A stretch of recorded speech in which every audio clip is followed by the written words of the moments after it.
Get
them likes up, family. Get them likes up.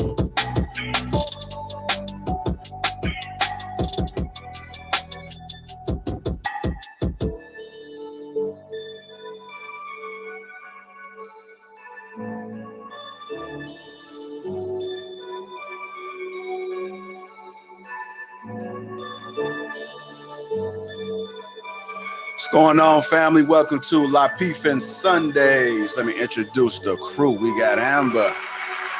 We got Hank. We got Quest, Toya, Miss Kelly, Fuzzy, Siobhan, Jay, Kayla, and me, myself. I'm Lapeef J.I. Welcome. How y'all doing, family? How y'all doing? Chat niggas assemble! That Thursday energy, huh? That Thursday. Feeling good. There it is, Thursday energy. Yeah. What's going on, family? How y'all doing on this Sunday? Feeling good. Feeling great. Good. Kind of like nobody go to church no more. It's busy. We heathens out in these peace. We heathens out here. Oh. That's why it's called Demon Sunday. Demon Sunday.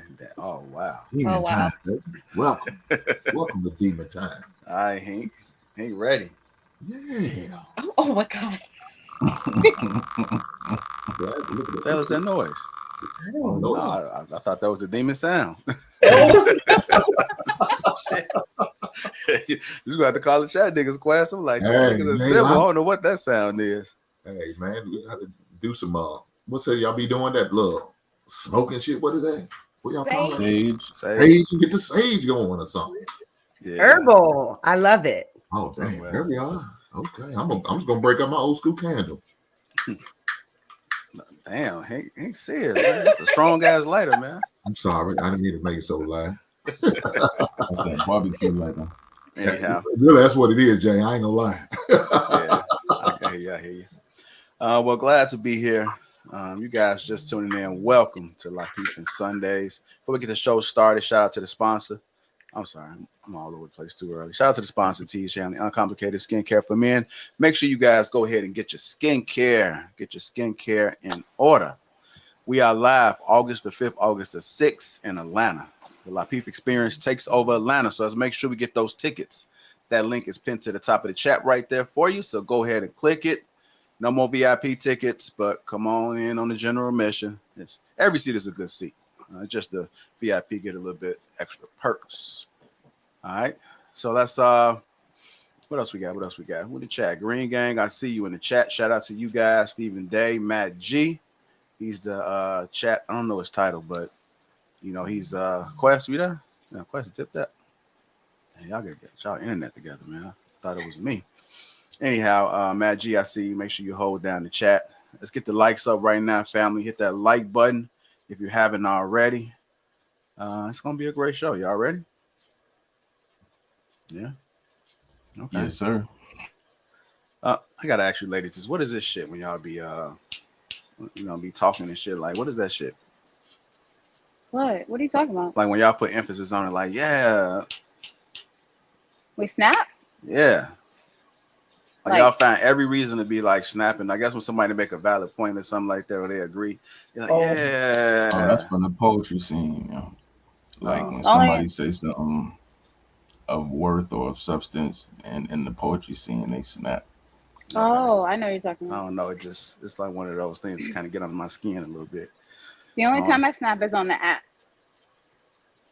Wah wah. I'm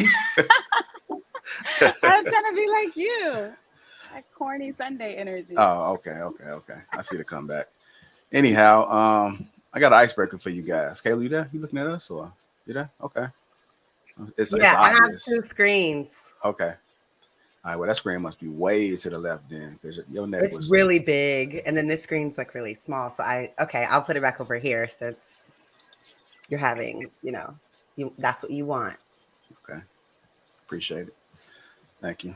All right, the icebreaker. I'm gonna play this video. This is some random shit. I mean, we typically gonna do this, but I do want to ask you guys about this, and if you heard of this, because if it is, I need to check out my air fryer and see if there's something wrong with it. Did you guys hear about the air fryer? That guy talking the about metal. Yeah, the metal. Yeah. You guys hear about that? Okay, I'm gonna go ahead and play it. This is an icebreaker. We ain't got to spend too much time on it, but let's talk about it, man. I need to know if I need to get rid of my air fryer. Fryers are very popular, but pull open the one you have at home. If it's coated in this Teflon, I highly recommend not using it because Teflon is a toxic chemical that if you misuse it, it has forever chemicals. And they're called forever chemicals because they never leave your body. And the problem is they're very easy to leach out. If you overheat your Teflon, they go into the air, you breathe it. If you scratch your Teflon, which a lot of us do using tongs or forks, it goes into your food, it goes into your body. And sure, they've outlawed some of the forever chemicals, but there's a ton more that are still in there. Luckily, they do make air fryers that are 100% stainless steel and non-toxic. I highly recommend those. These I would get rid of. All right, there you go. Teflon and forever chemicals. You guys heard of this? Wow. Yeah, I heard about it. Okay. They know how to mess up a good I don't thing. have an air fryer, so They I know how to probably mess up a good thing, man. God damn. Why they So, want so he said stainless steel is the one he recommend. Like, what does that look like? But I Jay? mean, It's a little. it looks more expensive. That's how it looked like. Oh, well, he got some stock in the company. That's what it is. Yeah. But isn't that on all pots? Is that not the non-stick? Yeah. They started putting on there so your food didn't stick. So that's in pans and pots and everything. I'm confused. I thought that was pretty much like on all pots. It is. I think No. Hank hit it on the So- head, man. You're supposed to only use non-stick. So like the guy was saying, because they do put these chemicals on the, not you're only supposed to use the pots that stick. You're not supposed to use non-stick pots and pans. So you all our shouldn't. fancy stuff that we bought over the years, you're not supposed to use it because they say it's cancerous. Yeah, but so it's I did not plastic. know So that. it's plastic. Well, it's not cancerous. You're not supposed to use plastic either Yeah. because it's a carcinogen. Or warm food up in plastic or yeah. Styrofoam. Styrofoam. Styrofoam. Yep. So pretty much everything that we do, we gotta stop. Like doing. glass Forever. plates.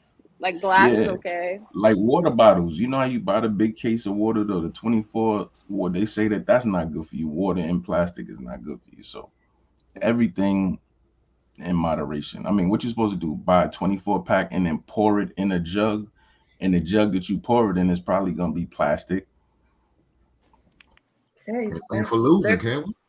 The thing is that I think the main thing that they have against that is that when the heat gets to it, then the water starts to, the plastic starts to, I guess, dissipate into the water. But if you keep it in a cool area, I keep my water in the fridge anyway, so it should be okay. But if you do keep that case like in the back of your car, it's not good.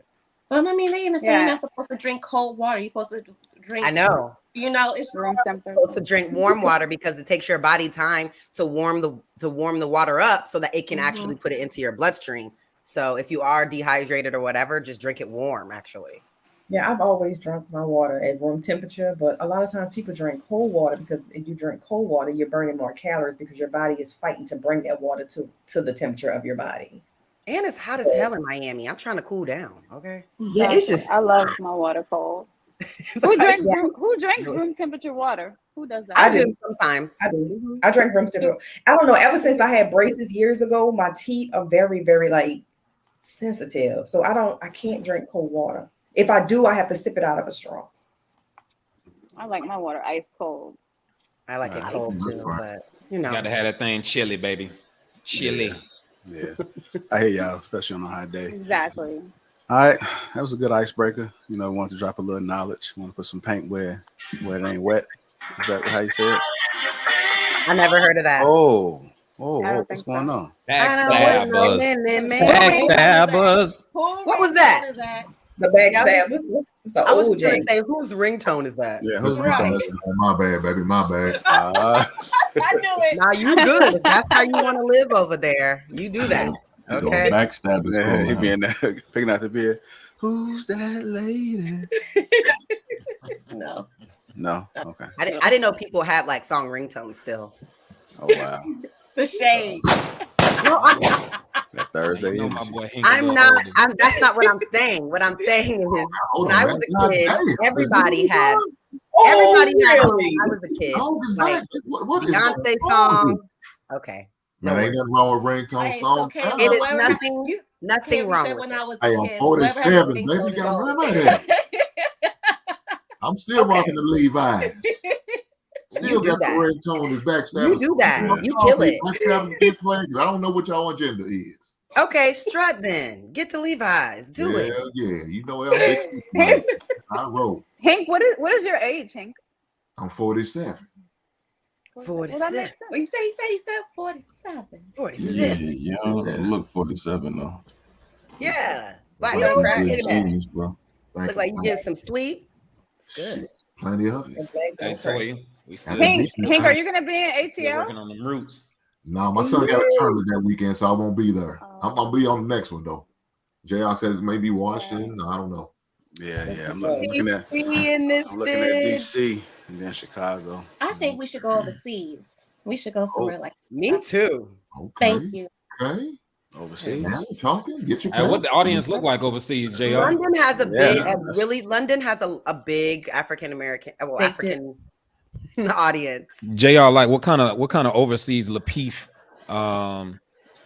like vibes you getting out there on your analytics? I mean, I really it's not the top. I mean, like the United States is the top, of course, but you never know. I mean, with the right marketing, you know, you see a bunch of good-looking people coming to town. That's right. I know. That's right. Might just strike that match and light it, right? We're gonna bring that. We're gonna bring that beautiful Sunday energy. Yeah, that's what I'm talking about. But let's go ahead and get this show started, man. Again, if you haven't already, hit that like button. Also, make sure you subscribe to the channel. Get your tickets to ATL. Is approaching. We're about 3 weeks out, right? About 3 weeks. Taylor? Yeah. We coming up on like 2 weeks. Yeah, coming on like 2 weeks. That shit, we're gonna peel through it real quick. So let's make sure we get those. So excited. Who has their outfits? Who has their outfits ready? Kayla. I knew Kayla. Kayla. I mean, I did order a fresh suit, so you know what I'm saying. Yeah. Oh, hey y'all. Yeah, the guys on King Talk gonna wear some suits. Hey, man. I got my outfit ready though. You already know. Ready to slay. Ready to slay. Me too. Well, y'all early. You got 2 dresses, right? I had to get a couple of options just to see, you know. I got. Yeah. I was saying I got 3. Thirsty, man. Y'all thirsty. Not even. I've had to buy a lot of. I've had to buy a lot of clothes lately, anyway, just for stuff that I have going on. They're trying to find husbands. Shout out to the single dudes in the ATL. Yeah, Go get you some. If there are any ATLs. Dang. Okay. I'm gonna leave that alone. I'm gonna leave that alone. All right, y'all. Let's go ahead and get through it, y'all. Let's go ahead and get through it. I know y'all excited about ATL. We talk about that on the back end. All right, I'm gonna go ahead and go to our first topic, official topic of the night. And I seen this video. I'm gonna break it up into 2 parts. So let's just talk about the video. Don't start talking about anything outside the video because y'all may start discussing talking points in the second part of the video. I would appreciate it. Please. Okay. Sure thing. Thank you. All right. So the next is signs that show a man is serious about you in his life. So let's go ahead and play this video. I see the ladies, Shavana, set up on this one. Like, oh, okay. So yesterday, one of my followers on Instagram said to me, Tony, how do I know for sure that this guy is serious and committed about me? The truth is, the only person who can know for sure 100% is the guy, but there are some signs to look out for, and here are the signs. Number 1, his words and his actions match up. He is a man of his word. He doesn't make empty promises. He follows through, and you can see through his actions that he cares deeply for you. Number 2, he plans a future for you both and discusses the future. This kind of ties into words and actions matching, but it's bigger than that. It's not just about day to day in the moment. It's also about a month from now, 2 months from now, 6 months from now, a year from now, 2 years from now. He does things and says things to demonstrate that he is not going anywhere. So he has no issue planning ahead. He treats you with the utmost respect, and he treats you with so much care because your well-being and your physical, mental health in general is important to him. Your happiness is important to him. He is invested in your happiness, and he does things to maintain the happiness you already have for yourself. His relationship status is not vague. He doesn't introduce you by your name. He doesn't say, this is my friend. He says, this is my girlfriend, this is my partner, this is wifey. Like, when he introduces you, he makes your relationship status incredibly clear, no matter who he's introducing you to. All right, that's the first part of the video. My apologies if it was too long, but maybe it was beneficial to some people that are watching, or maybe even on the panel. Who knows? Do you think this video was for the men or for the ladies? For the ladies. I think Definitely for the ladies. Okay. I think it could be for both. I think I for agree. both. Yeah. Because it also can show tell men what women are looking for, the signs we're looking for. It can tell us what we need to lie about to drop your defenses. Planning for the future. So let me make some plans for the future to let her think I'm gonna be around, but I'm gonna be out the minute I get what I want. Yeah, Jay on Hey, demon This time. world is Hey, so yeah. That's So so bad. to speak to that, fellas, don't do that shit, bro. I was about to Don't say waste- that's a don't- character issue.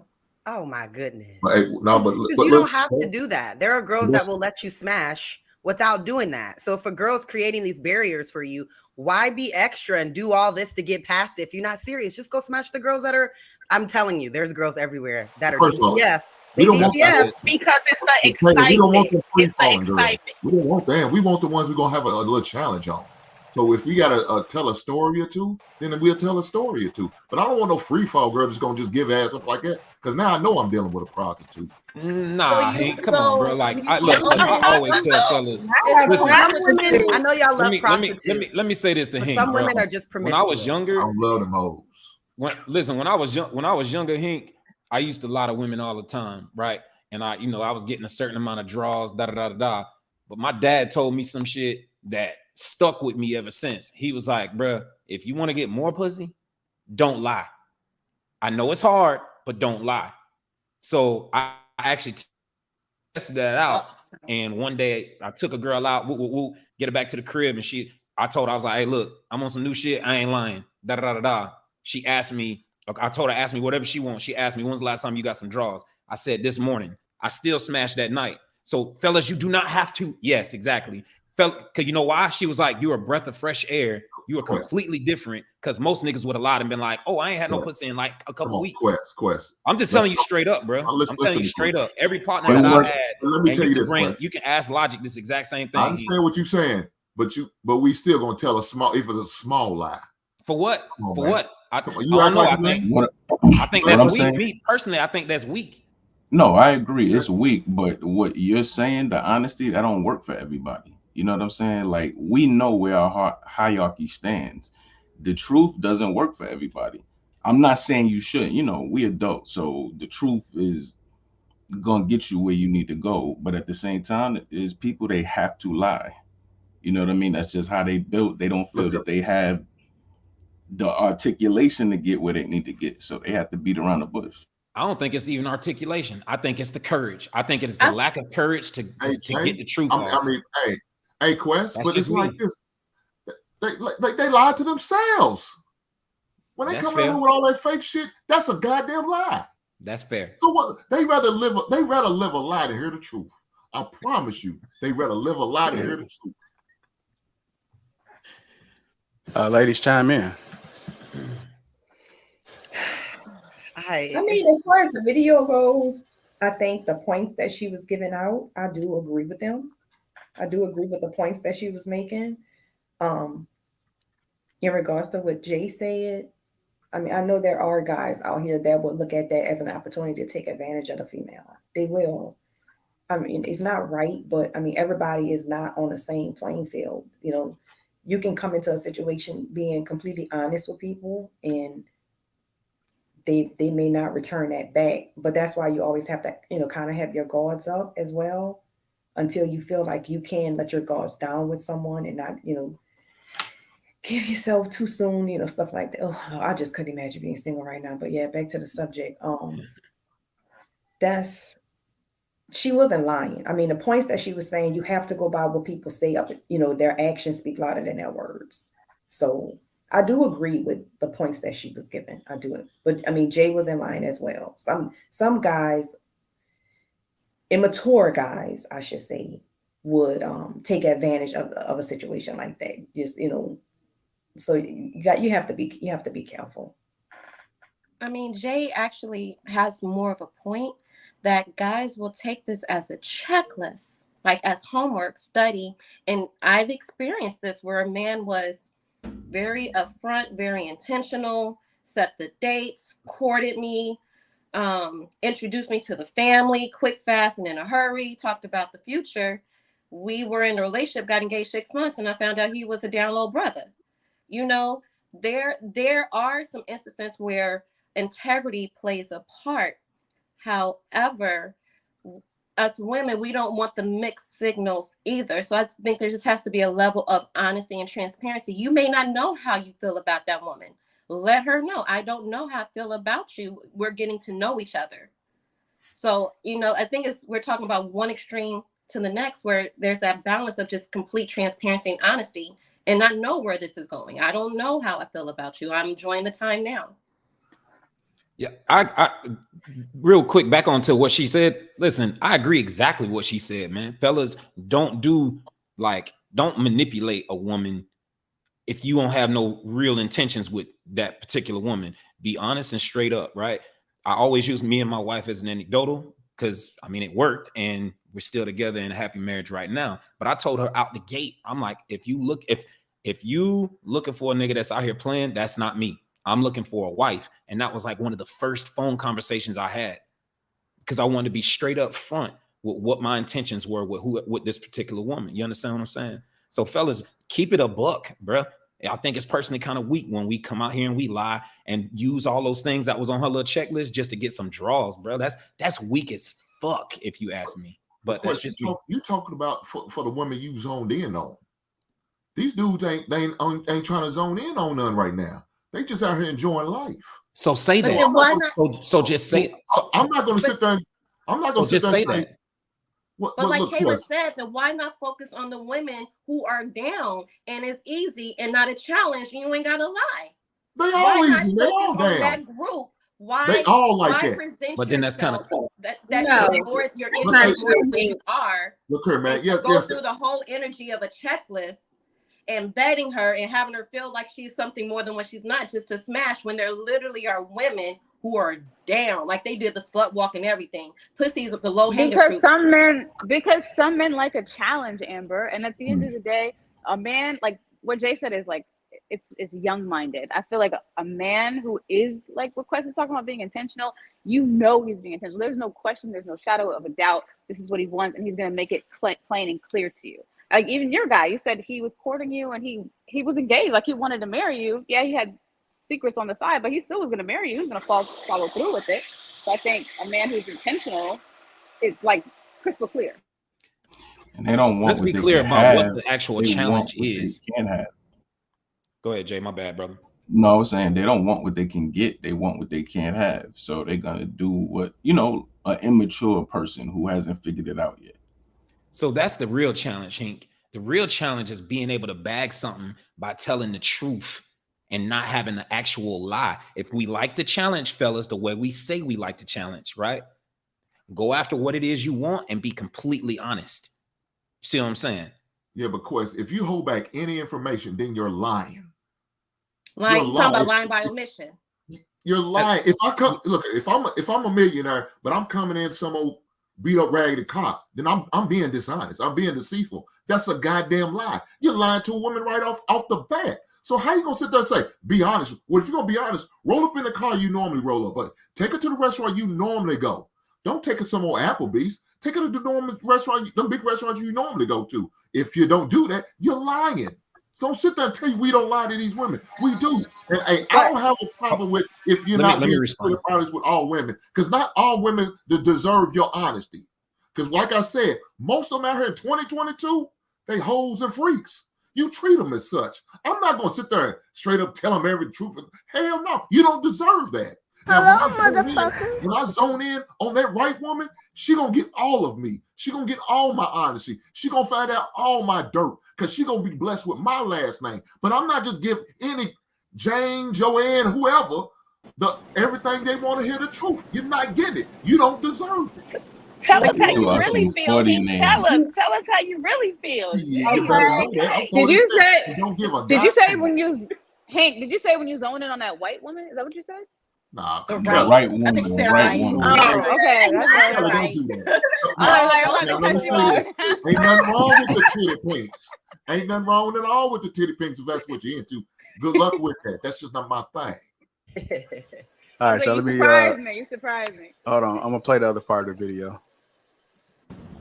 The next one, which ties in, he does not hide you. Even if he has a private relationship with you, he does not have a secret relationship with you. He has no problem introducing you to his nearest and dearest. He loves spending time with you. He wants to spend time with you. He's not someone who throws excuses your way about why he can't see you, about why he's going to see you months from now, weeks from now, about inconveniences. Like, he finds a way. Where there is a will, there is a way, because he loves spending time with you. And if for any reason he can't, there is a very valid reason, and he communicates that. Also, you are a priority to him. You don't question where you stand in the relationship. You know where you stand because you are so much of a priority, and you see that in everything he does. He administers change. If you don't like something, it's not just a sorry. There's changed behavior. He administers change because this is a long-term thing for him. He doesn't want to lose you. He wants to be a better person for you. Obviously, this is not an exhaustive list. There's more stuff. And yes, sometimes people can do these things and they can still be trash. But if he's doing all of these things, sis, that's a good sign. All right. So we heard the rest of it. Let's talk. Yeah, that's the end. I think she's trying to embody what she really wants. I don't think she has the things that she's saying. I really don't. Yeah, that sounds about right, Siobhan. It's like, I mean, we all know these things. You know, that's just common sense. If a man is coming to you and he's doing these things, then we know that he's trying to be serious, unless he just a fraud and he just love bombing. That happens all the time. You know, I'm sure it's happened to me a time or two. A man to come into my life, act like, do all the checklists and 9 things, and still ain't shit. Still ain't shit. So, I mean, you just have to use discernment. You just have to see, just like Pink said, he ain't about to just go and be all honest with all these hoes, because obviously it's only hoes in 2022. It's a bunch of hoes, right? Is that what you're saying? These bitches. I don't think she was trying to say this is what she has or she's embodying. I think she was saying this is what you should look for. And you can say we all know this, but why are so many people getting it wrong? Why are so many people messing with the wrong type of dude? Why are so many good intentional guys in the friend zone? They're in the friend zone because there are some women that just really don't want a good man.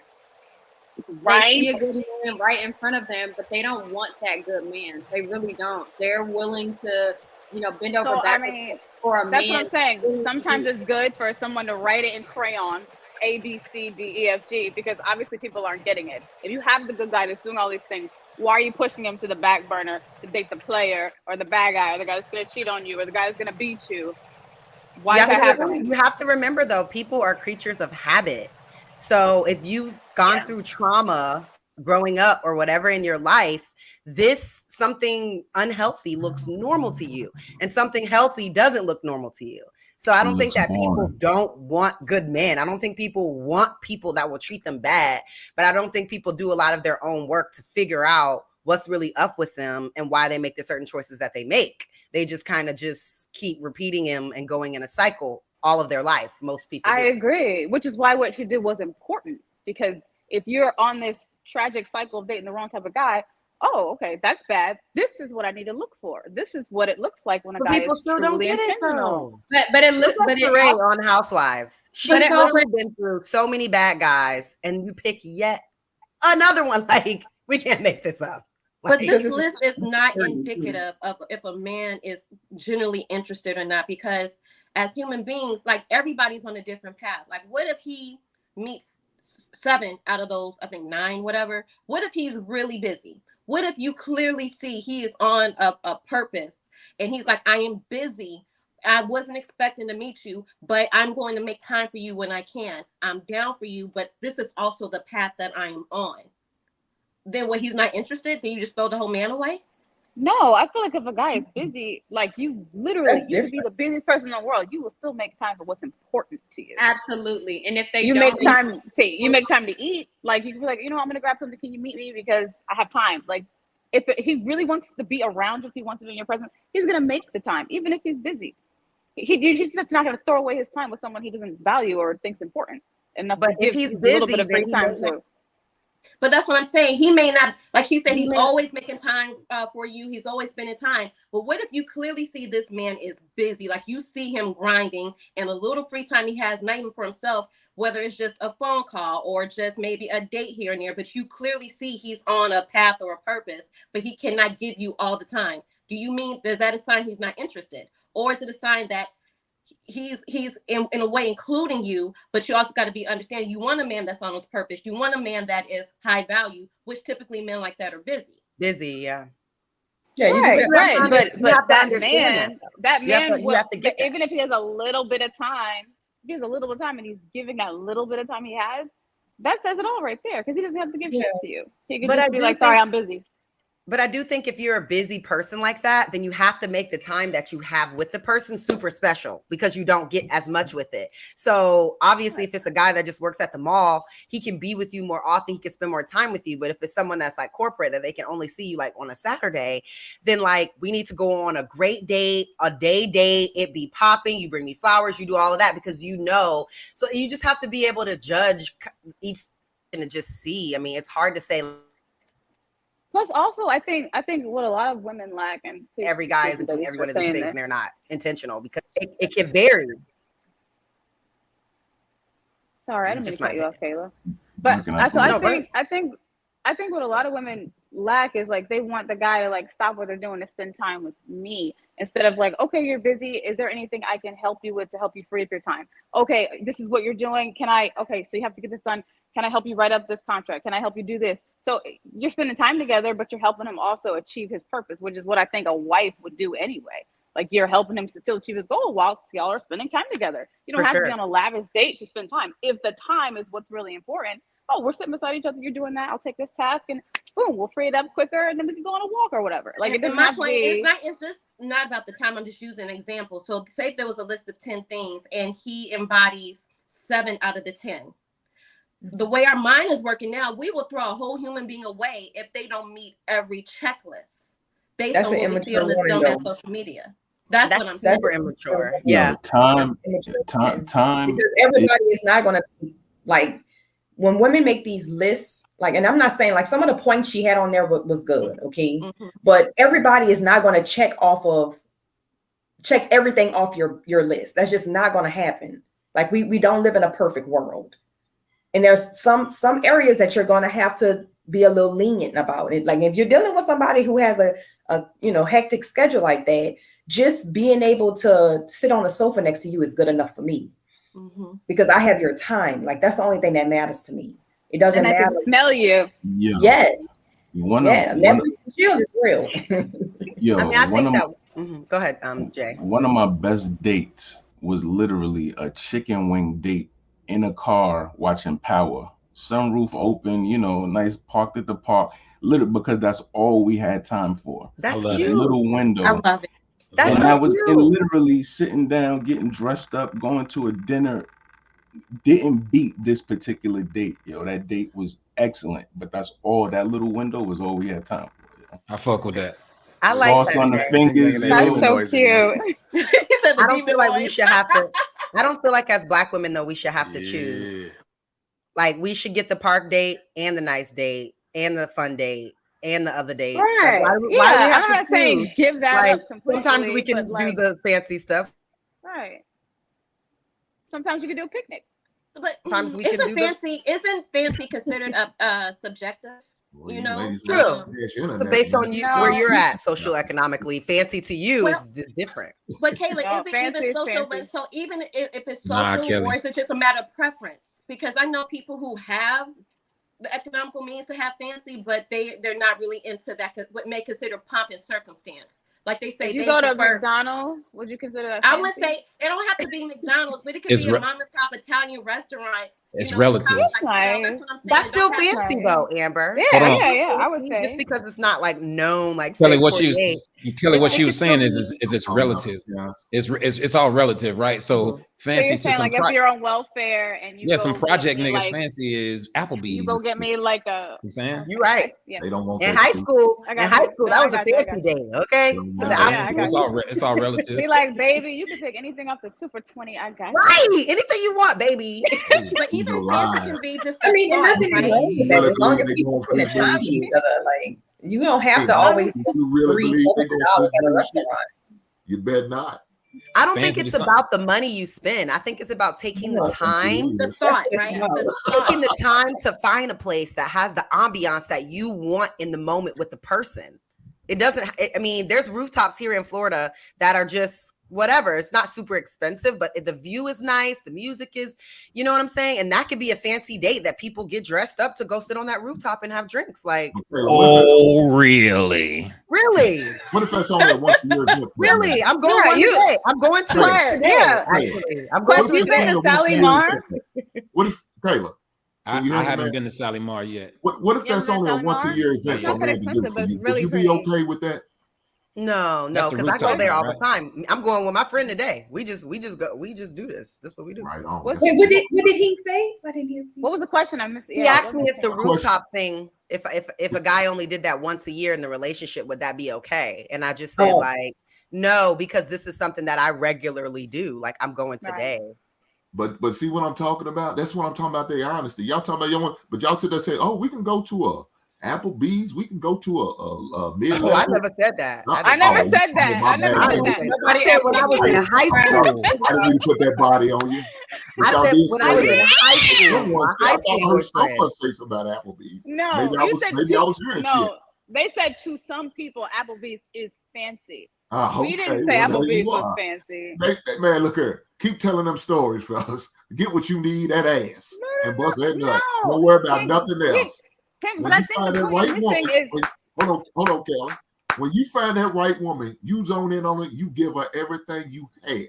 You give her your soul. White woman. Absolutely. Find that right woman, not the white woman. But if that's what you want, go get your titty pink. Nah. Look for like. Kayla's like, hold on, woman. That's a last resort situation. You lied to these hoes. Hank, I think what you're missing is like there are Applebee's dudes and there's Applebee's girls. I think Applebee's dudes try to date like the Ruth Chris girls and they just need to stay like with their Applebee's. Are we really? That's cap. I agree. I'm calling cap right now. Kelly, I'm calling cap and I'm calling cap and I'm calling cap. Let me finish. I'm gonna finish my point. Oh my God. I'm gonna finish my point. Okay. I'm gonna finish my point, please. Because I like quality food. I'm not gonna go to Applebee's. So if you want to go to Applebee's, that's fine. I'll go with you. I'll sit with you. I'll watch you eat it. I'm not gonna eat it. I'm gonna go to a quality restaurant with food that I enjoy and I like. If you can't come, all right, I'll just meet at Applebee's and I'll watch you eat. That's fine. But I'm not going to eat it. That's not my type of food. I like fine dining. I like high-end food. That's what I prefer. Whether you talking about some of these chicks out here ain't eating like that. They can't afford to eat it their goddamn self. But you want me as a man? Hold on. You want me as a man? Hold on, Kelly. But you want me as a man to take your ass out to a place you couldn't afford your goddamn self? That's definitely not what Kelly said. Because Kelly does have an EBT card. Whether I go, don't do that. Get your EBT cards out and we'll make some live and prayer feet. Come on, and that's man. fine. I'm saying if I go to a restaurant, I'm not. No offense to y'all. I'm saying if I go Go ahead. I'm sorry, Amber. I'm sorry. I'm a foodie just like the next person. And we all know, especially, y'all fight me, but I feel like Chicago is the best food city. I don't care what y'all chatting in to say. You know, Kelly can confirm.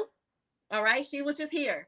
However, I'm the foodie like the next person. You can get a really amazing quality food at a mom and pop restaurant, then also a quality restaurant where you're spending $500 for 2 people. But not at Applebee's. We're kind of coming off classes when we're saying the Applebee's girl and the Applebee's guy and the Chris guy. Like we need to bring it back a little bit, because I think we're more talking about the thought, like Kayla said, the thought. Prime example, I'm a photographer. Listen, I'm a photographer. I'm an artist. And I'm sensitive about my shit. So God took me to an art installation for a date. It was this beautiful, like, art installation with a coffee shop inside, featuring other artists, and then took me to an art gallery on an art gallery rolling here in Chicago. It was the thought. It wasn't considered fancy, but it was fancy to me because he tailored to my interest. That is so we don't have to be classist about restaurants, because some people like Applebee's and can afford to go to Ruth Chris. People like what they like. And Ruth Chris is freaking nasty. Why can't Kelly like what she likes then? And that's wonderful. Yeah. I'm just not gonna eat there. Like I said, I'll go. Like, we can hear you. McDonald's. Can you hear me? Oh, you're talking to me? Why are you even going on a date with the guy then, Kelly? Can you hear me now? That's what I'm saying. Why even entertain him? But that's what I'm saying. I don't like, okay, no, for example, if a guy asks me out, he's like, oh, you want to go out? I'm never like, oh, well, you have to take me here. He just automatically takes me somewhere because he kind of sees like what I already do. Like if you follow me on social media, you kind of see places I go, the food I eat. I doubt he's going to bring me to McDonald's, but if he does, I'm not going to be bougie about it. I'll sit there, I will talk. But you won't eat it. But I'm not going to, absolutely not. Because I don't eat fast food. That's rude. That's not even real food. It's toxic. I'm not eating fast food. Are y'all serious? Wait, I'm not at McDonald's for real. Do y'all know it's only 52% real food? It's like kangaroo meat. I'm not gonna put that in my body. That shit will fuck my stomach up. I'm not doing that for you. But that's almost any restaurant you go out to. That's almost any restaurant you go out to. No, that's not true though. I've worked in the restaurant industry for years. That's not true. A lot of restaurants, especially the ones that are a little more expensive, sustainably source their food. They use good product. They use good local farmers, especially a lot of the restaurants here use local farmers. Like it, I don't know why you think that they use local. You think that their produce from McDonald's is locally sourced? What about some of the pesticides they use and the steroids they put? Look, man. I don't believe that shit unless you homegrown in your own shit. That's the only way I trust my shit. Right. Well, if we can't go to somewhere quality, then I'll just cook. I don't think I will. I'll just eat before we. What if a man never took you out and he cooked for you every time he said we're going out on a date and his date is at his crib? Hold on, Kayla, you'll do what? Let me finish. Kayla, you'll do what now? Hold on, Quest. Let me finish.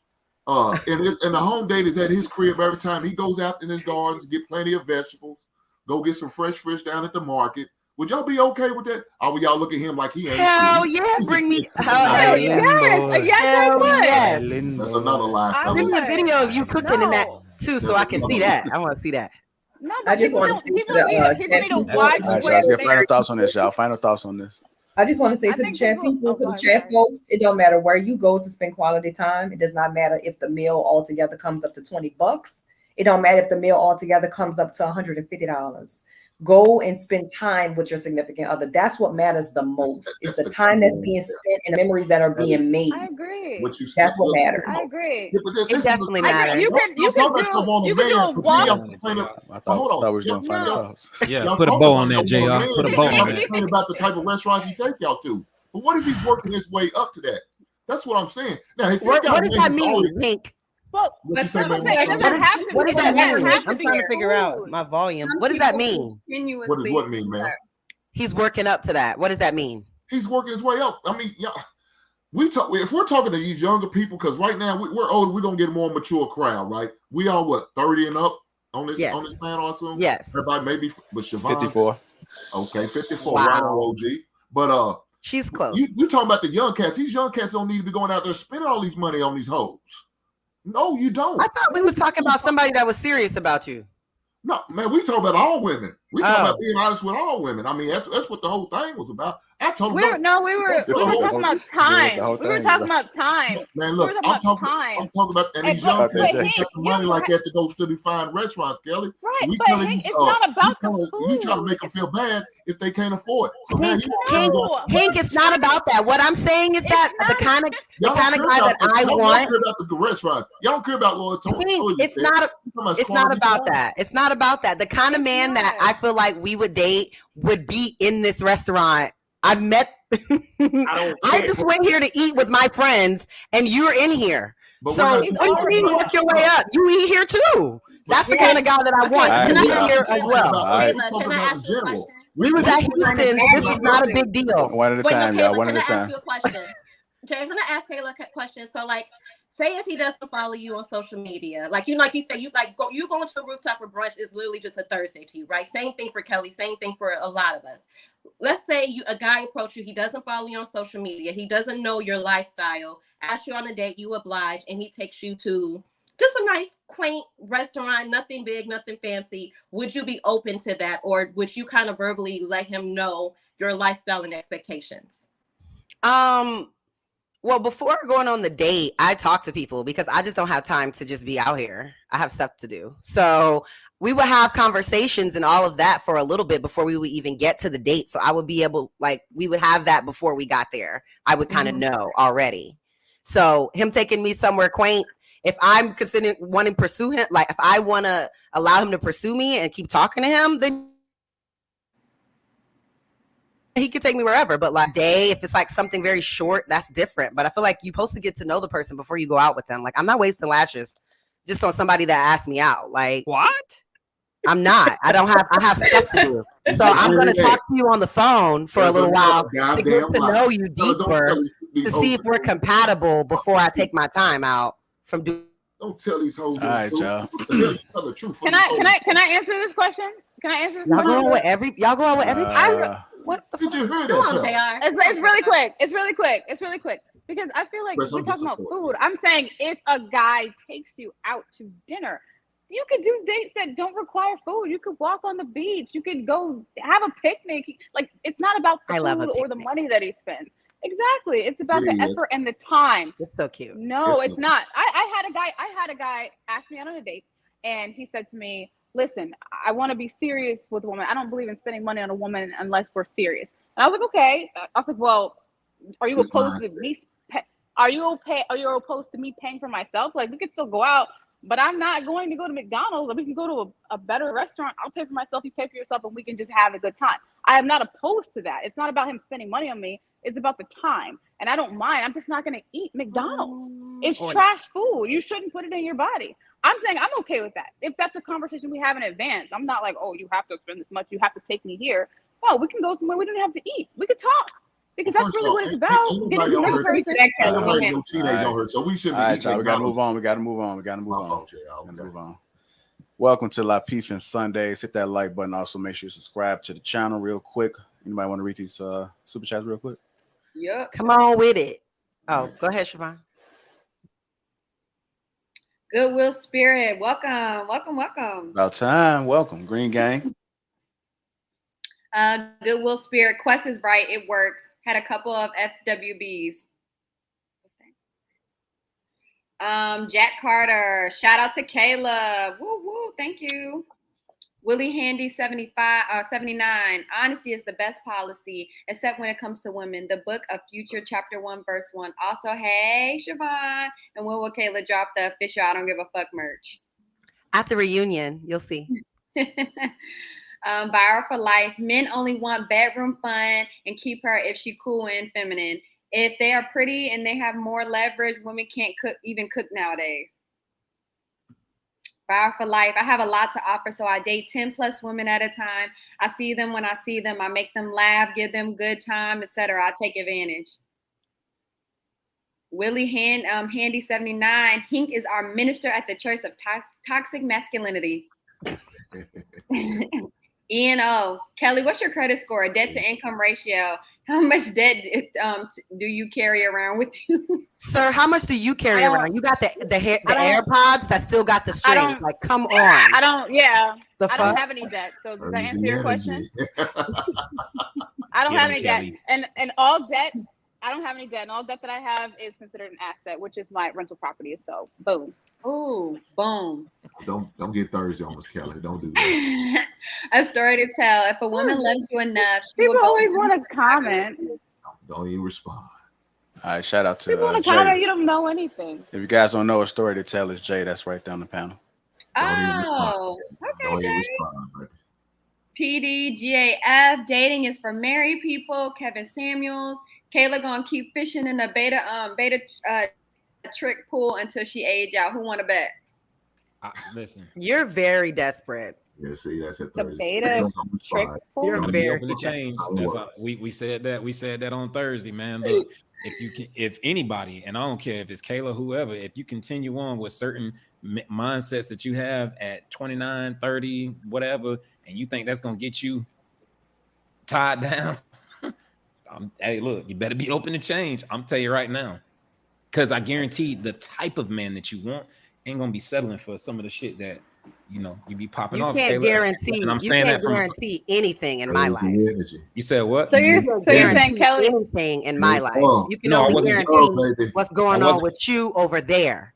That You wasn't can't for your life. guarantee nothing over here. That wasn't for so your if life. you want to but give your opinion, cool. But you up here guaranteeing shit about my life? What are we doing that for? I wasn't guaranteeing about your life, Kayla. What I was saying is I guarantee that most men won't like that. I don't need your life. most They ain't men, have shit to Quest. do with your. I only need one. I know. Hey, good luck, baby. Good luck. Keep it moving, find JR. that one, Good baby. luck. That's all you should have said from the beginning. One day she'll find that one. Quest, there's lots might be of men found that right like now. women. Quest, Oh, there's lots of shit. men that like That's what I'm women talking like about. Kayla. Ready for love. Say that again, Kelly. Say that again, I said Kelly. there's lots of men that like. Can you hear me? Yeah, I Go can ahead. hear you. I'm just popping into today is Sunday, y'all. It's Sunday today. I said Bringing there's that lots of Thursday men in. that like women like Kayla. They like that energy. They like that confidence. They like to have that woman on their arm, like, yeah, she's mine. They just like to watch her and let her shine. There's lots of men that like women like that, especially white men. Good luck. You like them, but will you marry them? That's the key. That's the key. Will Kayla they ain't marry down you? for the squirrel. At the end of the day, I'm sorry. I'm not gonna Like what you squirrel. like. You gotta- I'm not you gonna want- squirrel. Kayla, you want to get married? So you're I'm happy with my telling me current bougie. suitors. So let's You're move telling on. me bougie women. You telling me bougie women don't get wife? Are you talking to me now, Kayla? I mean, Kelly. Yeah, because I've seen lots of women like Kayla that have husbands. Do you think that that's the only characteristic that Kayla exudes is that she's bougie? Because if that's so, cut out the cap. Nah, I'm more than that, but that is one You've been thing. watching Thursday, have you, Kelly? Yeah.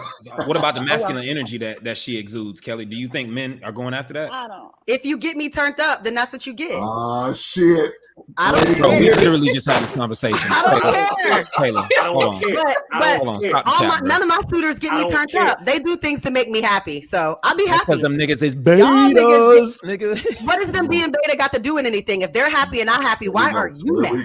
Hey, look. That's Why? all cool. I'm not mad. Hey, baby. you know, Feel the you need know to this name Sunday, call right? somebody that's happy? Hey, you know this is Sunday, right? It's All right, Sunday. y'all. Let's go ahead and keep it moving, man. We're going in circles right now. You guys just tuning in. Welcome to LAPEEF-ING Sunday. Let's hit the likes up, y'all. Hit the likes up. Also, make sure to subscribe to the channel. I know. Get your tickets to ATL. That link is pinned to the top of the chat. Is it pinned to the top of the chat? I think I did. I right? don't know. Is it up there? Somebody verify. Anybody in the chat? Make sure that link is pinned. Somebody say yes. Yes. We're good. Okay. Yes. All right. there. Click that link, man. Get your tickets. Come on out and experience the LAPEEF experience. Moving on to our next topic. A lot of people send me this video. You guys have seen it. We kind of discussed it a little bit, but let's just go ahead and play it. I know we didn't discuss it as a whole on LAPEEF-ING Sunday, so here we go. Hey, like you really just should have paid for all of our food. For one, I'm not paying for everybody's food. It's your birthday, cool, but I'm not doing that. It's 18. Why do G gotta pay for all y'all food though?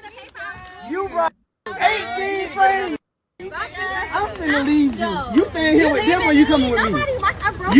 You are you? Whoa, bro! All right, so here we have my goodness. what appears to be the boyfriend is celebrating his girlfriend's birthday, and she brought like 18 of her friends. Was it 18, right? 18, yeah. Yeah. You lying? Yeah. Well, I mean, it might have been an exaggeration, right? Okay. I mean, I It didn't looked like count, 18 of them. but it looked like it was a lot of them, and she got upset because he wasn't willing to pay for all 18 of them. First of all, Go ahead. First of all, the fact that she even made this dinner and assumed that her boyfriend would pay for everything is absurd. Okay. Now, I do think that there are some men that will do that, but they're never going to talk to you again. Okay. Simple. But they're never going to talk to you again. They're going to pay for it and be like, okay, bitch, bye. Like, that's going to be the end of that conversation. But what? But you got to understand, right? This young man probably didn't even have it. If he had it, he probably would have done it, honestly, right? But he couldn't. Whose phone is that? Hey, whose phone is that? Turn that ring off. Y'all Sorry, regular it's my computer. Sorry. Sorry. She's popular. Leave her alone. Okay. Yeah, we know how popular she is. Hey, look, I'm sorry. probably She can let her finally figure out her speak ringers and all that Can other she bullshit. finish her statement? Hold on. All I'm gonna say is that I think the new shit is now these skits. Because personally, I think that was cap. I think it was a skit, right? I don't think it was. I don't think it was. Well, I mean, it's a lot of people that's in the chat that's saying it was a skit. Really? Come to find, come to find out that when the child wasn't paying for the McDonald's or whatever, that might have been a skit. But That we was a can't, skit, but we can't take this and apply it, right?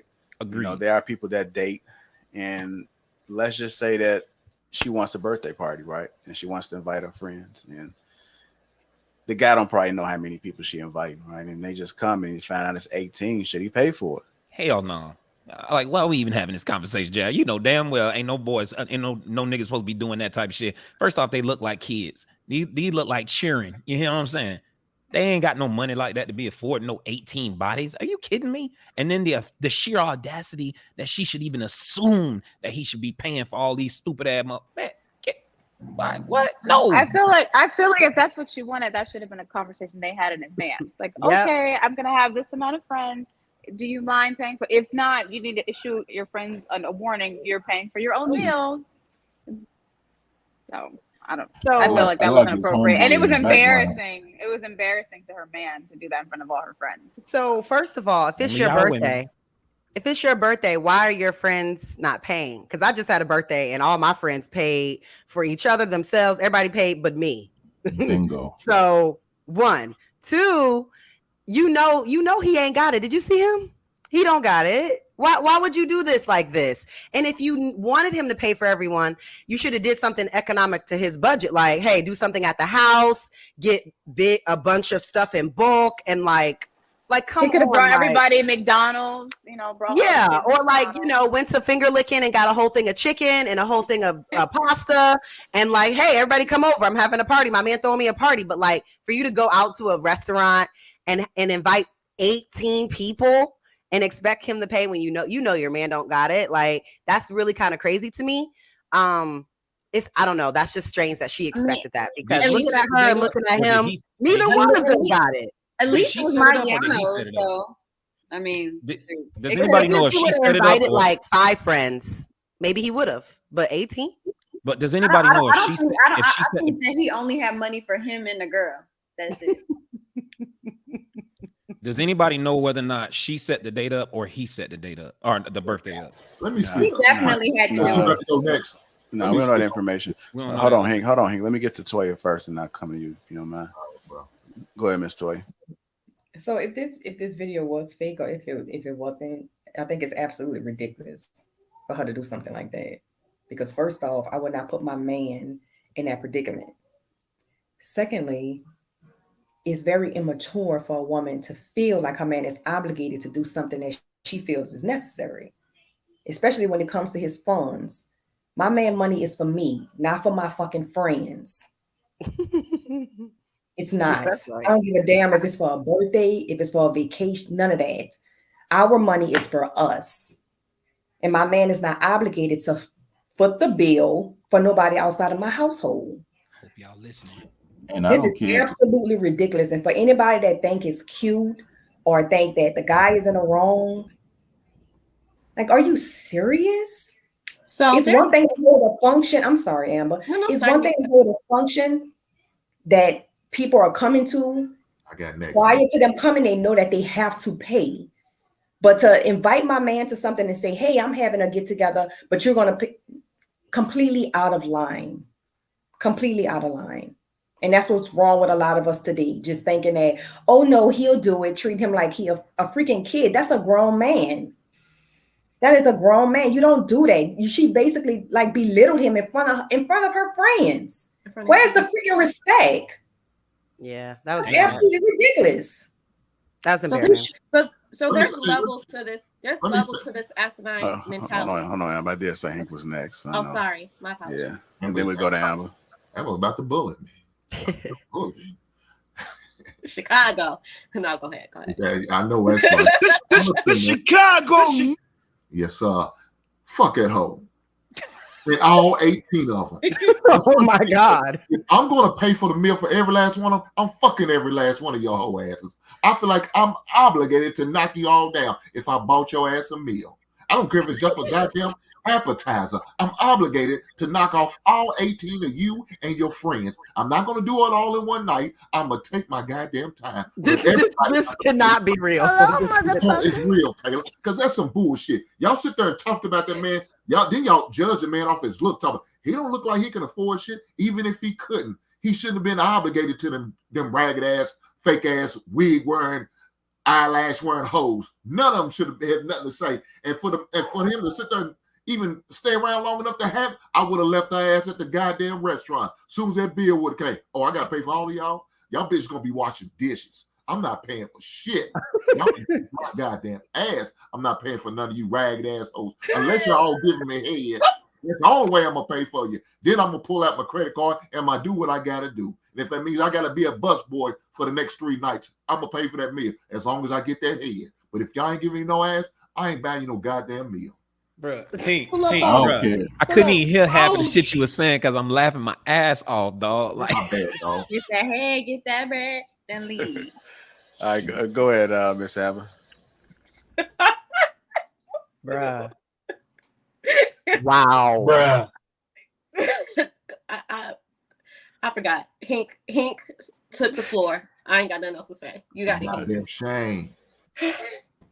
You could put a bow on that, JR. It's a wrap. Yeah, we're done. Lie to these hoes. Hold on. I'm gonna let Jay. I'm gonna let Jay go ahead and close this out on this one. Nah, I'm just saying. I don't. Even if he was worth 300 million, you know what I'm saying? You shouldn't even be obligated to something like that. But I like the homeboy in the background, yo. He was like, hold on. You expect him to pay for all y'all? You know what I mean? Like that, yo. That's the type of friend you want in your corner, yo. Because this homeboy might have been lax. But he was recording and posted it. The homeboy did that? The friend didn't it was his have money either. It was his true, but it was his homeboy that was recording it. Good. Yeah. He's probably trying to expose they stupid ass. Like a woman too, then. I don't know about probably trying to expose their stupid ass. I don't know 100 million thing. I don't know about that, but everything else I agree with. Nah. What about the 300 million thing?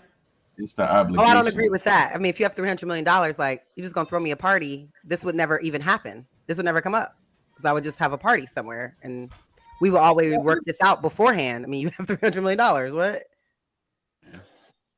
All right, if you guys just tuning in, welcome to LAPEEF-ING Sundays. Make sure we get them likes up, families. Get the likes up. We got a couple of super chats that came through. King 1999 had to pull up and show some love and ask Amber, what colors you wearing to ATL so I can start lying my ass off and tell people we going together. Quest, we got to get a shot for the gram. I know that's right. All right, Quest. Yep, on the red carpet. It looks like King is summoned. You heard what King Amber said, Marie, and also Quest. I hope you got your VIP tickets. Hey King, I got you. Boy. We definitely gotta get that shot, dog. Hink for president. $2 from Jay. How you say that? Scissor. Did I say that correctly? Caesar. Yeah, Scissor official. So shout out to you. We got another one that came through from It's a czar.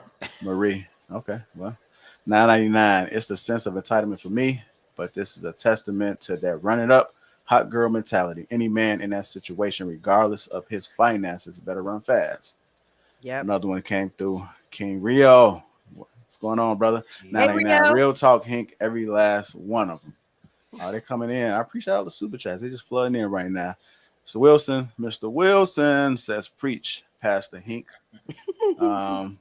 Shout out to Lucchese. I'm voting for Hink and Toya. 2024 tickets. All All right. This Nurse Fancy. She's coming to ATL too. $20. I like to see Kayla. Can't wait to see you, boo. Okay. Kayla in the background. All right, y'all. So I appreciate all those super chats. Thank you guys for blessing the platform and supporting the platform continuously. All right, let's move on to the meat of the conversation. We still got some more topics after that, but let's go ahead and peel through this real quick. I'm going to play the video. Y'all seen the title, right? In the front. Yep. Are Black women forced to be strong, independent women due to the lack of Black men stepping up? Some of the guys gonna shake their head. I see it. All right. This is one of the most important things I think about Kevin Samuels. We look at women's struggle as strength. It is one of the reasons why they don't admire their men, is because their men let them carry that burden. Their men are doing that because they see you as being strong, oftentimes like their mother. That happened to me when I was talking to my cousin. She was going through all the scenarios and how she felt overwhelmed. As she's describing these things, in my mind, I'm like, and see, that's what makes you so dope, just like my mom. And while I'm thinking that, she says, and cousin, I'm tired of being the nigga in my relationships. I didn't even know that that's what she was describing. I didn't even know she was complaining. See, that's the beauty of what Kevin Samuels' message was. What we call it is the strong Black woman. What he said is that's a masculine woman. He made it a thing that we are not supposed to continue to prop up. Something that we're supposed to say, no, let me step in and be a man for once, instead of being like, well, what you want me to do? Because when you change the narrative on that concept, then men stop letting you carry all the bags just because you can. You see what I'm saying? All right, you guys seen the video, seen the title, Are Black Women Forced to be Strong, Independent Women due to the lack of Black men stepping up? Kayla, we're going to go to you first. Go ahead and kick it off. What are your thoughts about it? I do feel like this is an issue with certain men. I feel like the weaker you appear, the more that they give, because there is this whole savior complex that some men have when they want to save someone. Makes them feel valued, needed. It makes them feel like every person, I guess, not just men, but every person wants to feel needed, but especially men, obviously. So I do think there are men that want to feel needed. And when you literally can't, they have to, versus when you can and they know that you're going to be cool. It's like they don't have to, like he said, pick up the bags as much. So, I mean, this is low key a proven thing. Like there's times that I've act more distressed and they're way quicker to help than, you know, when I keep it together, kind of how my mom taught me in terms of keeping it together and just doing what you got to do. So I definitely identified with the video when I saw it. Real quick, Kayla, when you said that you act more in distress to get help, isn't that mostly just being in your feminine energy and creating that space to come in for that man to be that for you instead of acting more distressed? Isn't that just pretty much being in feminine energy and attracting that masculine energy to lead or help or something like that? Well, when something happens wrong, I maybe once I'm married for years and I have that, but I am not like in the place where I immediately go to like who can help me. My mind immediately goes to like problem solve first. Like, how can I figure this out? So when I'm in distress, I'll go, this is the problem that I have, without even thinking about how to solve it. Just take it to him and be like, baby, like, what am I going to do? Like, I have thoughts in the back of my mind about what I'm going to do. I've made a plan A, B, and C, because, you know, out here in this world, if you don't have yourself, who's going to have you until you're married, you know? So once I am married, I do want to take those bags off and like him take over that. But because I'm not in the place where I'm looking for someone else to help me all the time when things go wrong. I try to figure it out myself and try to fix it first. And then usually going to other people is my last resort, because I know how I'm gonna get out of this bind. Well, can I ask one more question? I know you say you have suitors, right? Like, you know, when you're dating, right? Should those men that you're giving your time to, whether it's intimacy, fun, whatever, they're courting you to be a possible suitor, shouldn't they even be in the position to help you in your time of need, right? Like they have, like, show, you know what I mean? So even for sure. That's what I mean. Like, you don't even have to be a damsel in distress. You want to see who's going to be the masculine suitor, who's going to be there to help you with your needs, right? Yeah. Okay. So I think a woman should be able to be self-sufficient. Like she shouldn't walk around like, oh, I dropped my napkin. Can you please pick it up? I can't reach it. I think she should be able to handle things on her own. But I read a book, I think it was called like The Secrets to an Irresistible Woman. And she talked about there's nothing wrong with letting a man help you. She said a lot of women, she said, if you think about it, like if you're at the airport and you have your bag and you're putting it up above, like if it's to carry on, you're putting it up. She said, sure, you could do it yourself, but why not step back and just let the man be a man? Like, oh, you're here, honey. You got it. And like, there's nothing wrong with allowing a man to show he's a man. But I don't think that you should just be stagnant and stop and not do anything and just, I'll just wait for you to arrive because I don't think I can unlock the door by myself. Like, I think that's, like, it can teeter into the realm of ridiculousness. I had a guy I was talking to one time, and I own my own home, so we had a hurricane come through in Florida and the tree branches fell and they were all over my yard. And this was Monday, so I was off Tuesday and I planned on getting the chainsaw and cutting it up. And he was like, please don't do that. I'll be there on Friday and I'll take care of it. But they're coming on Wednesday to pick them up. So I'm supposed to wait for you to not, like, to make sure you feel masculine, to not take care of business. Like, I can do it. If you want to come today, I'll be glad for you to help me, but I can't stop my life to be that damsel. I think that there is a balance that needs to be achieved. But yes, I think if you're married, you should always bring it to your husband first, and you should talk. Yeah, and you guys should agree on certain definitely. things. When I'm married, I'm gonna do everything. Baby, I need help. Right.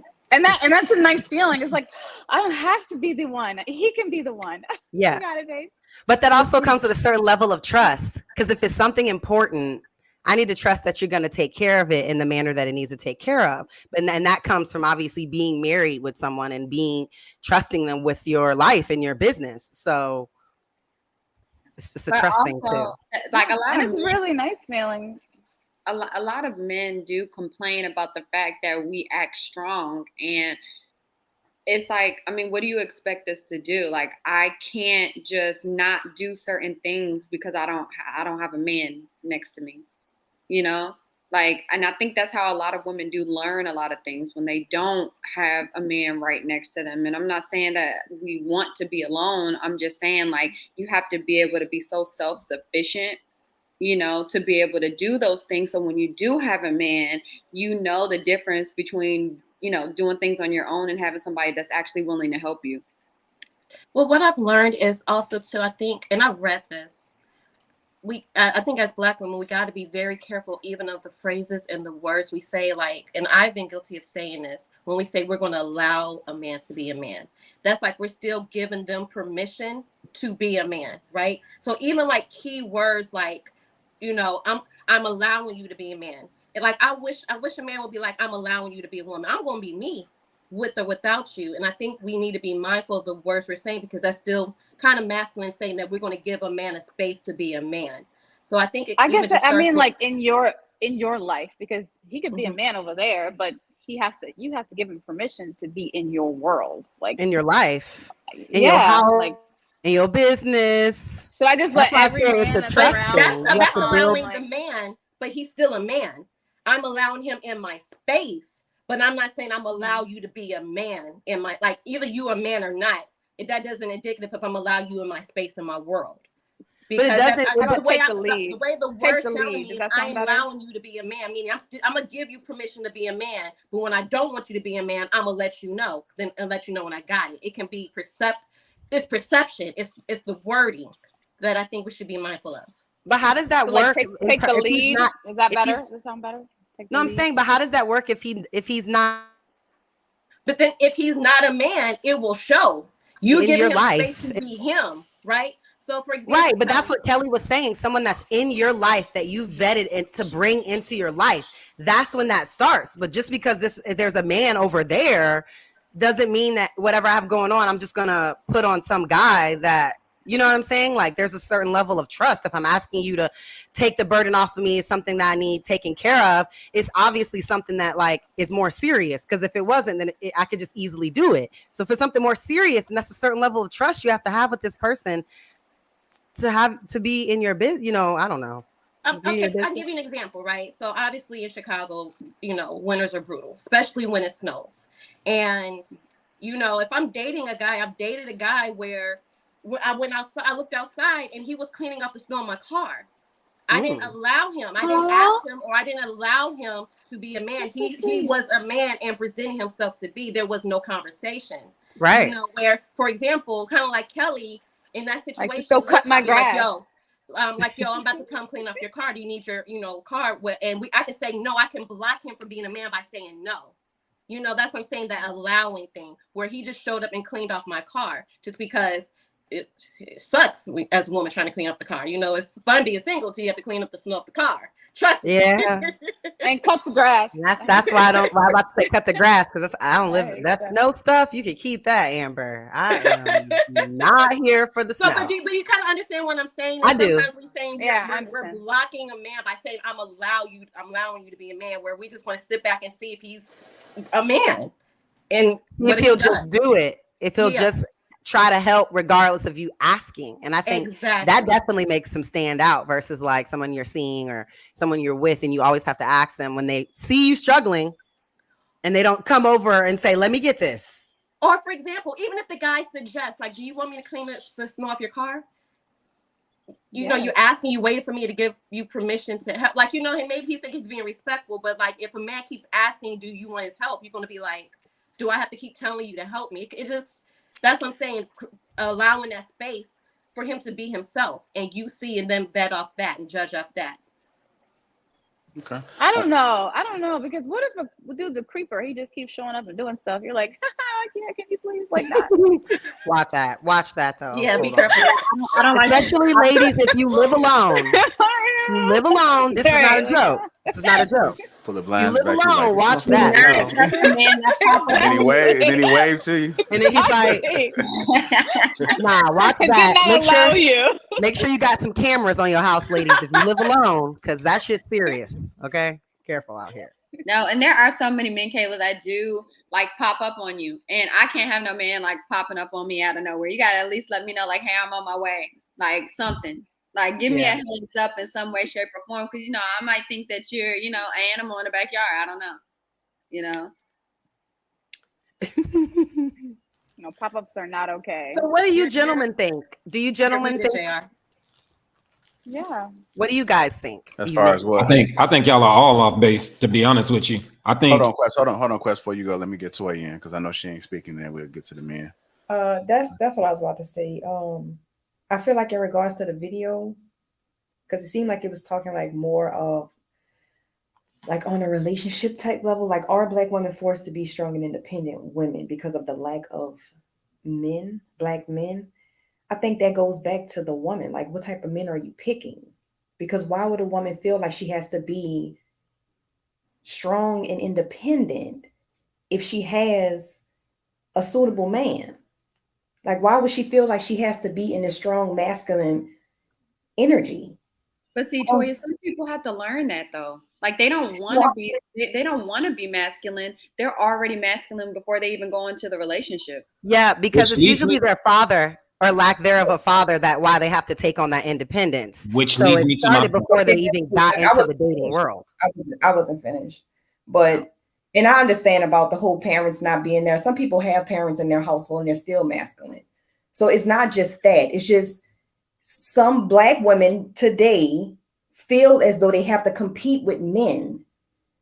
And a lot of it boils down to that. It's like they don't want to be in their feminine energy. If I have a man that's going to, like Kelly said, the guy, no, not Kelly, Amber said the guy came to her, he was just getting the snow off the car. Like, he was in his male role. Normally, a man wouldn't want a woman to do something like that. So nothing is wrong with him, doing that. I just think women, a lot of times, like the guy said in the video, his cousin said that she in this role with this dude where she feel like she has to be the guy in a role. Okay, what type of guy are you dealing with? Mm-hmm. What type of guy are you dealing with that makes you feel like you have to be in this masculine energy all the time? And as far as like what Siobhan was saying about, some women, a lot of times women are in masculine energy because there's, like I said, the guys that they're picking, You don't grow up and jump off the porch and just grow into this masculine role unless your household or whatever, unless you saw some things in that household that made you feel that way. And it's not because of one parent household. People can come up in 2-parent households and have toxic fucking parents. So we're not just going to use the 2-parent household thing. So I think it is important that we use a 2-parent household because 81% of our children are being raised in a single-parent household, Toya. They are. So that's why I think it's valid, right? When I read the comment, and I'm gonna try to get through this without my man turning up on me. Hey, Royce, you want to say hi to everybody? Say hi. You say hi, bud. You say hi. Okay. So when I read the statement down here, it says, "Are Black women forced to be in strong, independent?" I'm waiting on this thing to roll through. Forced to be strong, independent women due to the lack of Black men stepping up, right? Honestly, I think it's before you even get to the relationship level. It's happening in your homes. Either you were raised by a single parent, a single mom who is teaching you how to be a strong, independent woman because that's what she has to be, right? Or you're raised by both of your parents and you were raised incorrectly by both of your parents. Your daddy teaching you, young ladies, how to be him, right? Because we know that's a lot of that's going on too, right? So I think it happens there, right? There is a reason why, if you go on and look statistically, who is the most feminine women on a scale, right? From feminine to least feminine, right? Black women are typically, or excuse me, not, I'm sorry. I think Asian women. Back up. Yeah, so Asian are the most feminine women and Black women are the least feminine. Now go on the scale of masculinity, right? It just flip-flops, right? Now, when you talk about masculinity, when it comes to our men, right? If you have to put men, all different races on a scale, right? On most masculine to least masculine, you're gonna probably put Asian men in least masculine. I'm just assuming, and you're probably gonna put Black men as the most masculine men of all races. Is that a fair statement? Please just yes or no so I can finish my point. Is that a fair statement, panel? I would say yes. Yes. Hank, what would you suggest? Black men are probably the most masculine versus, and on the opposite end would be Asian men? I agree with you, brother. Yes. Kayla, how do you feel about that? Masculinity. We're only talking masculinity. All races of men. Kayla feel like she's a masculine one. I know that's right. No. Give her a chance to answer. No, give her a chance to answer because I got a point I want to make. I actually don't know. Okay, fair. Amber, what's your thoughts? You would agree with that, right? There is a reason why Black men have to be overly masculine because our women are raised to be masculine. That's why we sit so far on the masculine scale, which is also why Asian men sit so far down on the masculinity scale. You know why? Because their women aren't overly masculine, so they don't have to be over masculine for their women, right? So when it comes to the actual question at hand, I think it's based off of what's happening in the homes before you even get to the dating age. That's my thoughts on it. You know, just Asian community wise, I think that the Asian women are even more masculine than the Asian men. I'm sorry to say. But I've just seen this. As a whole, my uncle married a Vietnamese woman, and I have a Blasian cousin, and I don't know. I see like the Asian women are very strong. So as a whole, we're talking about, are they more masculine? And I don't know if you've really been around in their community for real, but Asian women really be running them relationships for real. They do. If you say so, but they do. Like you said, Asian men are the least masculine, and I think they're even less masculine than their women. So they are, but the women are not as masculine as we are. You're right, Toya. You're right. They're not as masculine as we are, but they're definitely more masculine than their men. So, Quest, you're saying your overall consensus is that Black Hold men... on, y'all. We're talking over each other. Oh, so Quest, your overall consensus is that Black men have to be hyper masculine to combat hyper masculine Black women. That's the only reason Black men are super masculine. That's your consensus. I think that is the reason why we have to be that way. Yes. Yes. So history, our history and our paradigm has absolutely nothing to do with the masculinity of our Black men. Somehow, to a certain extent, sure, but overall, overall, I think it's because of what we just talked about. To a certain extent. Okay.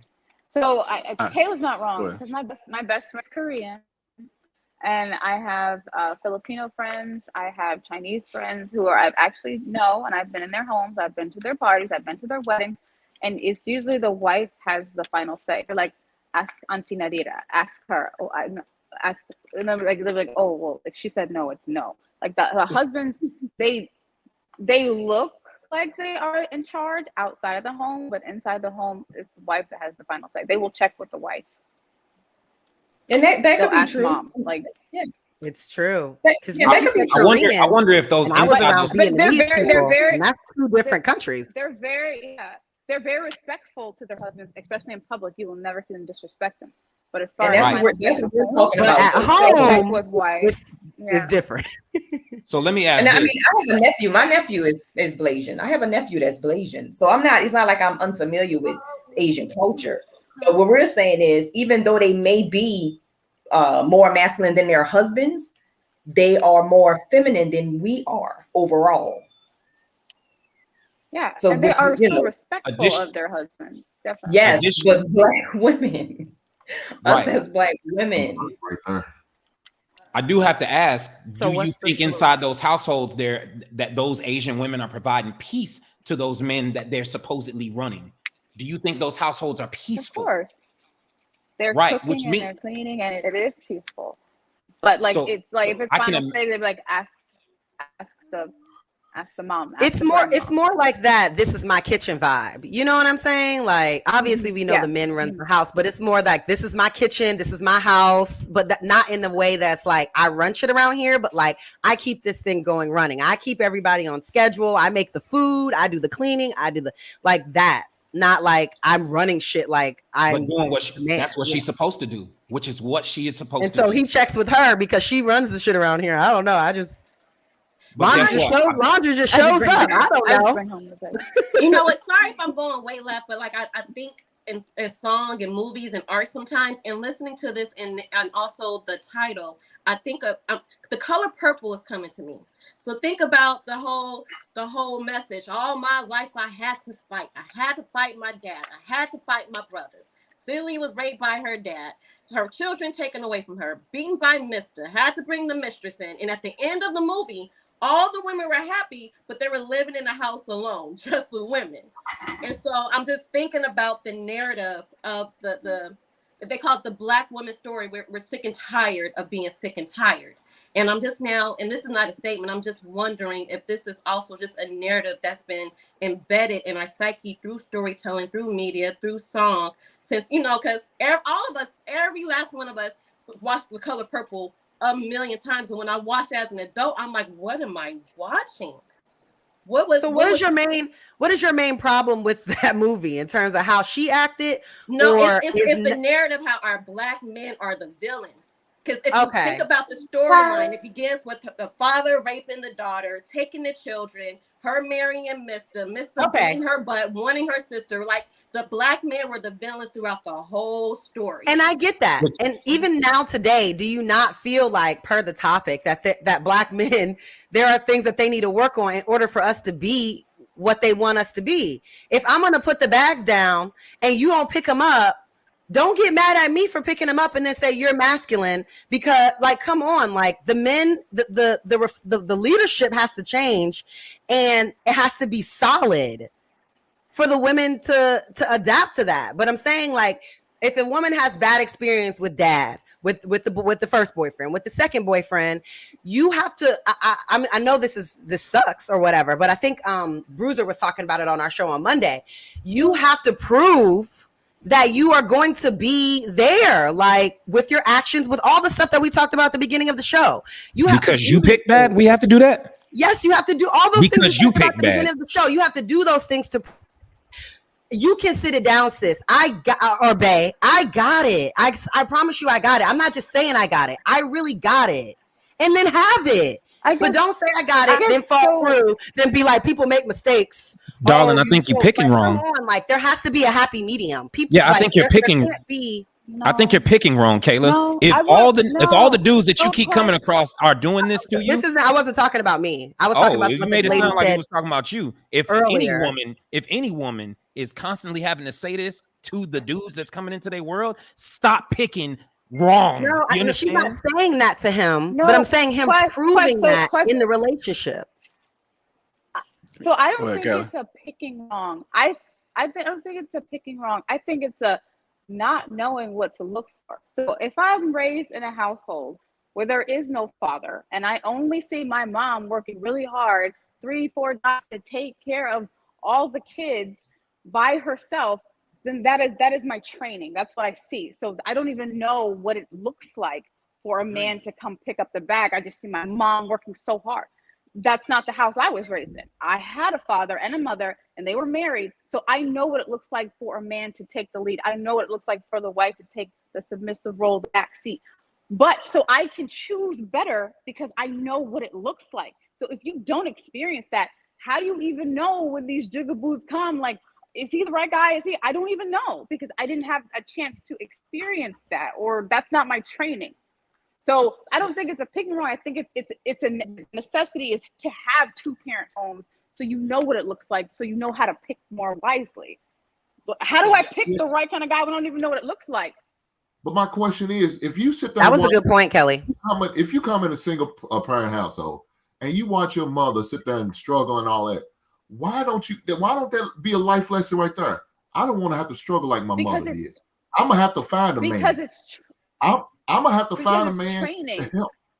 I understand, but you don't. Training. You always revert back to your training. That's what you see. So that's what you experience. That's what you think is the norm. But Kelly, do you think all training is good training? Listen, you think I have no problem with the man picking up back to me because, also for the boys, my brother knows how to treat a woman because he saw how my father treated my mother. He saw how my father handled his daughters. So he treats his girlfriends very well. Like every girlfriend that he dates tries hold to on, Hank. I'm gonna play this because he's sorry. I think you might be. Yeah, I just wanted to say one thing. I think you might be coming. Go ahead, Kayla. Just wanted to say one thing because I have to go. I have a bunch of people waiting on me, but I'm really happy to be here on a Sunday. I think this topic is very progressive, and I think we should also remember that the part women do to lack of Black men stepping up is not just Black men romantically. I think fathers and holding men accountable for the children that they bring in this world and how that impacts them as they become an adult. And when it's time to make these decisions is where it all is, like back to what Kelly said. So I think a lot of the lack of Black men stepping up are Black fathers that didn't step up in a lot of these women and men's lives. And I think that the accountability in those types of conversations need to happen more. But I love you guys so much. I got to run. I appreciate you, Kayla. All right. Just so you guys know, I think, Kelly has a lag, so she's that's why it's probably talking over and she's catching things at a slower rate. But when she brought up about it starts in a household, it makes me think about this video that I posted yesterday, and it was from King Talk. So I'm gonna play it real quick. I need to acknowledge the sin of y'all mamas, man. Y'all ain't just picked that shit up off the street, man. Y'all learned that shit somewhere. The same way y'all sit up here and say about me and, oh, yo daddy, da-da-da-da, right? Y'all learned it from somewhere. Y'all learned that this is what's wrong. You know what I'm saying? Especially in this society we live in now, right? The Western society, right? Everything they exalt, right?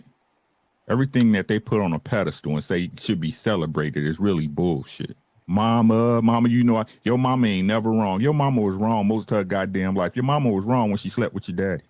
My mama was wrong when she slept with my daddy. She wasn't married. She didn't do it the right way. But because you're a child and you don't know no better, you get programmed with this shit, especially the females. You don't need no man. How the fuck you gonna say you need a man? You needed a man to make a baby. Do y'all understand how stupid y'all sound when y'all say that shit? A movie. He was like, it's easy to change a idea than a belief. All right, shout out to Ricky, man. But anyhow, Ricky. And that's why I say, like, a lot of times both parents can be in the house, but that don't mean that they're good examples. And I came up with both of my parents too. I came from a two-parent household, but there are some things now as an adult that I tell my mama about. So everybody's not perfect. I completely understand that. But I do believe that a lot of times, and look, people change. You know, you can get with a person, things, you know, things can change. I completely understand that. But I think just to put the whole thing on women are in this masculine energy because of black men, I can't agree. I can't agree with that. I don't think it's all on the black men. I got a quick question. Do you I don't think it's all on the black men. Oh, sorry. Oh, Okay, I'm gonna go referee it. Go ahead, Jay, and then we'll go back to Kelly. Do you think, coming from a two-parent household, do you think the perception of a relationship is different than those who came from a single parent household in terms of maybe endurance? Like, I know what Toya was stating about, you can have two parents that have been together, but it was a bad relationship. You know what I mean? But do you still think that the perception of the relationship, as far as longevity, endurance, do you think is perceived different from somebody who's been in a single parent versus, you know, do you think you take that in your relationships? Like, okay, this is terrible right now, but it's not always going to be like this. We can endure, we can get through it, versus somebody who might have seen just men in and out, you know, in and out of her mom's. So it's like, oh, the minute it gets bad, well, find a new one.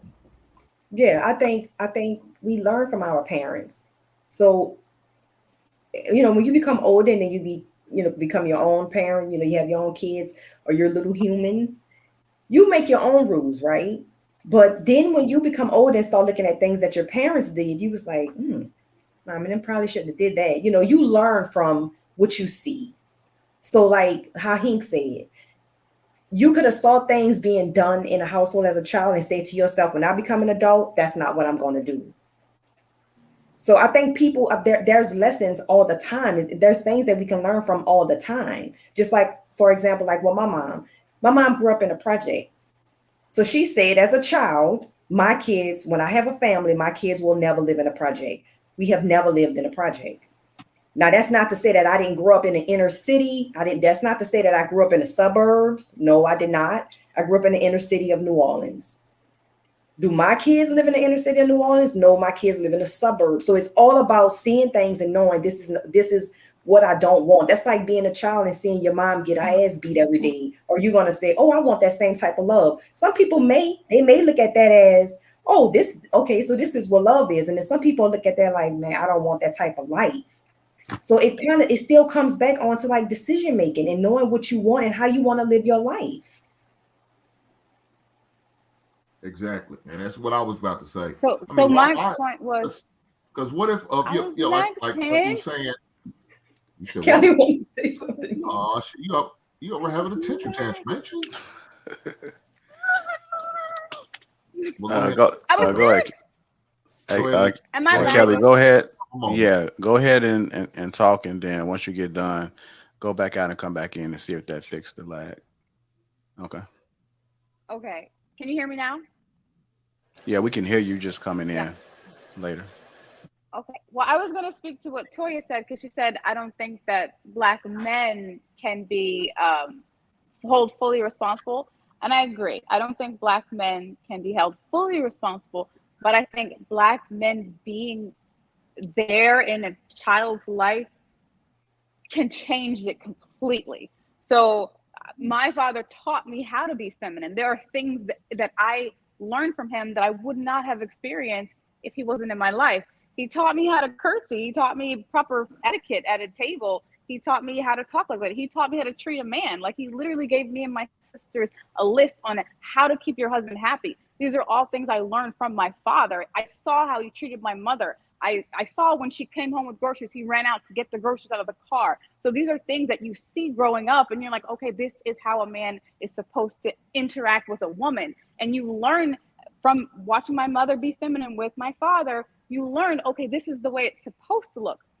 So if a man is not there, you never get those specs. Like, you don't even know what that looks like. So I don't think it's all the man's fault, but I think a man being actively involved in a child's life, because there's things boys learn and there's things women learn from their dad.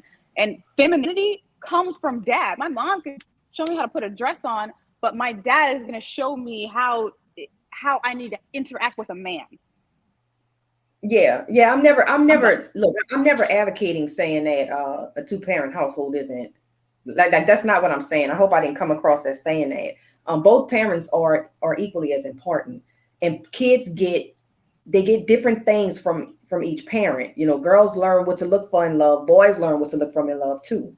So, you know, I mean, because scientifically, a child literally falls in love with their parents. That's your first love. And then as you grow, you fall out of love with the parent. But that's who you love first. That's where that first connection comes from. So each parent plays a very vital role, each one. So I do believe that kids, and I'm an advocate for family. I'm an advocate for, you know, parents coming up in a household with both of the parents present. I know that's not the case all the time, but I think that is very important. I think each parent do play like specific roles. I agree. I just think a man sets the tone for the household. If he's not there, who sets the tone? I guess for me. That's okay. Oh shit! Hey, let me speak that real quick ninja- before Ricky cooks. Hold on. Hey, Ricky. Let me get Chat my Ninja Song Major in the building. Chat Ninja Song Major. Hey, Kelly. Oh, she just did. Okay.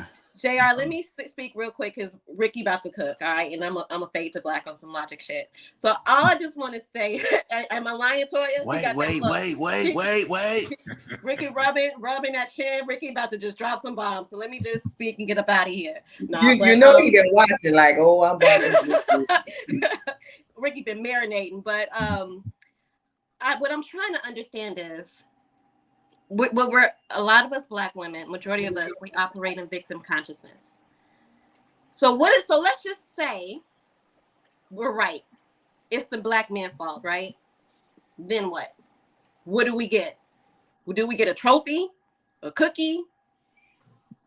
Then what? It's the Black man's fault. Now you know what it reminds me of, Amber? It reminds me when people say, like, I woke up and brushed my teeth this morning. Okay, you're supposed to do that. You know, it gets to a certain point where it's just like, I get tired of hearing the same stuff. The same rhetoric, the same battle of the sexes, the same blame game. Okay, so say we right.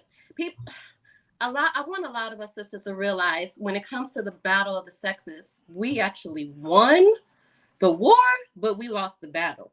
Because a lot of us are still single. Nah, flip that. Y'all won the battle. Y'all lost the war. I'm sorry, I said that wrong. Yeah. My bad. Thank you. But you know what I'm saying. And we won, but we really lost. And so this battle of the sexes is just asinine to me. So if we win this war right now, it's the Black man's fault. What do we get for winning? And guess what? The Black men still single, still don't have kids, still earning decent income. Right. No, we getting married. We getting married. We just the Black men are women. The Black no, men they're getting married, but there's still like some. See, and that's why I don't understand when women be talking about there is no good men out here. Hey, everywhere. They everywhere. They're friend zone them. The men that pick up the bags are the men y'all don't like. Yep. This shit's crazy, man. This shit's crazy. We done talked about this. We done talked about this so much that y'all like Futures and you hate Russells. Just be real. I love None of y'all women out here want a good guy. Russell. You want the bad boys. That's what y'all want. Typically, I ain't talking about the people on the panel. I'm just talking about overall, right? Huh? I want flowers. I want him to pop Kelly, up you with lagging, flowers. baby. Hold on, y'all. Like I think Ricky was speaking. Just give him a little bit of grace as he gathered his thoughts. You know, he's like the pastor over here at the Lapeef Network. So you're right. That's what yeah. When you take them pauses, just show him some grace. And Kelly, when you speak, try to turn the cam off when you speak, and then see if that helps, and then turn it back on once you stop, because sometimes that helps with the pulling. All right, go ahead, Pastor Ricky. Okay, so shout out to everybody. Happy Sunday. I pray y'all had a great weekend and it was fruitful in all y'all endeavors this weekend. Amen. Shout out to Baby Q, my guy, Young Lion. You know what I'm saying? But let's address I wanted to address the subject matter, right? The lack of Black men are Black women forced to be strong, independent women due to the lack of Black men stepping up. I like the way that was worded, right? So let's say this. Start off with, it all goes back to accountability. Accountability for what you put yourself through and accountability what you allow people to put you through, right? So look at this. This conditional feminism when it comes to black women, right? Okay, I have to do this. I have to do this. And you have to prove to me, blah, blah, blah, right? A man got to be a man no matter what. Whether I'm single, whether I'm married, I have to be a man because that's what I present out to the world.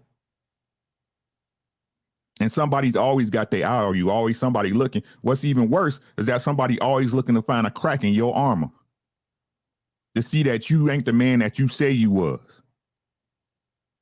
Right? So why is it that it's so conditional and it's so accepting for a woman to supposedly have this switch to be a lady and be a man? The fact of the matter is that because you simply have that frame of thinking, you already losing the game. Your shit is already skewed. You already look at men differently. Right? So like I said, 9 times out of 10, the type of man that would take care of you, that would provide, that would allow you to put those bags down, you don't even like them. Because the characteristics he exhibits, you ain't never seen. It's weird to you, it's lame. Right? He is square. The last man I had, you know what I'm saying? He ain't never let me do that out, right?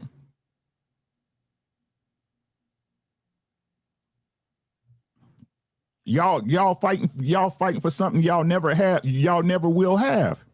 Y'all ain't never been independent. Why do you say that though? Why? Because it's the truth, Siobhan. No matter what y'all say, men built this planet. Everything that y'all go through on this earth was funneled. You getting a job was funneled through to you somehow by a man. You running a business because money is controlled by men, the top 1%. Everything you look that you want to say is a bag and make you independent and strong was put into place by a man's structure. But ain't no damn but. There's definitely a but there, right? There is the silver lining that, okay, we get it, that the man is there, top of the totem pole. It's great. They're supposed to be, right? But at the end of the day, like, women weren't allotted that same opportunity back then. Keep lying to these hoes. Allotted what opportunity? To be able to be on top like the man. So what's more, the only time you should be on top is when you ride, right? That's the truth of the matter.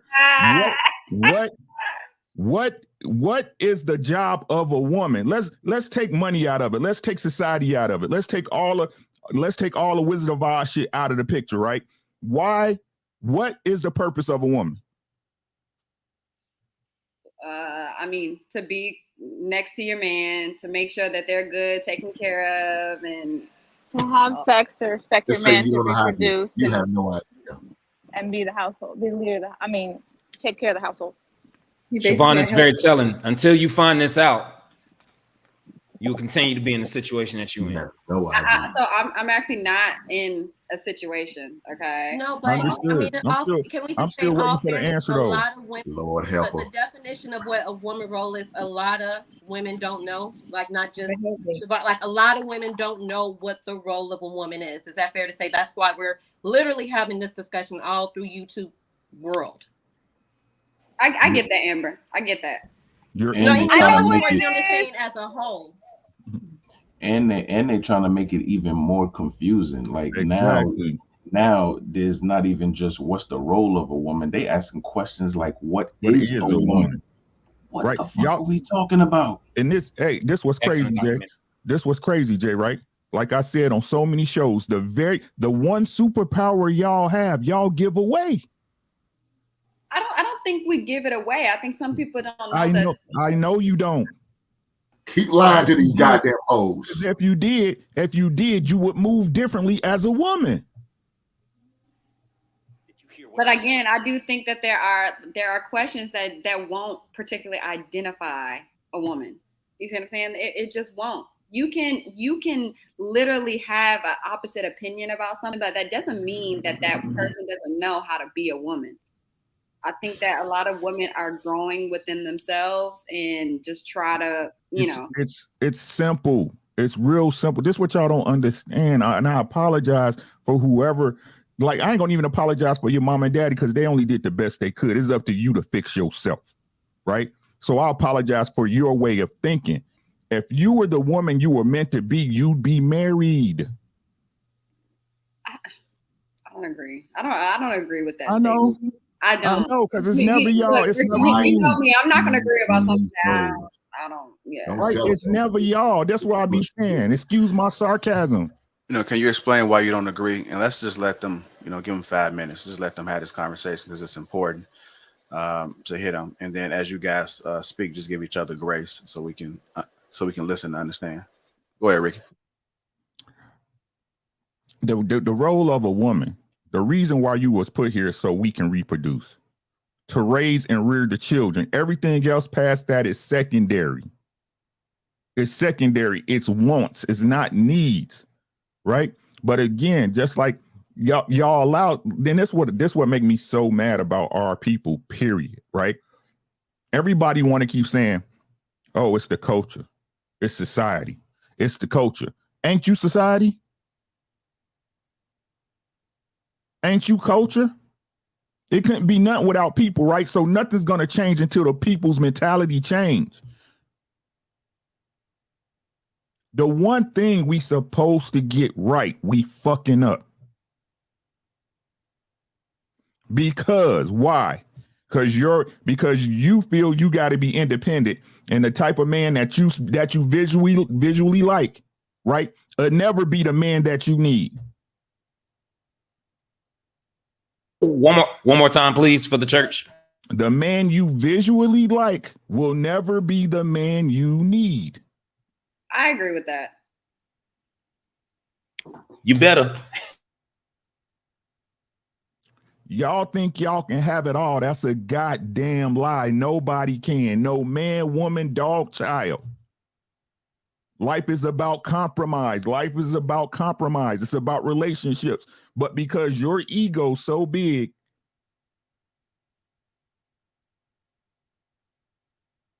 or shout out to Nurse Fancy again, I'll call names, right? Everybody want to say ain't nobody perfect.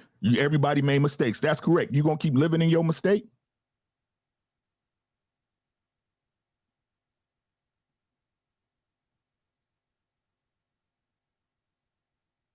You have to realize what's wrong with you. You can't control nobody else. You can't control nobody else. That's why I say you got to love a person for what they are and aren't. For what they are and aren't. But I'm just some guy on YouTube.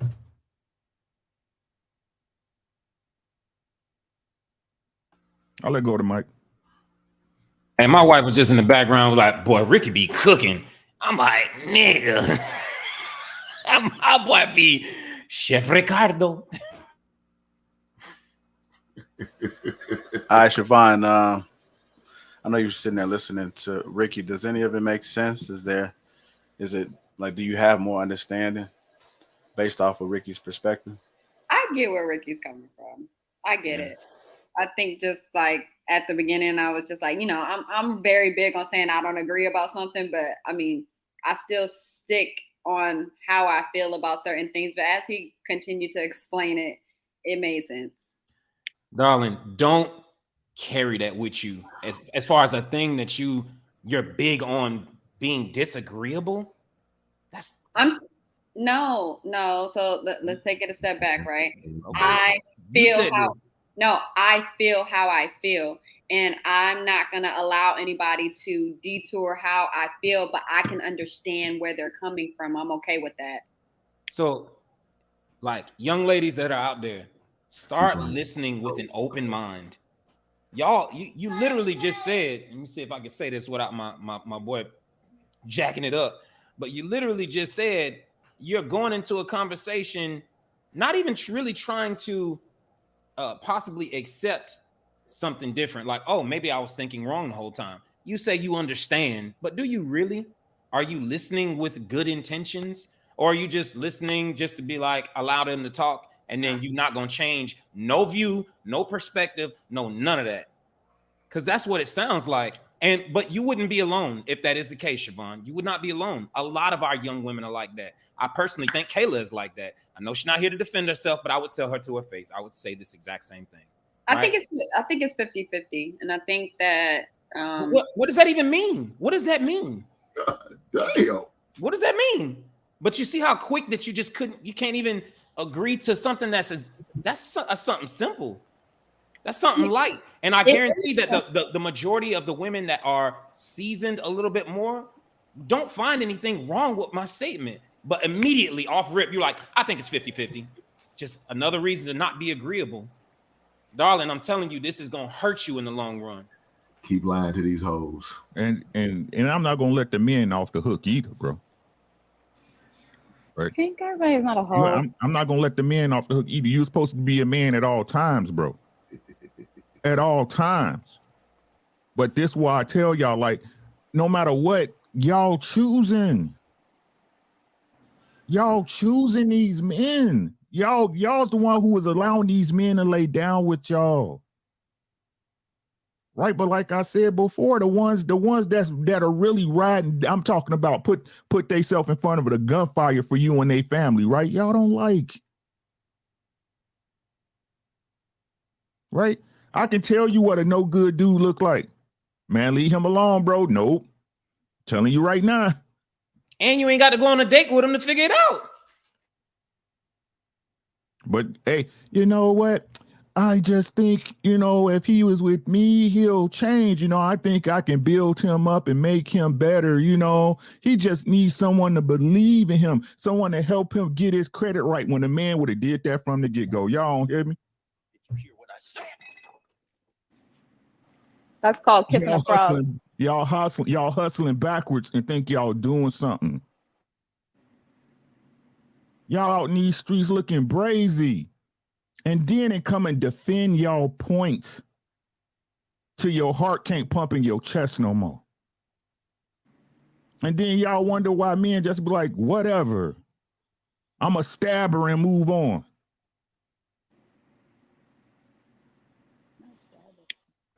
Keep lying to these hoes. If we couldn't lay with y'all, we wouldn't lay with y'all. Did you hear what I said? If we couldn't lay with y'all, we wouldn't lay with y'all. What's the problems with a man and being a single mother if you say, no, not tonight. No, sir, not tonight. No, you can't have my number. No, I'm not going to your crib. No, you can't pull up. But like I said, it's all our fault, JR. Hank, at the end of the day, we got to pay the freight. But what do I know, Hank? AMG. I'm just some guy on YouTube. Hey, Ricky and JR, I'm sorry. I know you paused. I'm respecting the pause. Can I say something real quick, Ricky? I want to bring it back to, just chill out when I say this. I want to bring it back to last Thursday's show when they did the clip on Lauren London, when she was speaking of pure love and ego. Because I think this is what me and Ricky was actually on the same page during the show. I was all up in the chat. And what Ricky is talking about, the absence, when you're dealing with relationships with any human being, the purest love, the purest form of love is the absence of ego. The purest form of love is in a spiritual form is acceptance, love, acceptance, and compassion. And what Ricky Williams is saying is that in order to have any form of healthy interpersonal relationship with any human being, let alone with your spouse, mate, partner, whoever, it has to be the absence of ego. That if this person is who they are or who they not at this very moment in time, and they will never change, you have to accept it. It will behoove of you to accept them as is, because there literally is no ego in place. But unfortunately, a lot of people on the Thursday show had no idea what Lauren London was talking about, because they operate in ego. So a lot of things she was saying was going over their head. Am I correct, Wiki? I don't want to speak for you, but I just want to make sure. Okay. Hey, Quest, I know you off cam. I'm gonna drop you down for 1 second so I can bring somebody up, and then Miss Cresswell. Okay, Miss Cresswell, I'm about to bring you up right now.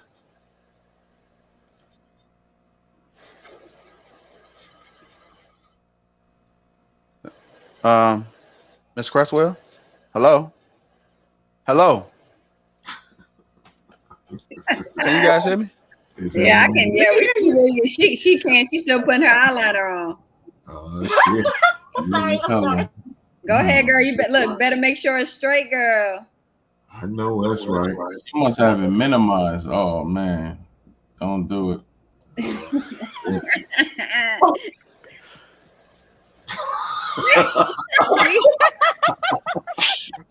Yeah, We don't know. She doesn't know she's not.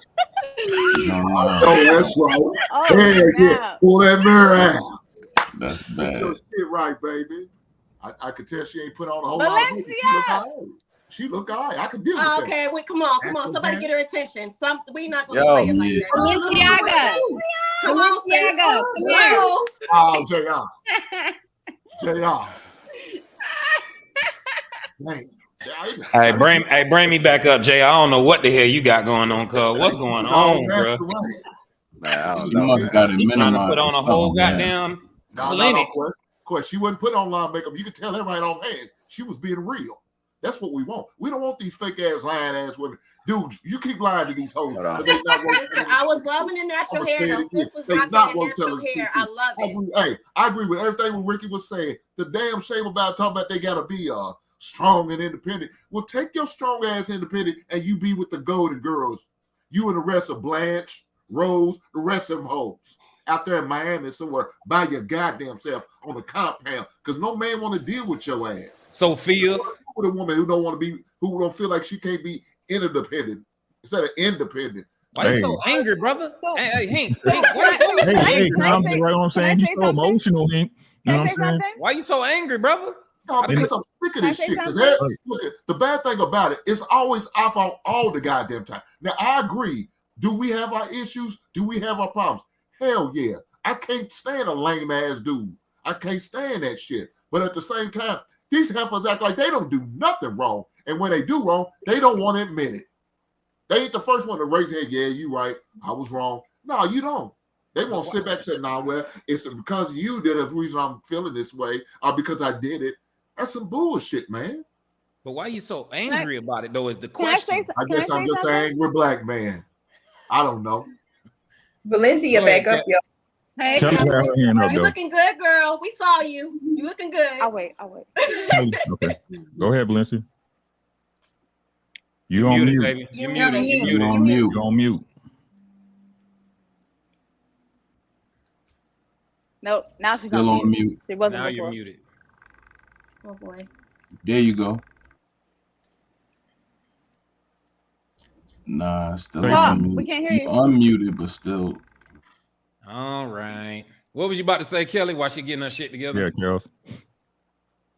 So, damn, Hank, you went off on it, and I had a point. My bad for being So first of all, Hank, everyone's not a hoe. You keep saying lie to these hoes. Everybody's not a hoe. There's well, the still hoes good gonna girls be out hoes. there. I'm not. Look, Kelly. Let me say this. Not every one of these ladies hoes. Men know what a hoe is. Men know what a lady is. Treat them as such. Okay. Don't wear a jacket that don't fit you. Right? And let me tell you. I had like a really good point. Jeez. Yep. But let me delve into this even further, right? Siobhan, right? Women wasn't allowed this position, blah, blah, blah, right? And y'all hear from every feminist down the line, you name it, right? I remember. Oh, go ahead, Kels. I remember my point. Go ahead, Kels.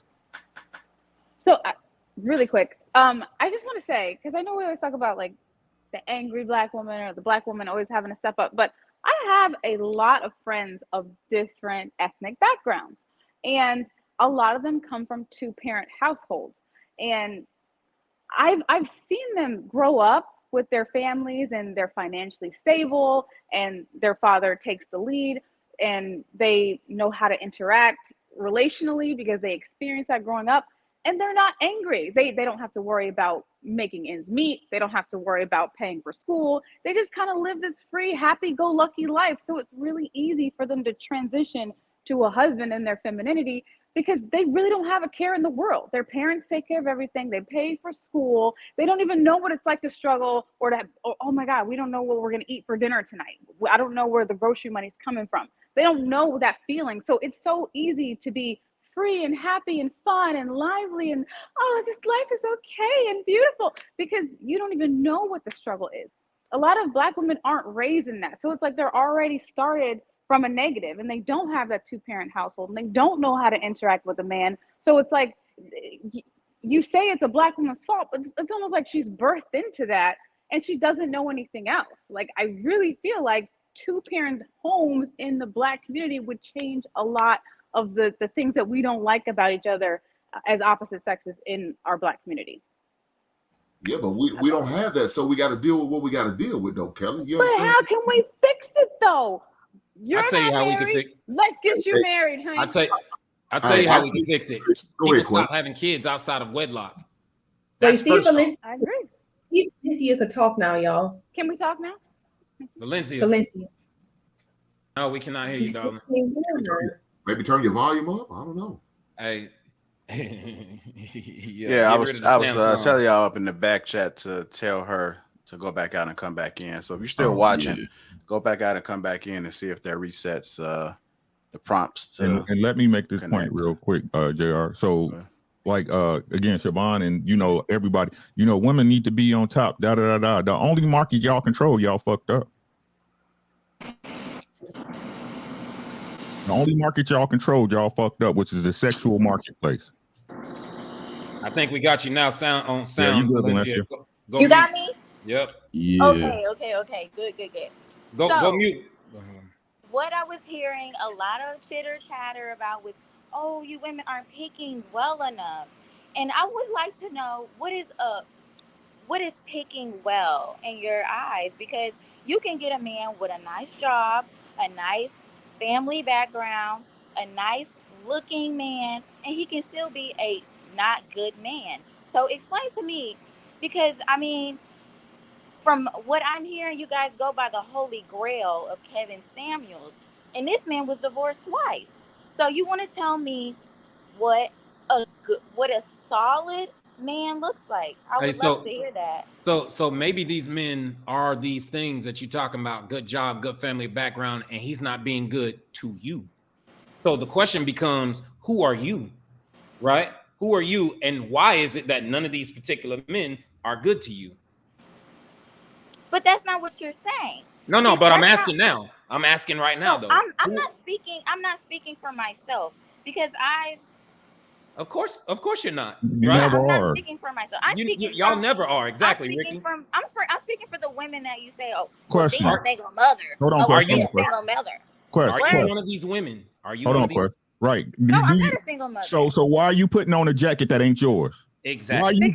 Hold on, Valencia. Why does that matter? Why can't I just ask the question? Hold on. Please hold on, right?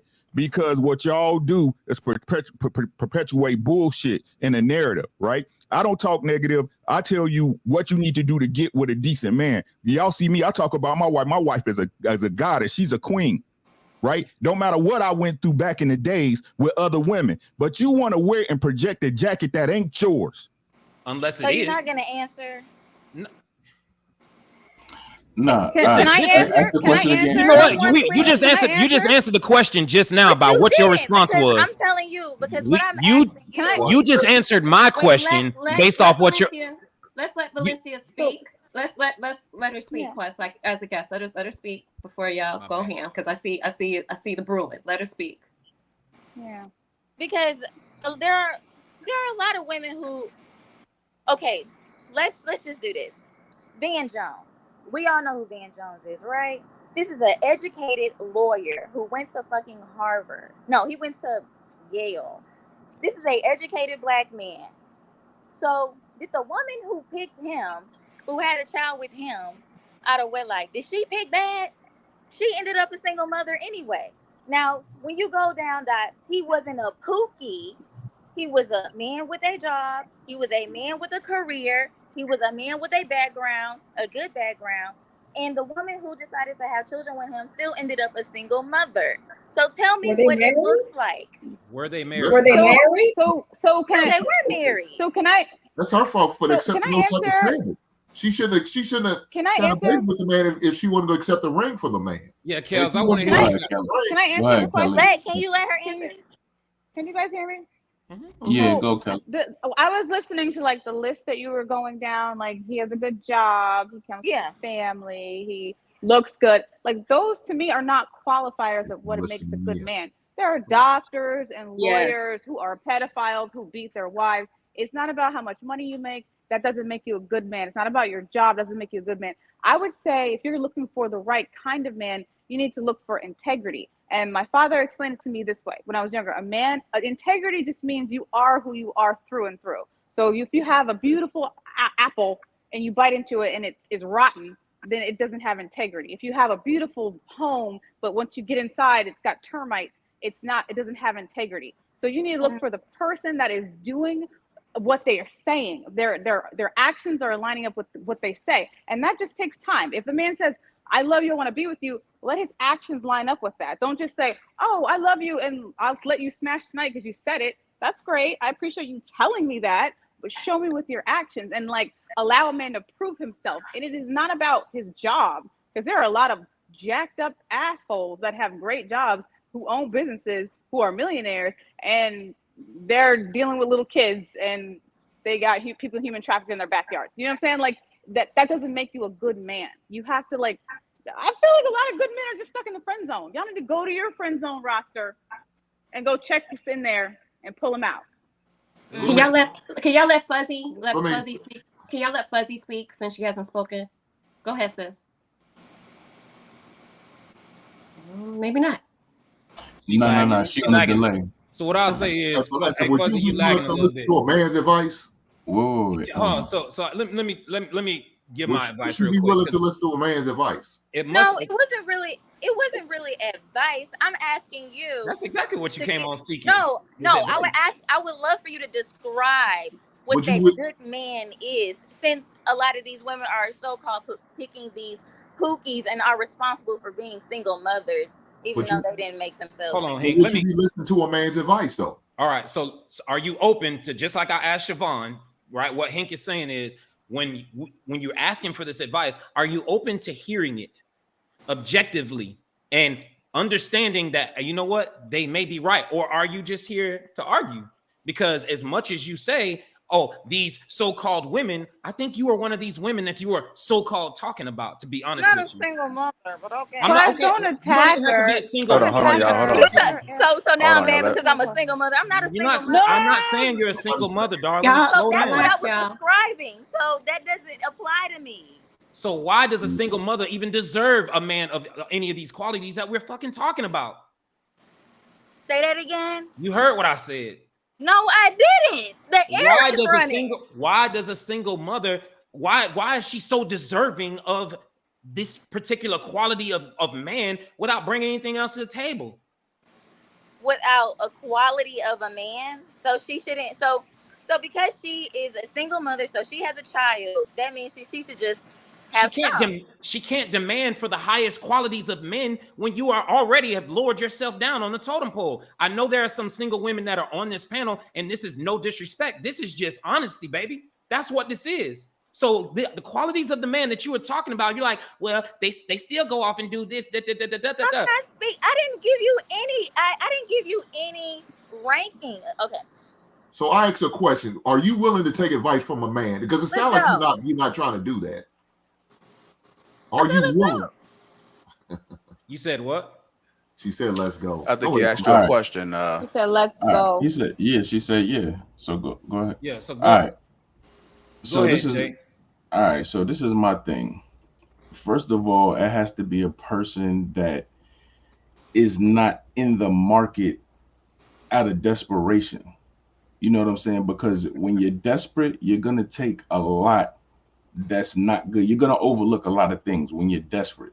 That's the first thing. And what usually happens is people, you know, and I'll say women will have their pick of the litter in their youthful ages. They have their pick of the litter. Then they'll get to a certain age and realize all this stuff that they were picking is not sustainable and not substantial. Then when they find a man who has simple qualities that most men are supposed to have, or things that, you know, you brag about that aren't anything special, you'd be like, oh, you know, that nigga got a nice job and benefits. You kind of supposed to have that shit. You know what I'm saying? Don't even brag about that. And you'll overlook the clear red flags because you're in a place of desperation. So you have to take your time. You have to watch this person in different environments, in different stages. You know what I'm saying? When stuff is good, when stuff is terrible, you have to see how they react in that situation and you pick accordingly. You know what I mean? But as long as you're in a place of desperation, a lot of stuff is gonna go unseen because you have something that you have needs that you need to be met. So you're gonna accept a lot of people that don't qualify. And for advice, step 1, learn some coochie control. Step 1, learn to control your cooch. Because what happens is that y'all get these men and y'all see the red flags and y'all know they ain't the dude y'all supposed to be with, but you asleep with him, he blow your back out, then you don't know how to act. So then you accept them, and then when the shit start rolling, you want to blame him when he was that person all the time. Can I, Valencia, can I ask you, isn't it a possibility? This has nothing to do with if we are mothers or not, but just even in the dating game, a lot of us women did not choose the right guy. Even if we broke up and we went our separate ways, we did not choose the right guy, maybe to give our body to, our time to, energy to. And what I am getting, what the fellas are saying, there has to be a level of accountability on our part, who we let in our bodies, our space, and things like that. I remember when my son was an infant and I was complaining to my dad about his dad not stepping up. And you know what my dad said? You chose him. You slept with him. This is my father who raised me. He said, well, shit, you slept with him. You had to shower him. Got to suck it up. And so if my own father is saying this to me, and this is my daddy, that's what the men are saying. There has to be a level of accountability on the men we choose. And then we can't bitch and complain because the signs were there. A lot of us women, when we really rocking with the guy, we ignore a lot of red flags. We're hoping that they will change. If we love them harder, they will change and love us the same way. So that's the level of accountability I think they don't see from us. It's not just it's 100% our fault. Both of us got to own up to something. Yeah. Is that fair to say? No, I hear what you're saying, but to me that sounds a lot like, okay, well, you fucking up. You are really fucking up. You fucking these horrible niggas. You fucking. When are we gonna say, okay, maybe men should just be better? Because what we're continuing to say is, okay, well, wait, Valencia, all over again. This is Can I say 2 things? Can I say 2 things? No, we don't sound alike. Yes, you do. Y'all sound just 2 things. No, we don't. Shit. I have 2 things. Valencia. Yeah. Hey, good luck out here, Valencia. I'm gonna just be honest with you. Just good luck. Can I say something? My bad. Number one, you guys didn't answer her question. Her first question was from the men. What does it look like to choose the right kind of man? Like, what does that man look like? You had to do like a little etch and sketch or maybe a list of the right kind of guy to choose. What does that look like? I think what you started off with, Kelly, by saying integrity, men have to have integrity. This is like the highest class of men walk around with integrity. I think that's the first thing, right? And if you can have some type of coochie discipline just to figure out if this nigga has integrity, maybe this will help out with some of your selecting, your men selection. But I do agree, Kelly. That's continuing to make it about something that I've done. I'm just asking for a list. What are you looking for? What are you There's looking? no specific list when a woman is looking for. So integrity is saying, okay, a person who does this and does this, like people don't tell the truth. You know what I'm saying? Like people. But that's the point. Are you If they're not, that's the point. If they're not telling the truth, you wait it out to see if their truth and their actions line up. Bingo. All right. What are you Fuzzy, hold on. Let Fuzzy been waiting. Oh, go ahead, Fuzzy. You looking like you're good now. You're unmute, baby. You muted. Integrity. Can't hear you. She needs to go out and come back in.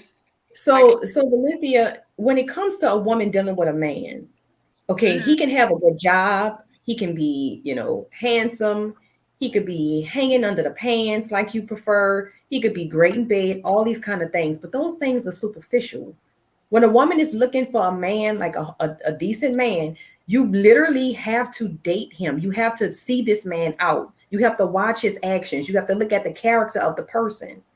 You can't go off you can't just say, oh, he's an attorney, so he should be an awesome man. It doesn't work like that. It's not about the job title. It's not about how much money he makes. It's not about who he networked with, all this kind of. Oh man. What was your? Can I ask you a legit question? What was your father like? I have a great father. That was an honest question. Quest. It doesn't apply to her. You see what I'm saying? It don't apply to her. It's never her. It's never him. Okay, we got Fuzzy. Go ahead. Okay, can y'all hear me now? Yes, ma'am. Yeah, we got you. Okay, hey y'all, hey. So, like I was saying, I agree with what Ricky was saying. I actually agree with the men. I also agree with you too, Valencia. But listen. You already know when a nigga ain't shit. We know this walking in the door. Ain't nobody tell nobody to sit up here and have a bunch of babies by a bunch of no good motherfuckers. You know what I'm saying? Ain't nobody tell you to sit up here and sleep and give your pussy to this man that because he got a good job or because you haven't even seen no integrity yet. You haven't seen shit. Of course, people be lying. People lie all day. You can give him some pussy and you can still know he lied, but you don't have to continue to go on and have the baby and become a single parent. I learned the first time. Now I do have my son is 23. I got a baby daddy that always been there, never had no complaints, never. But I also didn't go out and keep having multiple babies by multiple baby daddies and keep going out and doing all this other bullshit. You know what I'm saying? I wasn't gonna do that. So as soon as somebody give you a few red flags, you can fucking leave. You don't have to sit up here. And I used to be a Captain Saber hoe. I don't say these hoes no more. I just don't. I'm just being truthful. If a nigga ain't got it together, and I'm not saying we all perfect because we are not. If they don't have it together, then fuck it. I'ma move on. I see so many women that do put men in a friend zone. For example, I have a close girlfriend of mine. She was pregnant by another man. This other man stepped out the friend zone and stepped in her life and was like, baby, I love you. I want to be with you. I'm going to take care of you. She like, but Fuzzy, I really don't love him like that, but I'm going to be with him anyway. I'm going to marry him anyway. She got married to him and had a baby by him. Her fourth baby by him. 4 baby daddies, 4 babies. And she's very, very, very successful, right? She said, I'm just not sexually attracted to him. I think I'm going to leave him and get with this other dude. She left him, got with the other dude. What the other dude? She come over to the other dude's house. He cheating on her, run her through the ring. I'm like, bitch, that's what you get. Look at Ricky's face. Look at Ricky. She lied to these hoes. You know that nigga ain't have no integrity. You She know lied it to these wasn't hoes. shit, but you did it anyway. And you let this man gaslight you. You let him love bomb you. You let him do all of these things to you, and you stayed for it anyway. So I don't have no sympathy for these hoes. And she's starting to lag again. Hey, Fuzzy, you lagging again, baby. There you go. Well, let me ask this: is any of this helping Valencia? What are you looking for? What are you looking for in a man? That was going to be my question. What are you looking for? I really just was interested in what you had to say to this conversation. Well, ma'am, if you're not looking for anything, why are you even But about it? let me tell you why this conversation with Valencia is very needed, because there's a lot of women who have the same question, who think and feel like her. So this dialogue back and forth is educational purposes, but it's a lot of women who feel that way. But her perspective is important. You can't just be going there and just be blind. If you don't have no purpose of what you're looking for, you're just in there. You gotta have an idea of what you want. Hold on, Hank. Let's let her talk, because I think your mic is kind of going in and out, Valencia. I am very interested in hearing what you have to say. What are you looking for? I already explained. I'm not looking for anything. I was overhearing the conversation. I was really quite interested in what you had to say about this one particular scenario. Well, this one particular question. But you're not really interested. You don't even want her man to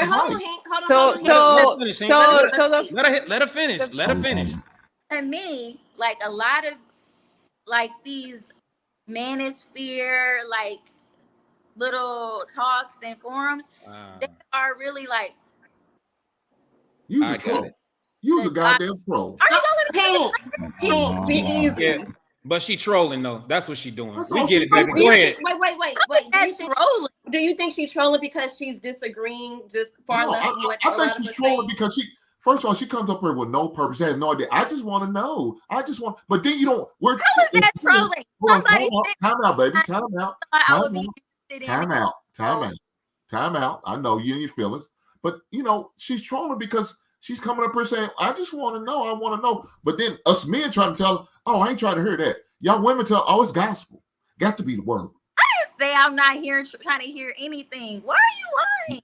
I said, no. I'm trying to hear what the men are saying, ma'am. I sat there and I listened. No, you didn't. Okay, let me ask you this. Valencia, did you get your answer? Did you get your question answered?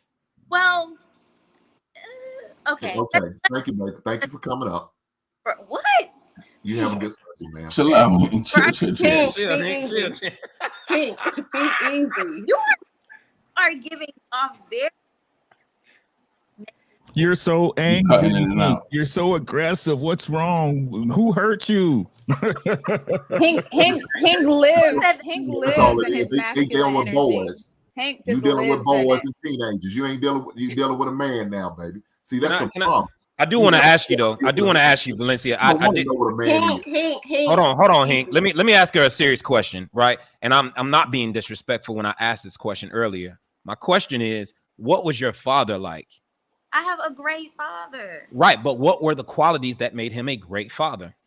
He provided for us. He took care of us. He married to my mom. I don't know if that's really like even necessary to talk about, honestly. Wow. Wait, whoa. Hold on, Ricky. Let me get it. Hold on. But that's everything is necessary. No, hold on. Let me get this off. Everybody stop for a second. This is part of the problem, Valencia. If you can't give me a second, darling. Give me a second.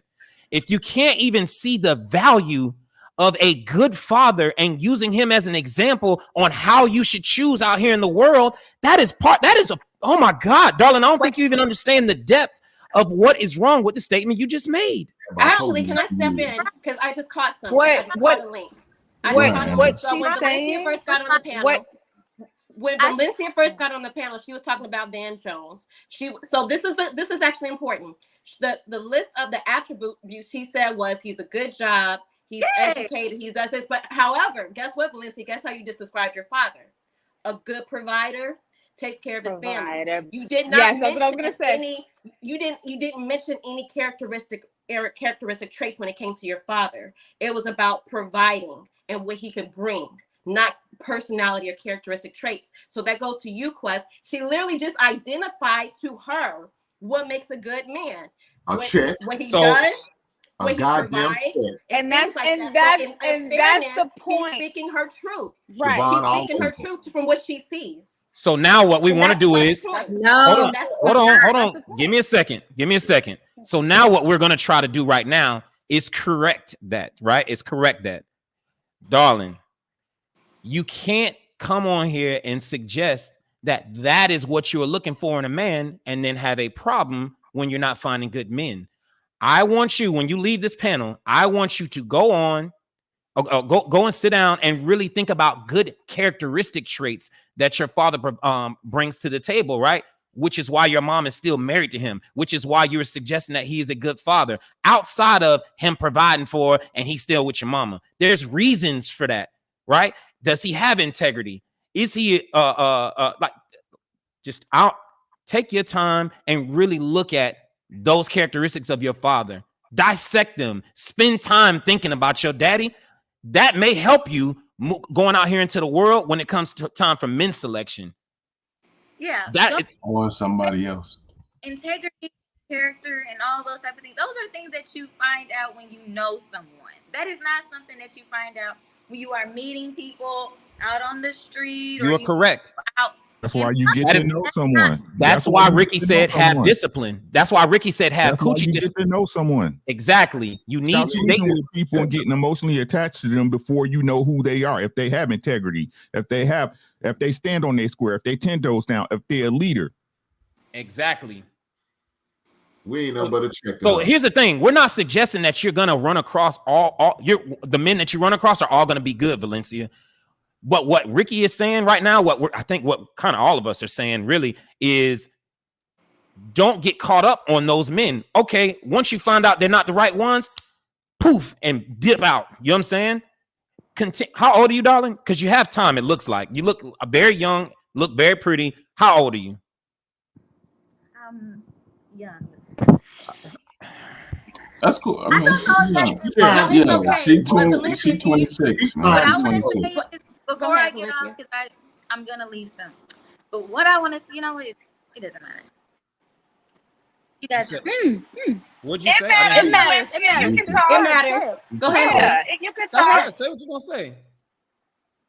This is team understanding. LAPEEF-ING Sundays is about understanding. Go ahead. Go ahead, sis. Say what you're gonna say. Yeah. So the way I describe men, my father or all of that type of stuff, yeah, sure, that was good. Those are good qualities. But we're talking about, to me, like that whole coochie control and stuff like that. Like, sure, that's a valid point.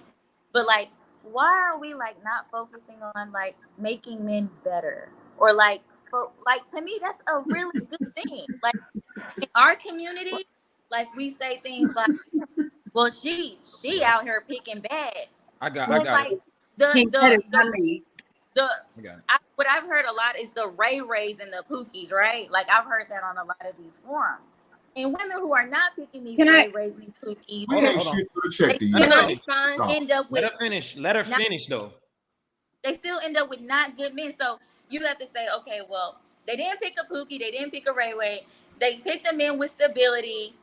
They still ended up a single mother, or these women, they ended up, fucked up. Like, to me, like, people just sometimes aren't honest, and we are just saying, we're sticking to, okay, well, your ass should have knew better. Like, that's not really like. All right, quick question, Quest. Let me jump. So, what do you consider a man being better? What's your description of a man being better? Good question. What do I think is a better thinking being better? You said men need to be. He said, better. why aren't we focused on making men better? So he's saying, what does that look like? A man being better. What does men being better look like? Mm-hmm. Well, I think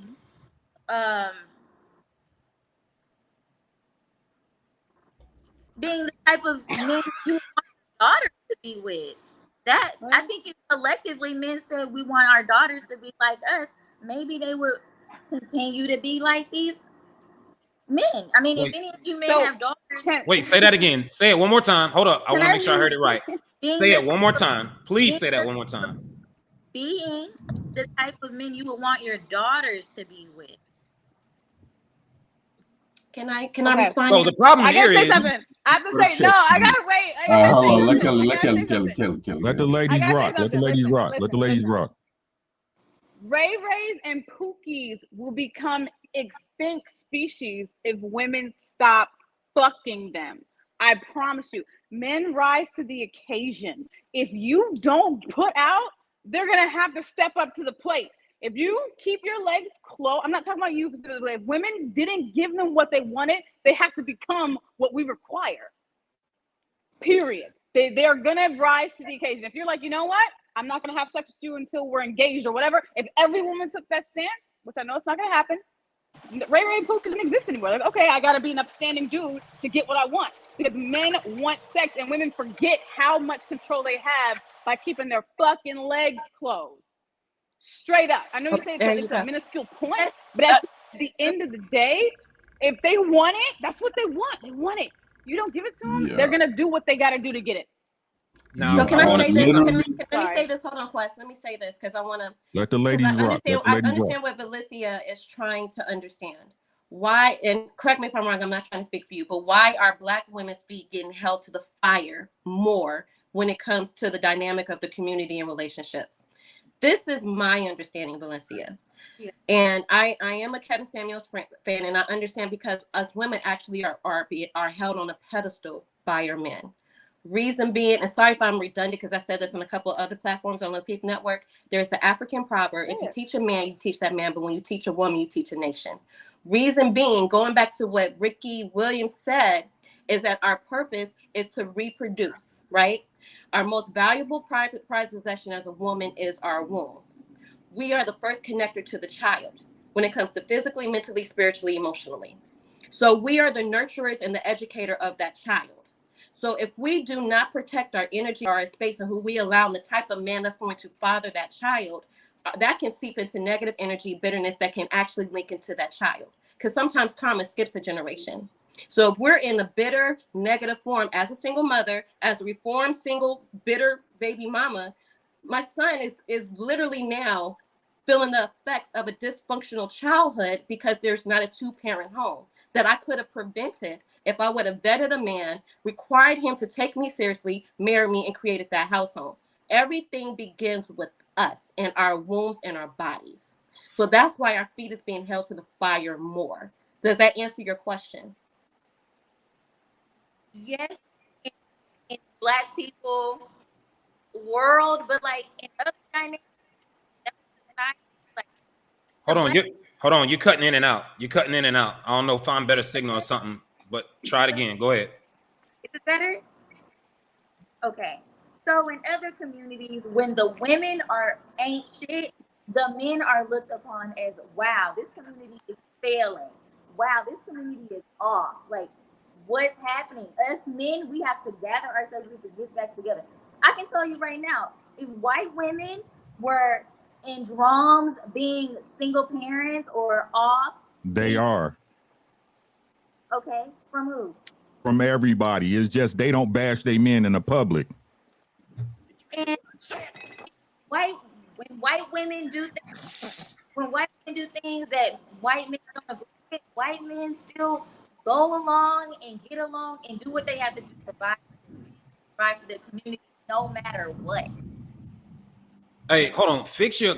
I don't know what you're doing with your phone, but if you keep resting it down, then your volume goes in and out. So sit it up, because like sometimes you're saying things and we can hear it clearly, and then sometimes you go in and out, in and out, in and out. So just I don't know. Just hold your phone in a manner where we can like hear it consistently, because I'm sure you got something to say, but we can't hear it sometimes. So say that again. I'm sorry, darling.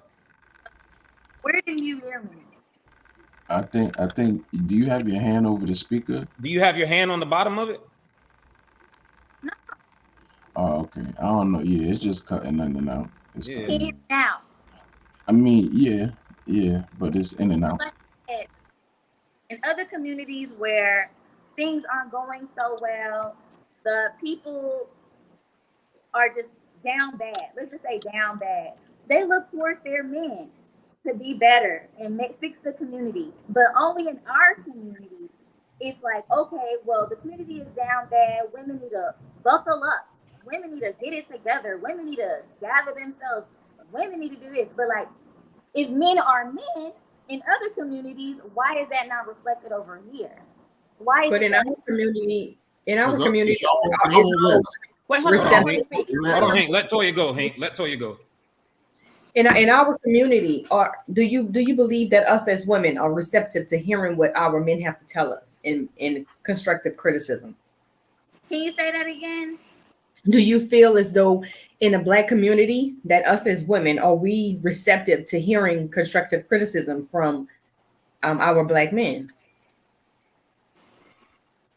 Yeah. You think so? Hank said, "Oh boy." Let's because I know you brought up Kevin Samuels. Let's think back to Kevin Samuels, right? Okay. So and I understand some people do not like him, and that's completely fine. Everybody have their choice, right? I was a fan of Kevin Samuels. Now, those ladies that called in, because remember, they weren't on a platform. They literally called into his show. Yeah. When he gave them the answers that they were looking for, were they receptive? Some of them, not all of them, but some of them. But the majority of the women were not receptive. Okay. They were not. So I don't think it's that. But what does that have to do with, like I said, like when white women. But that's what I'm telling you, Valencia, because you just said other women in other races, when they have issues, they talk about it amongst themselves, right? But in a Black community, we as women are not receptive to hearing constructive criticism from our Black men. You go ahead, Rick. Go ahead. Go ahead, Ricky. Y'all liars. I'm so sick of this shit. Y'all liars. Y'all some liars, bro. This what I'm talking about. You can't even answer the question with a yes or no. Y'all liars, bro. You on here talking about asking for questions for the supposedly women that's going through it, but it ain't your jacket. Y'all liars. I said that. Stop lying. What am I lying about? Stop lying. You can't even answer the question. Is that a lie? Use a troll. You can't answer the question. It's just not answering the question the way you want it to. That's what y'all always say. That's what you always say. It's a yes or no question. Are women receptive to when we give y'all advice in our community? Yes or no? Why is that a yes or no when it's sometimes? Troll. Hey, goddamn troll. Yeah. I've been saying, I'm going to continue to say, keep lying to these hoes, dudes. Yeah. Don't because they don't want to hear the truth. Yes, they better hear a lie. She's So- a prime example of a woman who won't say nothing but a lie. She can't hear the truth. These women are giving the truth. She ain't hearing. Us dudes giving the truth. She don't want to hear it. I don't know what she's looking for. listening. You need to go talk to your daddy. That's what listening. Go talk to your daddy and hope your daddy can help you with this advice. You keep talking to us. You don't want to hear it for real. You say you do, but you really don't. Talk to your father. Because that's where it starts. Your father guides you in the way he needs to guide you, because it's obvious you're not ready to be guided by us.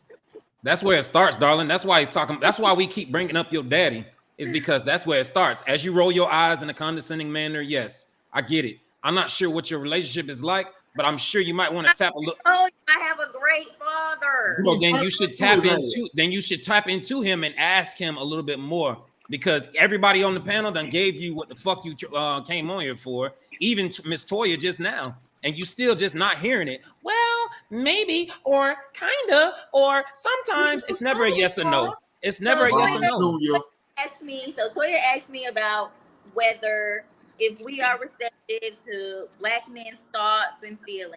No, that's not what she asked you. That's not what she asked you. If we And that's take not what. reworded it. You know context. You know what Hey, man, get this troll out here, dog. Has a real problem and a real issue than you, because you're trolling, and that's cool. Enjoy your day, ma'am. I will do so.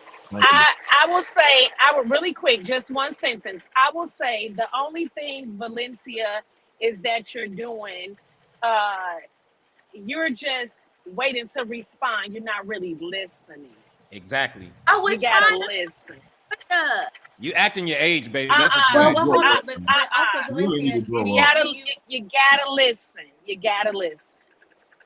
Do you think we're kind of giving Honestly, you this Valencia, advice? Valencia, your answers, the questions that you have, you already have the answers to. Well, The but kind also of man too, that you Valencia, need, do you think you that have we're at giving home. do you think we're giving you this criticism just to be mean, or are we actually genuinely concerned of the direction our community has been, the state of our community has been in the direction it is going? And since you are younger than us, we're literally, it seems like we're all on the same page and giving you the same advice because we're concerned and we care. I'm concerned as well. But if 1, 2, Did 3, you 4, listen to what 5, she 6, just 7, said? 7 people who's been on this earth longer than you have seen things, have experienced. I just shared my experiences and the mistake I made because I don't want you to make the same mistake, sister. And if we're all saying the same thing to you, and even Quest saying, take the time to talk to your dad. Think about the character traits of your dad, and then pay attention to the type of man you engage because he don't want you to make the mistake as a lot of us single mothers. Are you receptive to the idea that the way you're thinking may be skewed and wrong and that we possibly could be right? I am. That's it. Okay. She's open. See? And that's all we ask. All we ask is that you be open. Just be open. Take a whole Amber, you're the communication goat. For real. But here's the thing I want you to think about. A piece of ass. That's all she good for. This is what I want you to. What did you say? Hold on, Hank. Don't do that, bro. We're not doing that. What I want you to think about, Valencia. What I want you to think about, Valencia. What I want you to think about is it should not take us a trip around the world to get to what Amber just said, right? Just to get you to finally concede that, hey, it's a possibility that all of us may be right, and you may need to rethink how you currently think. That's all. That's what being agreeable and like kind of providing peace inside of a household when you get there. I know you're not there yet, but when you get to that relationship level, niggas should not have to go around the fucking world just to get you to concede, darling. Take that with you. Please take that with you. And I'm not being condescending. I'm being so serious. This is what peace looks like.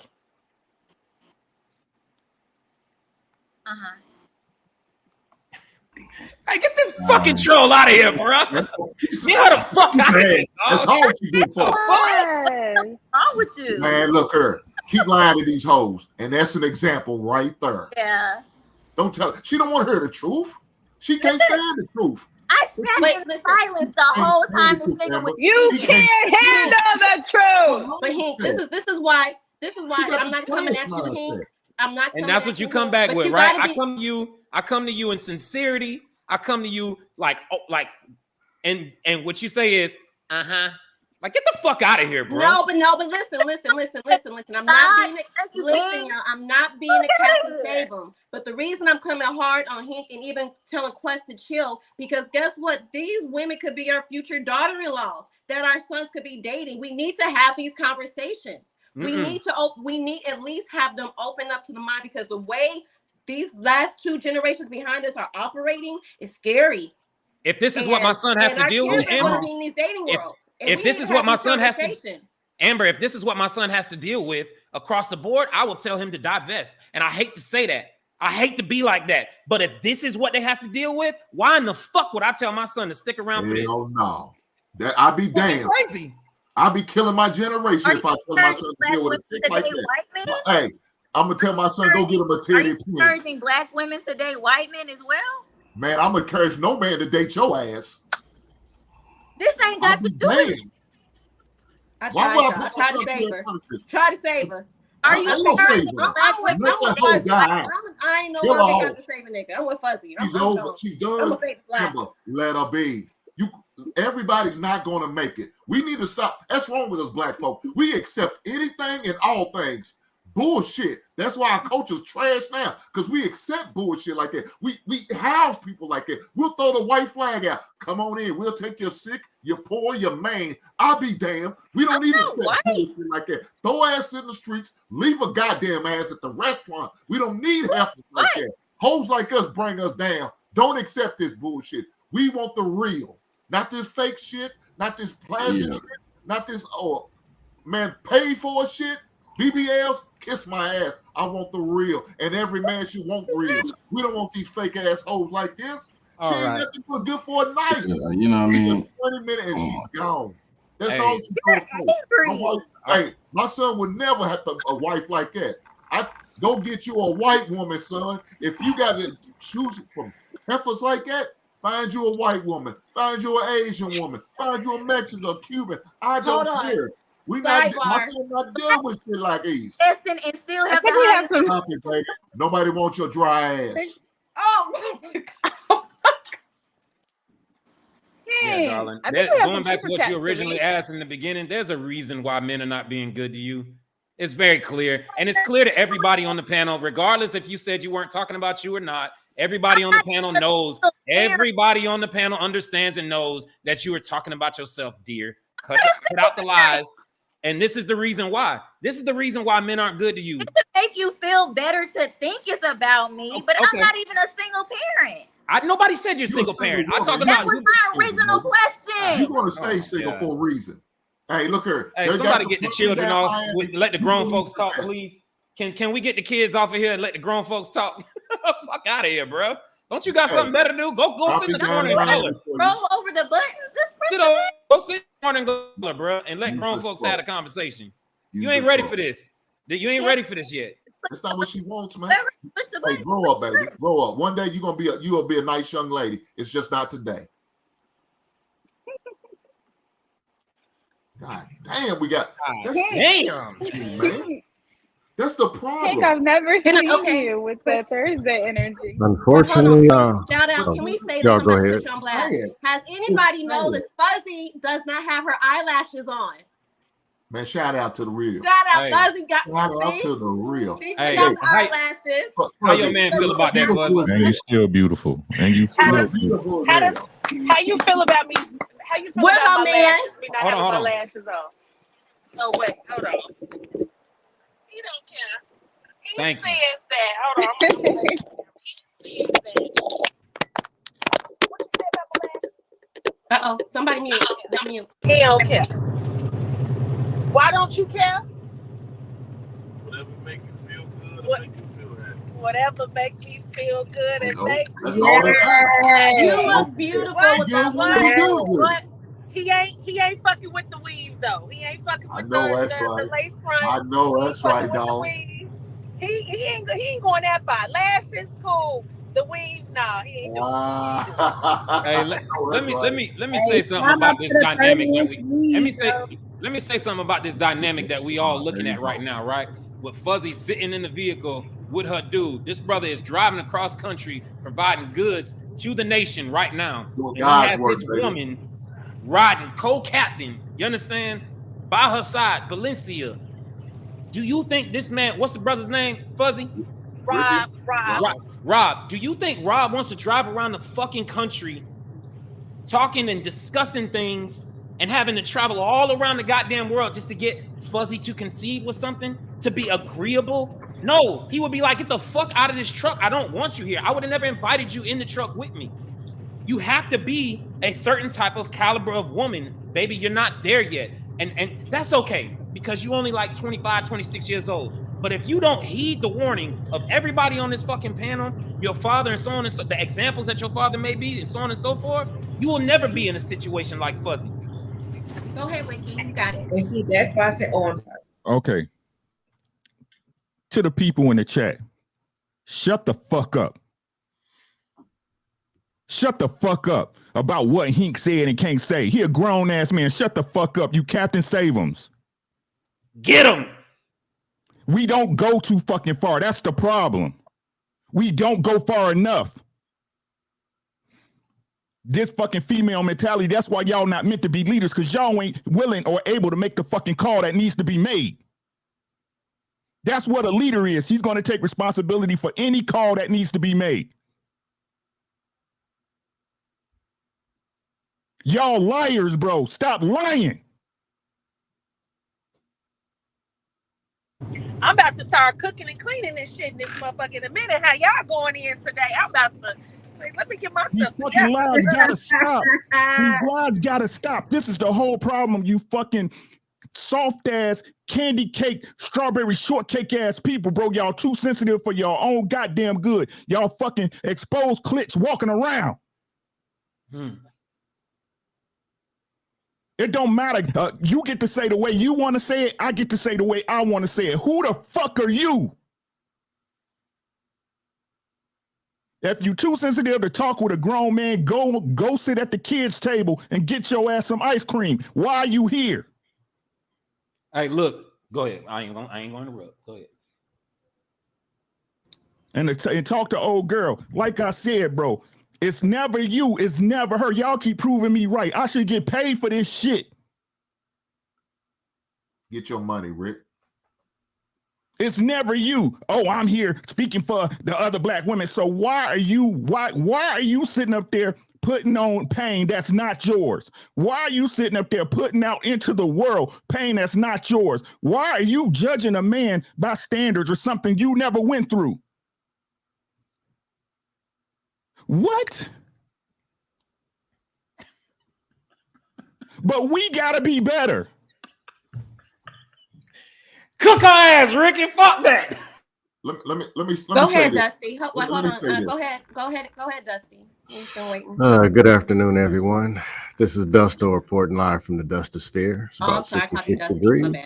You're not Dusty. About 66 degrees. We got wigs flying and winds at about 33 miles an hour. Unfortunately, the Dustosphere has been taken off when it comes to the black population. I refuse to call it a community because that's not what it is. When a woman comes up here and speak, or a man comes and speak, when they're being serious and not trolling, they are a representation of their mother and their father. And I personally like to thank my father. He has perfect attendance. I never remember a time where he wasn't there. I don't first think about what he protected and provided and all that kind of stuff. Now, he would risk his life for me, no problem. But it's what he taught me and what he did, where he spent his time, and how he showed how he valued his family, his wife, and now grandkids, and taught us how to believe. I'm a Christian. I'm not perfect, but all the values that were instilled in me that we get to pass on actually spread to the left and to the right. That's what fathers do. There are a lot of men who are doing this. A lot of them have decided this is not a community, so we're going to become independent contractors and move elsewhere. We're not appreciated, and we don't want to share our resources to the Dustosphere.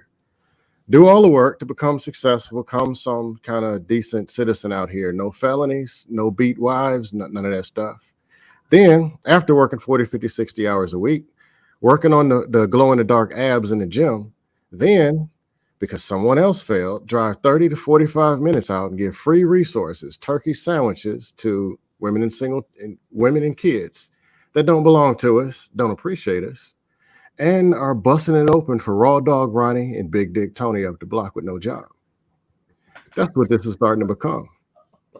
Now, unfortunately, I had to say to the woman who just came on, just because she's cute, because a lot of the men are coming out and saying, hey, now that we become productive citizens, we're looking for spouses. And we look on the top shelf, middle shelf, and bottom shelf, and there's wigatocious 468-pound masculine baby mamas with wigs. We're saying, you know, that's not what we're exactly looking for. So a lot of these men are still single, such as myself, or a lot of them are going and divesting in other countries and doing whatever. Or unfortunately, 50% fall victim and say, you know what? I got to rescue my black mother queen goddesses. And they go and decide to go and enable and marry these and deal with these women anyway.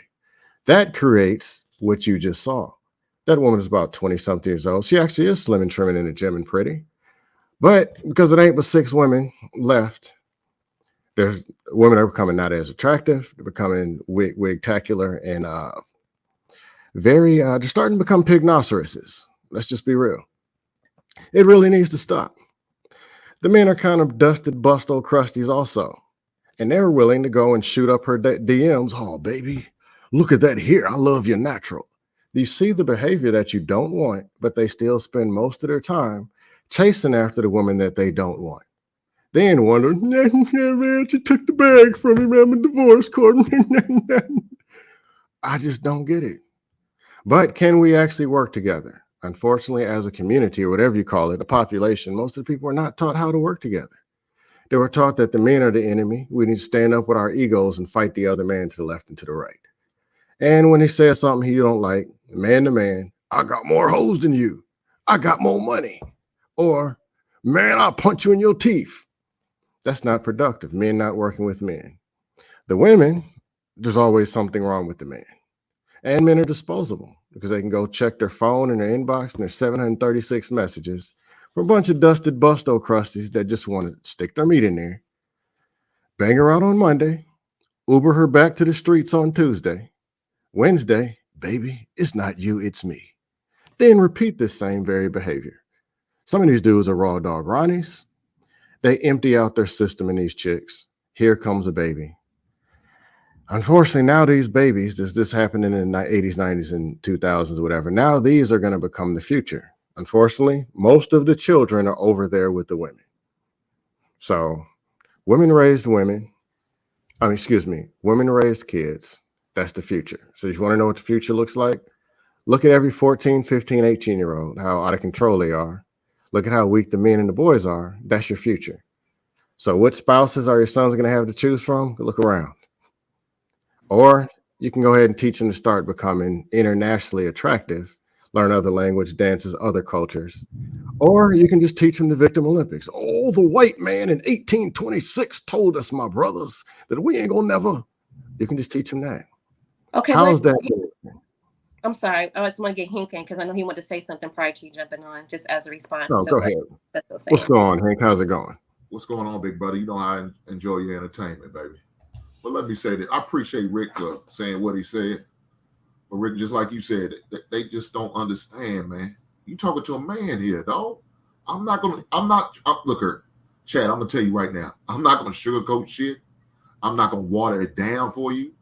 You know what I'm saying? I'm gonna try to be sensitive at times, but for the most part, I'm not. I'm gonna be honest with you. So if you don't like what I got to say, you kiss my goddamn ass. Understood. I mean, that's pretty much it. What it is. That young girl wasn't ready. Now I don't know mentally where she is. Like I said, I told him you need to talk to your father. That's the first thing you do. Or what are you looking for? Did she say, I don't know what I'm looking for? I'm not talking about me. But, well, baby, why are you here?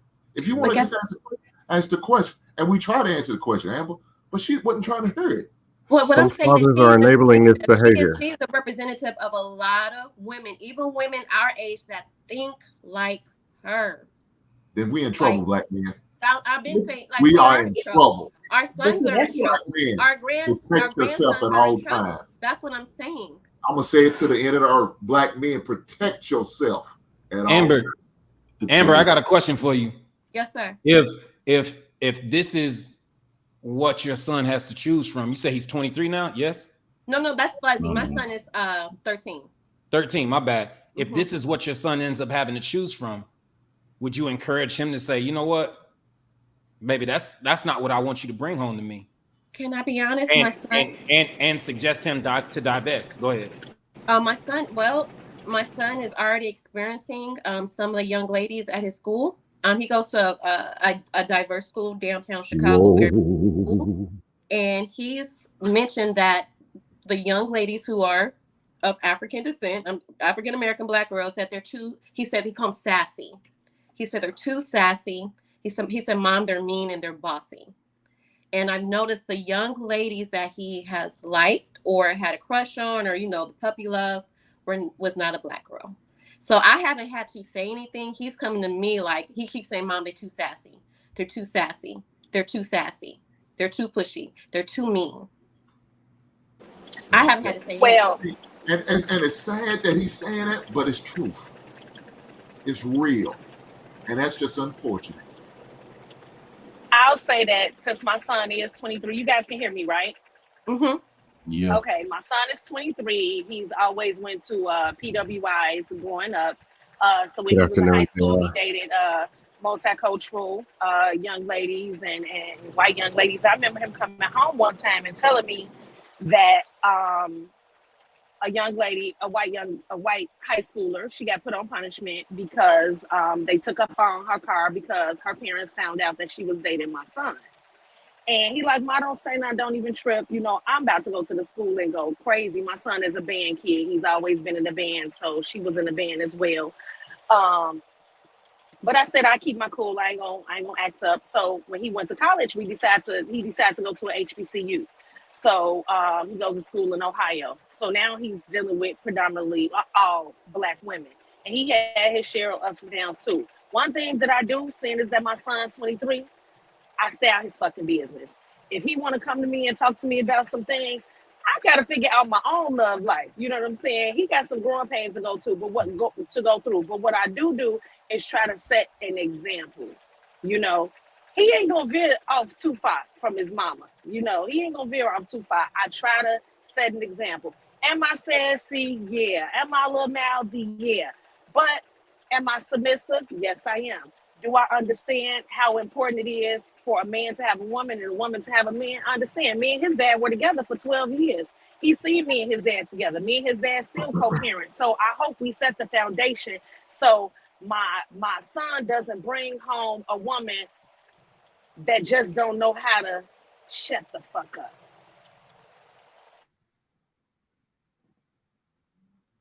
Let the church say amen on that. Amen. Amen. Happy Sunday. But you know what I want to say from what we were talking about this morning? Remember this, like this morning I was saying how kids can have two parents in the household and some women still don't know what to do because the parents were not good examples. That's what that young lady just showed. She had both of her parents in the household. And that's what I was saying. I'm never advocating saying that, you know, there should not be two parents in the house. I'm never saying that. But even with that, some people still don't know what the hell they're doing. And she was a clear indication of that. Her parents are still married. Her, you know, it's like, how, like, you know, so we can't, when people try to use the two parent thing, I'd be like, okay, not saying that because, you know, I don't want people to think I'm saying the wrong thing. I'm not saying nothing is wrong with, you know, I'm not saying that. All I'm saying is that people can still have everything and still fumble the Talk about coming full circle in one conversation, in one show. We literally came full circle. Prior to her jumping on, and here we are right now. Hey, Toya, you called it. Actually, a couple of us called that shit. I had a question for the panel. Something that in talking to women, I realized that they don't understand what working for a man is. Would y'all agree that a lot of women don't understand that if they do some work, maybe they'll get the man that they want? No, they don't understand it. They don't get it. I agree. Men aren't free. A lot of women don't understand. They look at it as being like the whole being a pick me. Right. That too, but then some women feel like being submissive is like belittling, like they feel like it's like almost like slavery, belittling them, and it's not. Like that's what a helpmate is. I mean, the title says, "Are women forced to be strong and independent women due to black men?" And I'm like, strong and independent is actually the weakest group. That's not strength, that's weakness. And they actually aren't independent because they're dependent on a fake system. They got sold a scam and they're depending on it and it's not working. And they're constantly dependent on it and depending on it some more. It's not like they're making, this may be what, 7% less, what is it, 5-6% of black women that make over 100 grand? And 100 grand ain't that much money no more. So you're absolutely correct, Scam Likely, because in the human, let's just separate black, white, women, men. In the human collective, we are interdependent. Nobody is independent. We literally all are depending on someone for something, whether it's a paycheck, whether it's a job, whether it's a mechanic, whether it's whether, you know, the government, we are literally interdependent in this world. So the whole idea of being independent means we don't need nobody. We are literally on this world alone. And so it's counterintuitive and asinine as a woman who we are the most interdependent species of them all because we're supposed to be coveted. We're supposed to be protected. And the way of doing that is coveting and cultivating relationships. So independent and woman is actually, and technically it's oxymoronic. Go ahead, Ricky. I saw you. And that's why I keep saying y'all liars.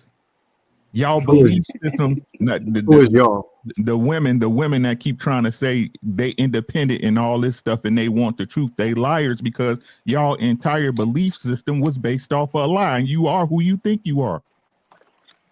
Your belief system is who you are.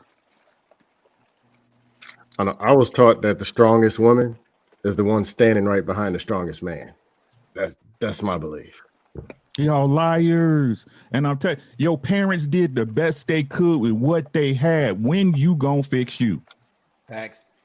You a grown ass adult. Or are you a child?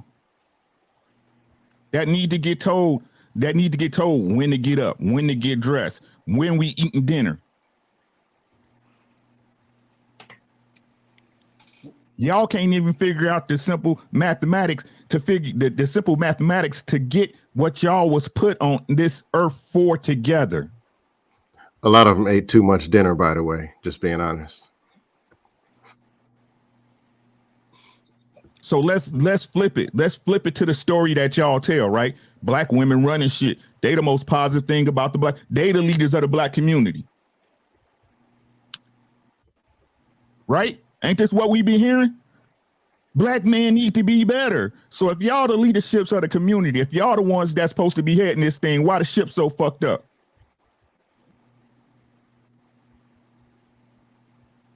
Strong, independent, smart. You can do anything a man do. Lead correctly. Y'all liars. Y'all a goddamn lie. That's why I call cap. That's why I push it in y'all face every chance I get. And I'll push it to you simps that keep fucking pushing the shit behind them so they can continue their narrative because you want some pussy. Simp ass nigga. Be a man at all times. It don't matter if they don't agree with you. So fucking what?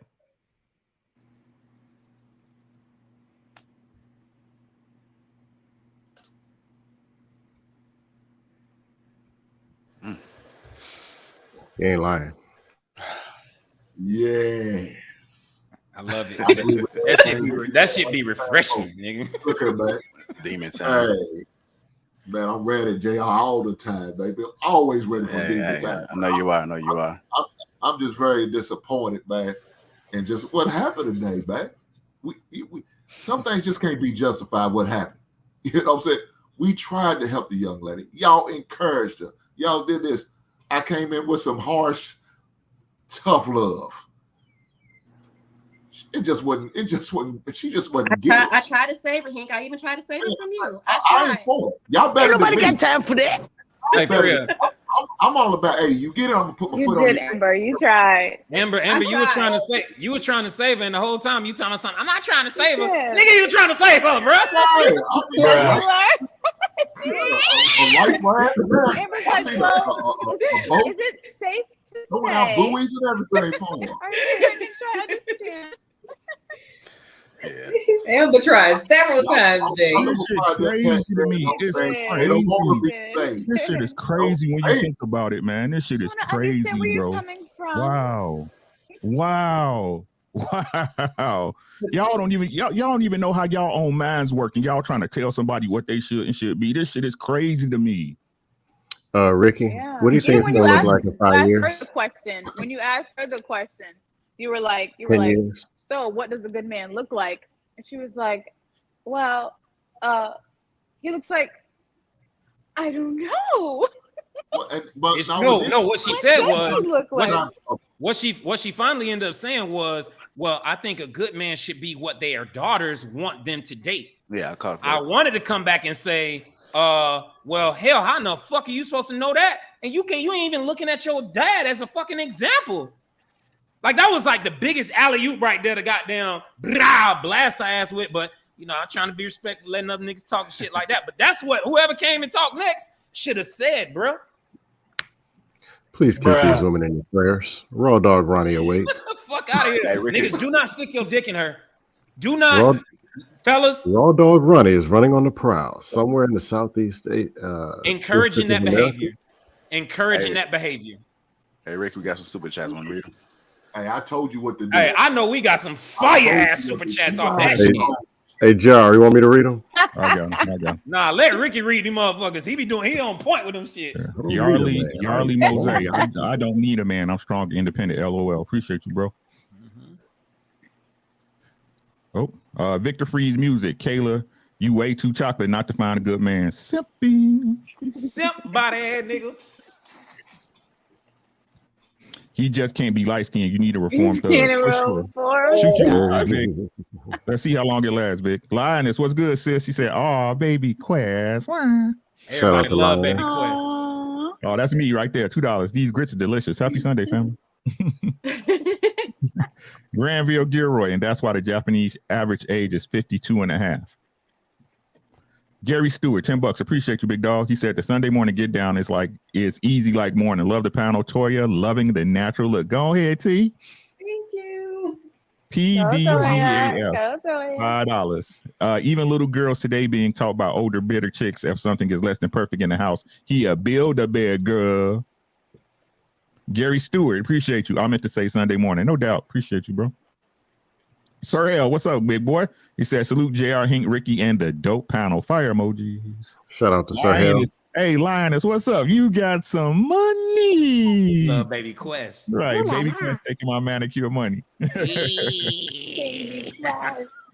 Rodney Robinson, $5. Appreciate you, big dog. Armor Trost, all facts, Ricky Williams. Hey, I just say what I know. I don't know nothing. Nat P delays the pipe, $10. What's good, bro? You said ain't no dang on, but what is a woman? Ooh, great question. Jay saw official $5. Why it that other races can get what Ricky is saying, but we can't? I'm talking about women. Shake my head. Excellent documentary, by the way. What is a woman? Please check it out. Sharon Compton, $5 with the super sticker. Thank you, sis. Amber Marie Green, what's up? AMG Big Body Benz, what's up? From Ricky for the Ricky Williams collection plate. Maloish Wilson, $2. Peach, Pastor Rick. Hey, appreciate you, man. Line is $10. Joining Amber for the Ricky collection plate. Y'all see what we do? Taya, $5. Black men and black women are fighting each other instead of working together to fight against the things that are holding us down. The panel is cooking, right? But when we try to work together, we get that ego and we arguing about what we want for dinner, aka Kayla. No diss. Armor Truce, $5.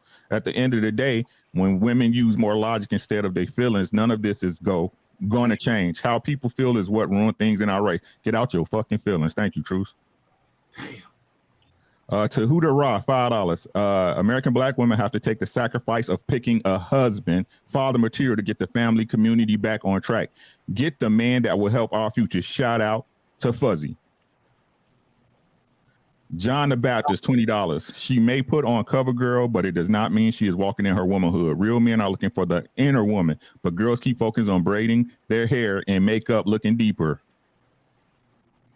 John the Baptist again, $10. Before a woman sleeps with a man, she should be able to understand his structure and frame, warn, and be willing to fall in and submit. They don't hear you though.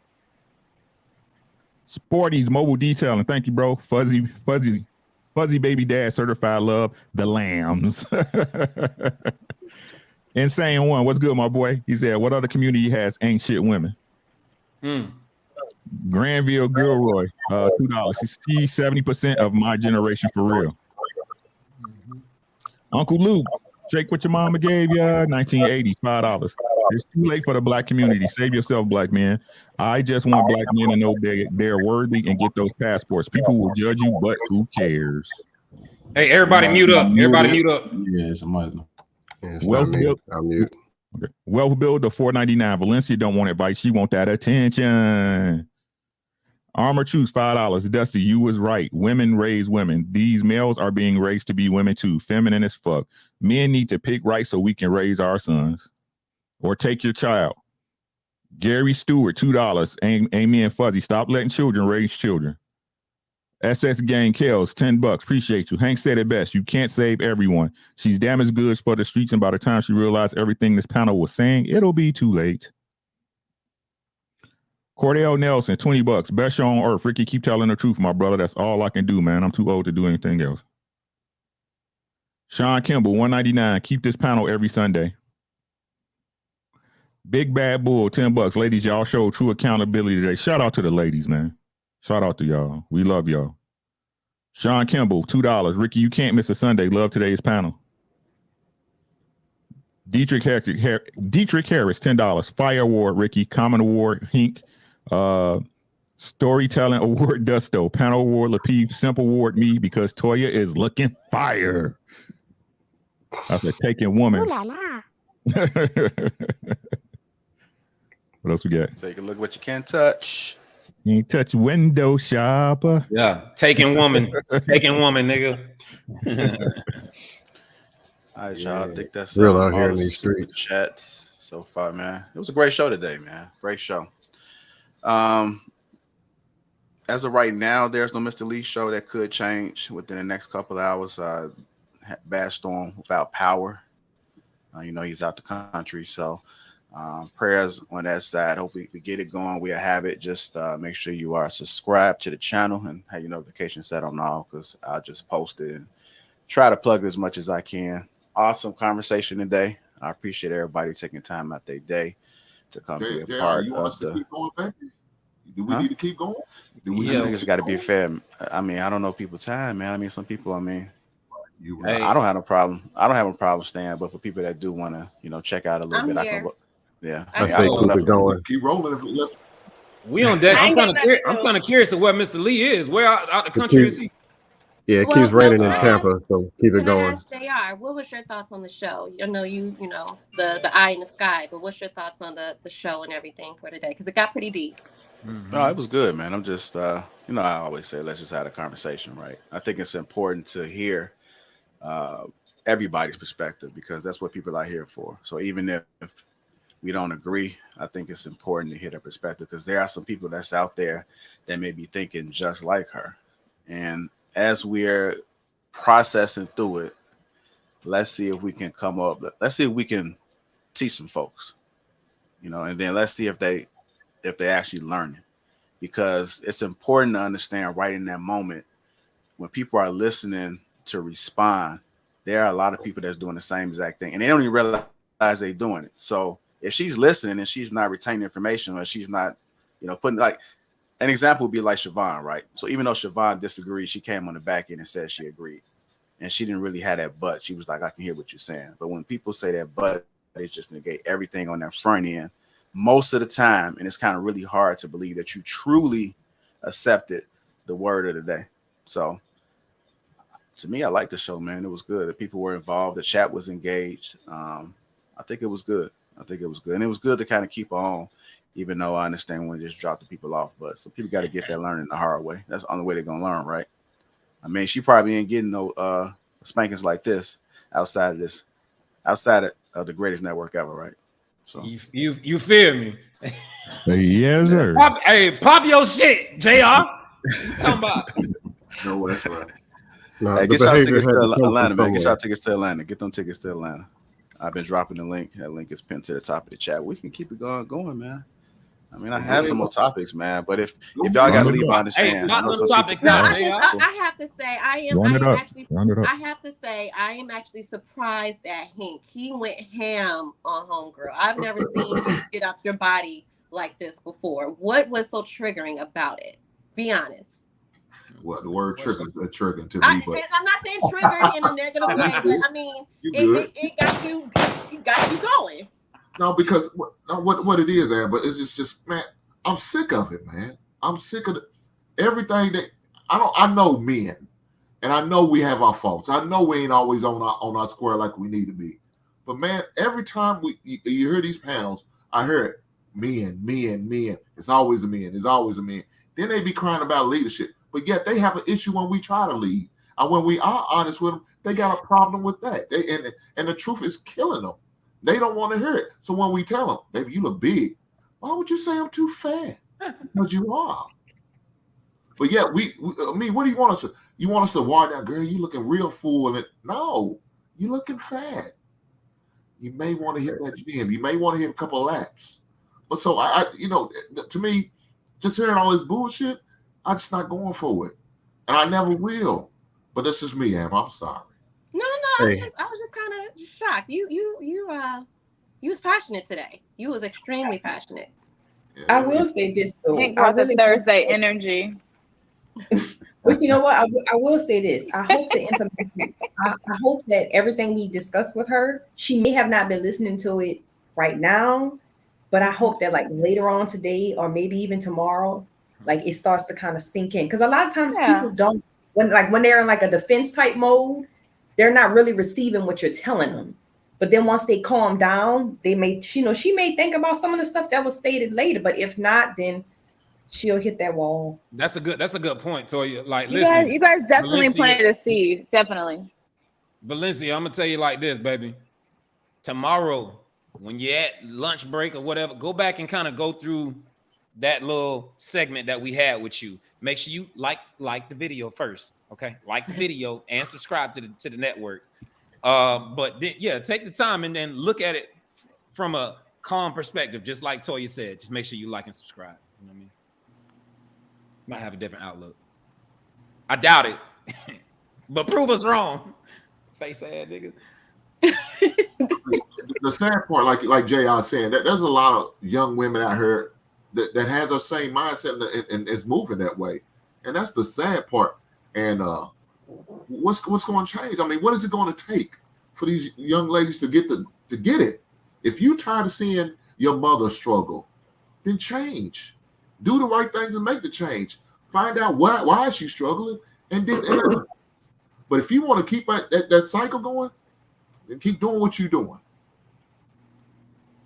Are you willing to accept the reality that this is the state that it's in? Not only is it the state that it's in, but look at the 15 and 17-year-olds. They're going to be 25 in 8 years. That's what the future is. Look at how much weight everybody gaining. That's what your future is. So if you got sons 13, 14, 15, know what the women are going to look like 5, 10 years from now. I'm mad out, y'all, man. It was an excellent show, man. All right, yeah, it was a good show. All right, y'all. All right, Peace Jay. out, bro. Appreciate you, Jay. Bye, Hey, I want to bring this topic up real quick, and this probably be a quick one, but I seen something that says women that call you love and sir are full of shit. What do you guys thought about that? That don't apply to Why? me. I'm Air Force brat. I call everybody sir. So I just said that. So you said women that call Why? you love and sir are full of shit. Yeah, Where that's you what get that that's from, what JR? they said. Where you Why? get that? I was scrolling, but I guess now we do hear women say that, right? But it's how they use it, right? Like love, no, love, or sir. It's not saying like in a respectful way, but I think the context is important.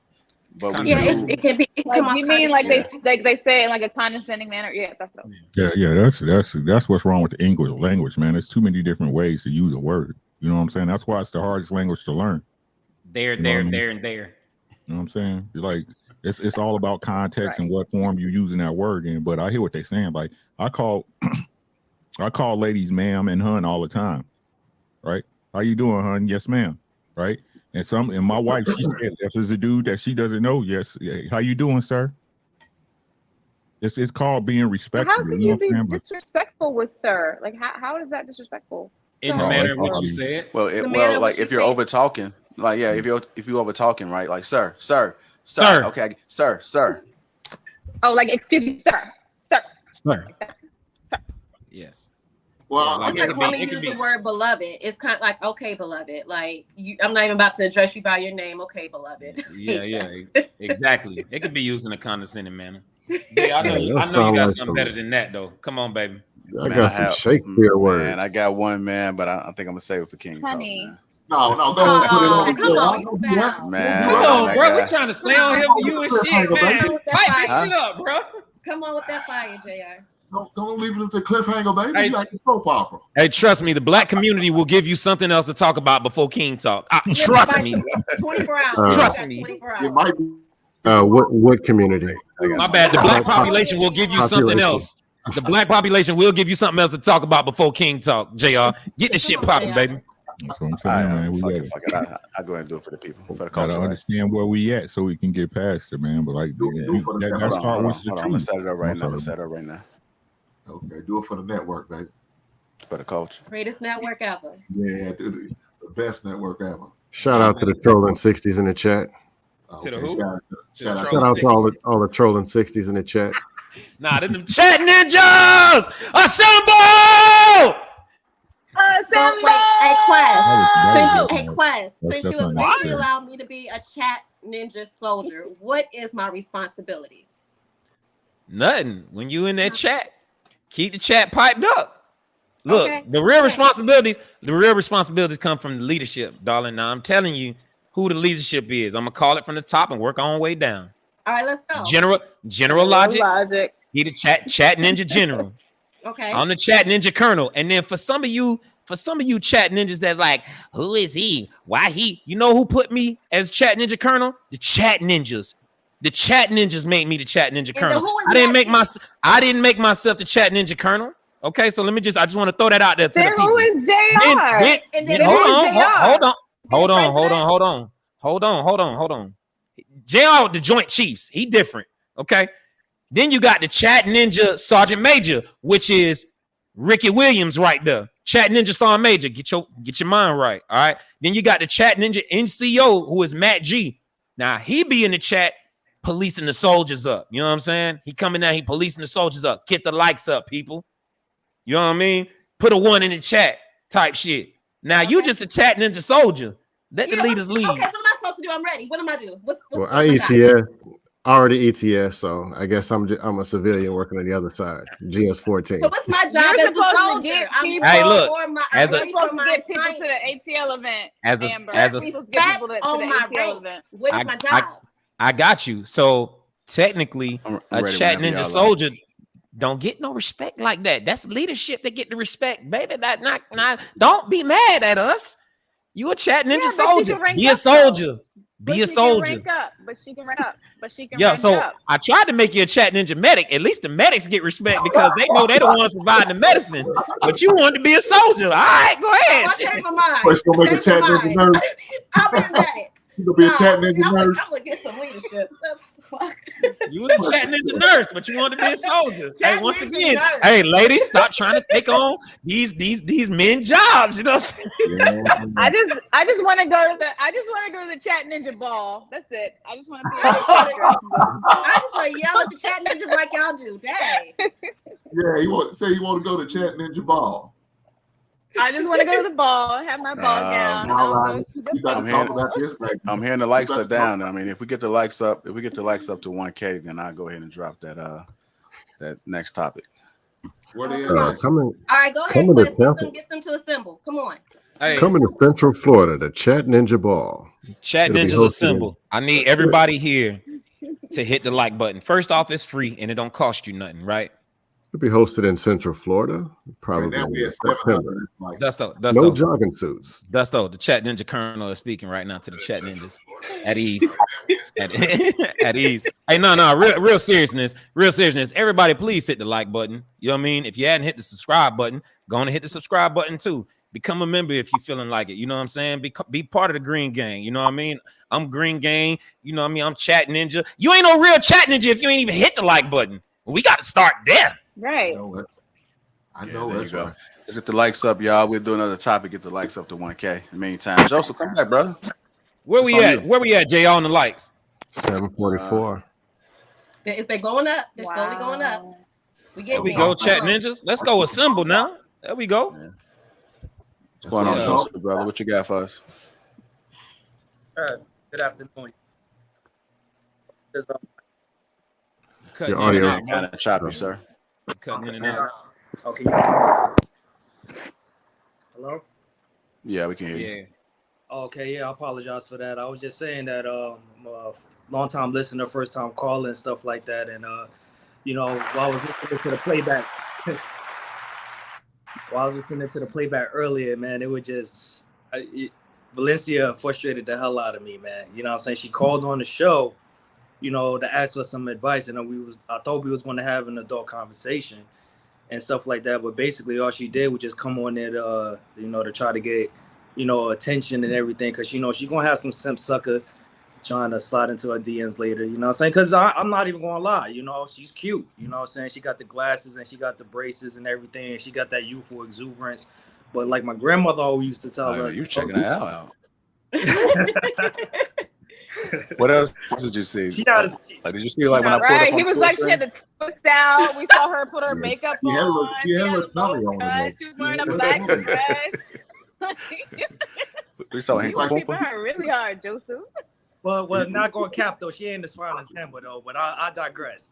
I know that's right now. Yeah, but yeah, she. Saying the Amber for logic. I need to back off. What? Oh, you got some comp then. Amber for logic. Sorry. Watch out now. Watch out. Put your bead in, young blood. Put your bead in. Yo, young blood. That's the general's wife. Young blood. I'm 38, man. Oh, my bad. Yeah, Put but your bean in, OG. Yeah, but anyway, I was saying, it was just it was frustrating, man, and it was hurtful, you know, and kind of interesting to see like the men go in and stuff like that. And the people that was writing in the comments saying that that Hank and Ricky was becoming too emotional and stuff like that. And it's just a plight of men, that what we go through as far as dealing with our women. You know, as soon as we try, you know, to bring some kind of understanding, because even though our words may be harsh, they're actually needed. So every time we try to bring some kind of understanding or try to have some or critique our women, they always classify it as being emotional or triggering, or I hear what you're saying, but you could have said it in a better tone and stuff like that. And I learned from my dad at a young age, because my dad he was an old school Marine back in the 80s and whatnot. And for the most part, all he used to do was he used to yell a lot.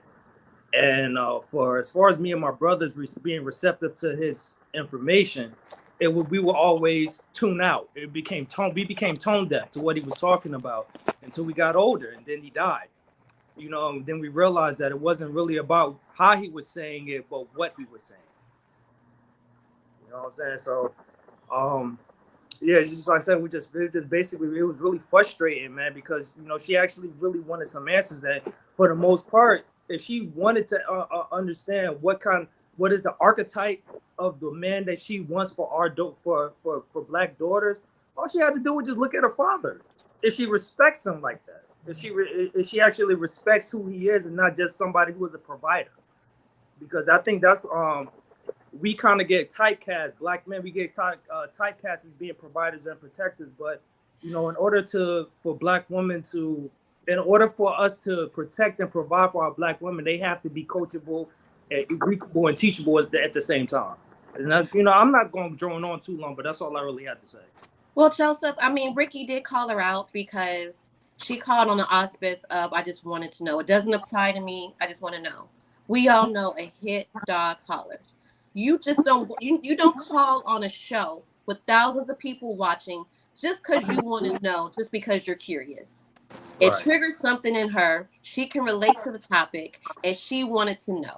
And Ricky pretty much, Ricky let her know we saw her slip was showing. So that's why she was defensive. And my issue is that I call this out, and I don't care how y'all feel about it. I call this out, and y'all try to play me villain, right? But y'all, these people, these, and this is everywhere. YouTube, all these so-called relationship therapists and experts, y'all sit up there and listen to that. A person trying to put pain on them that's not theirs. I don't think y'all understand how disingenuous that really is. A pain that's not theirs, something they never went through, and try to come to an understanding something they never seen. But Ricky, that's what I'm saying. No. Her pain. Yeah, I'm not disagreeing with you, Amber. I'm not disagreeing with you. These are taught behaviors. Right? That's ridiculous. Why are you making your life harder? For you ain't never go through it. Hey, which I can actually answer that. Hold on, Joseph. I want to say something to that, because I wanted to mention something about this earlier. Amber, you had brought up something, sticking on what Ricky is talking about right now. Mm-hmm. You had brought up something earlier, and I hope I'm able to remember it correctly. I think we were talking about the traumas that have come from slavery and things like that, right? Is why we have to deal with so much masculinity now. Is that what we're talking about? Yeah, I was just like, because I was trying to understand your consensus that you said Black women are the ultimate reason Black men have to be, I don't want to say hyper masculine or extra masculine, but you was kind of hyper masculine or something like that. Yeah. And so I was just wondering, not using history as an excuse, but history of what we have endured that has nothing to do with why men are Black men are just actually naturally more masculine, more, physically stronger, mentally stronger. That has nothing to do with it as well. That's what I wanted to know. So I kind of want to touch on that just a little bit. Hey, real quick, Joseph, mute up when you ain't talking, because I think every time you move your phone, we hearing all kind of like noises and shit. You heard me, Joseph? Mute up real quick, bro. Yeah. So I did want to touch on that a little bit. Like, it's crazy. I was listening to Chaotic on this past Tuesday on Politics Show. And look, shout out to the Politics Show. Yeah, big shout out to the Politics Show, because I learned some shit and I bought some shit just from watching that show. I'm gonna grab some things and I'm gonna show you in a second, right? We gotta stop. We gotta stop anchoring our future on our fucking history. We have to stop that. We have to. I think that is part of the problem. And for a while, I've been feeling a type of way about the conversation of what's the conversation that's happening in the schools that they want to remove? It's on the tip of my tongue. Dusto, help me when it comes to talking about history. Pretty much, they want to remove male penises from the school. No, niggas. No, I'm talking about what is the actual term? Race theory. Critical race theory. Thank you. Critical race theory. I had my own thoughts about critical race theory for a while, but I do think it's one of those things that we hold on to, and what holds us the fuck back is the reason why we can't progress and move forward, right? So I think here in the future, we shouldn't be trying to use that as an excuse to why this is why we have to be over masculine, or this is why we have to be over feminine, things like that. I'm talking about the now. The reason now of why our men have to be hyper masculine is because of our women's increased masculinity. That is what I think about. I'm sorry, the only pushback I have about the history thing, I don't think it's about, this is from me, my perspective. It's not being anchoring in the past, but it can't be erased either. So numbers and science is connected to spirituality. When they say numbers never lie, if and when they do, revert to the patterns. History is all about patterns. Think about a meteorologist. How do they predict what's coming in the weather? They look at the patterns of the past at the same time, same year. So what I'm saying is, I understand what you're saying. We can't use the past as an excuse. Yep. But we can use it as a reference point. So as you see the progression of how we are now, and how some, like they say, history repeats itself. So I'm just saying, I agree with you not using it as an excuse not to be better, but we can't erase the history either. No, we cannot. But the problem is I think that's fine. If you think of history in that tone, in that manner, I think that's fine. What happens is we allow that shit to bog us the fuck down, and we cannot progress as fast or as efficiently as we should, because we're so stuck on the past. If we're using it as a guide, okay, hey, look, this did happen. Let's not make these same decisions. Hey, let's not fall victim to certain things. Cool. But let's not use it as a means to where we can't continue to fucking progress. Like, I think that is part of the problem right now of why we suggest that Black women are how they are. Well, look at history. We had to go through so much. I hear that shit all the fucking time on panels. Look at everything that the Black woman has had to go through. Okay, cool. But you know right from wrong now. You won't make the right decisions now because you're so stuck on the shit that happened back in 40 years, 50, 60 years ago before you niggas was even fucking born. Let me tell you a specific example, like far as during slavery. What did slave owners do to Black men in front of their women and children? Because they were naturally stronger. What was it called? Bucking or something like that? Yeah. You see what I'm saying? There's a pattern to what Black men have endured of white men literally trying to break the backs and masculinity of their stronger competitors in front of their women and children, where it's women starting to blame the man who cannot save them because white, you know what I'm saying? Like there's still links to it to this day. So I'm not saying it's an excuse. I'm not saying, and I'm just saying this is from my perspective what I've learned, and I could be completely off, and I'm open to that. But what I'm saying is there are still certain links and loopholes to why we're literally on a fucking panel still battling each other in 2022. I say we should just keep it simple. We can go back to 1846 and the white man in 1520. We can do that all day. Just they love doing it.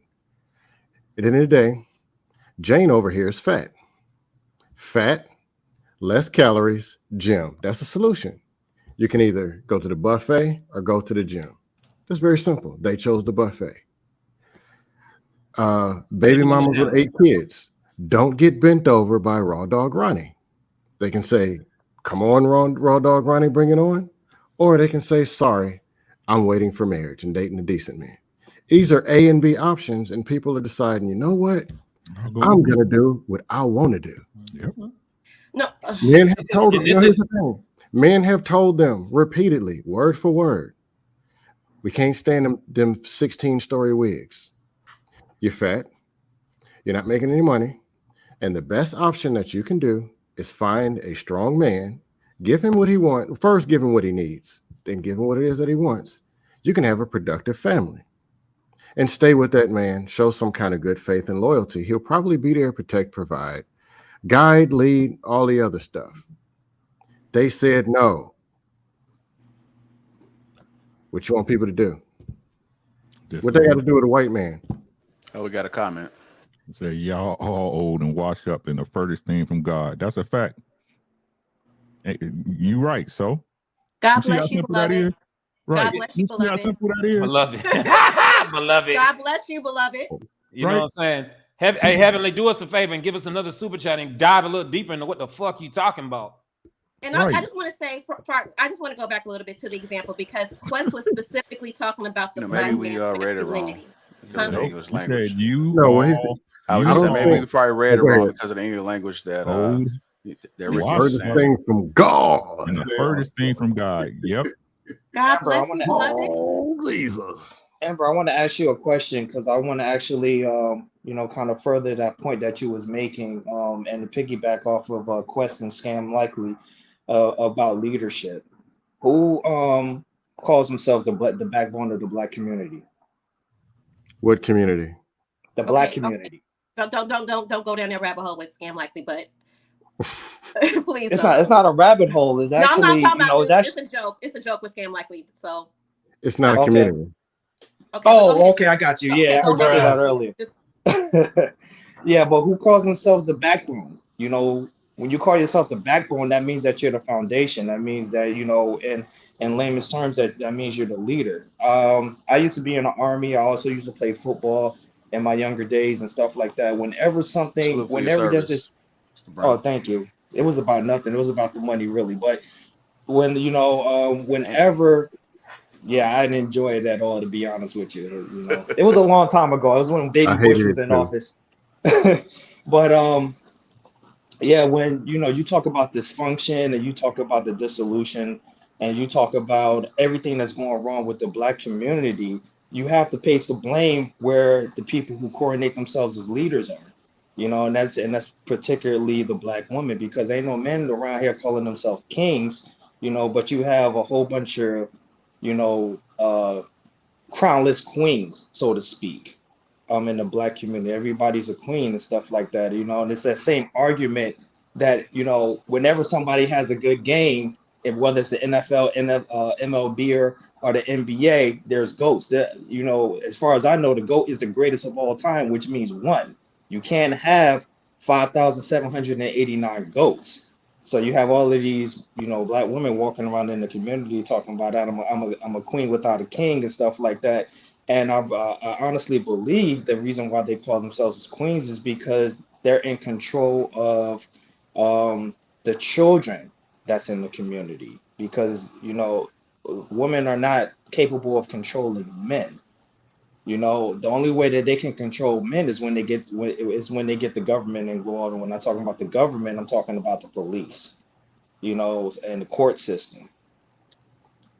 So you got to actually place the blame where the blame, needs to go, instead of, we living in this blame the black man phenomenon, where every time, a woman gets pregnant by a Pookie or Ray Ray, it's because her father wasn't in her life. But the question should be asked, well, what did your mother do to run that man off? You have to ask, these are just general education GED questions that people just refuse to ask because they're afraid of the answer. Hey, real quick, I want to say something because I wanted to make sure I send my flowers to the boy Chaotic, to the homie. Look, when he was talking on Politics Tuesdays, one of the things he was saying is we need to look to our future, right? Stop getting so caught up in the past and letting us bog us down, right? yes, we can use it as a reference point, but let's not get completely bogged down. One of the things he was saying is start looking to the sciences and things like that. So it's like, it's crazy. It made me go and look at my son's bookshelf and what were the things that's sitting on his bookshelf. I don't even want to pull the shit out because like it's whatever, but it's things that talk about our history. Should he know our history? Sure. Should everything on his fucking bookshelf be about Black history and where like all the struggles that we had to go through and things like that? No. My wife was like, yo, that nigga chaotic got me getting ready to go online and go buy some shit. I said, what you getting ready to buy? Here's what she bought. ABCs for fucking physics for babies. Nuclear physics for babies. Excuse me. ABCs mathematics. Neutral networking. ABCs of engineering. Quantum information for babies. Okay? ABCs of science. ABCs of space. Statistical physics, and books is about to fall off. I still got more that I didn't even touch on, right? Listen, Black people. I'm piggybacking off of. You said what, Ricky? Stop living in your mistakes. Stop it. Players fuck up. I said this in JR. Tell me if I'm lying. The first time I was on the show, we gotta forgive each other.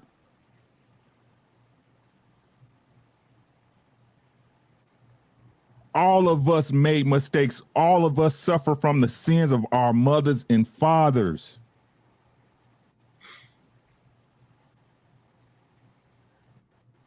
I'm telling you right now, real dudes, it's gonna be pookies, it's gonna be hoochies out there. You gotta fix yourself to be smart enough to tell the difference between the two.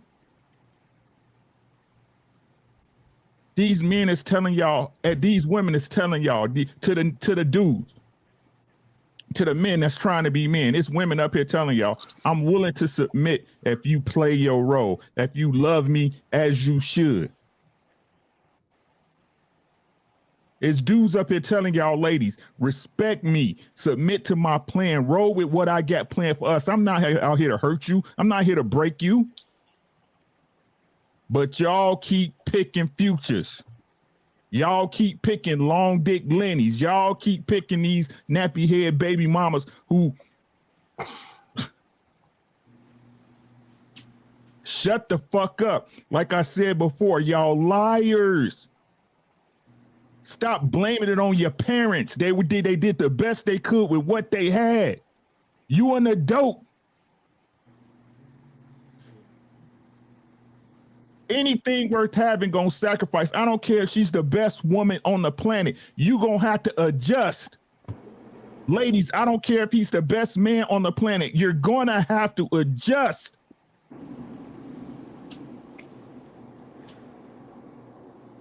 But y'all so happy putting pain that ain't yours out in the world. Instead of coming on here and saying, you know what, I got a great relationship. This is what works for me. I don't know if it works for you, but this is what works for me. But no. You'd rather come online, right? And say, well, it's not me. My relationships is good.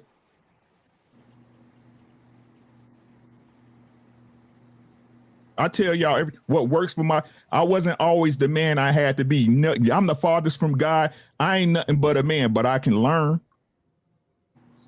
I learn from my mistakes. That's why I'm able to tell you with such confidence out my mouth what it takes to be in a healthy relationship. You hear this? Sorry, Ricky, my son is sitting next to me, so he's listening to you, my 13-year-old son. And he's watching on his phone and kind of shaking his head right now. Listen up, young blood. Right? We control relationships, fellas. If you marry a woman and she not what you thought she was, that's your fault. Women, y'all control sex. If you lay down and you have a child with a man that wasn't about his business, that's a deadbeat, it's your fault. Ain't none of us innocent in the game. But like I said before, I'm tired of this one-way accountability bullshit, and y'all should be too.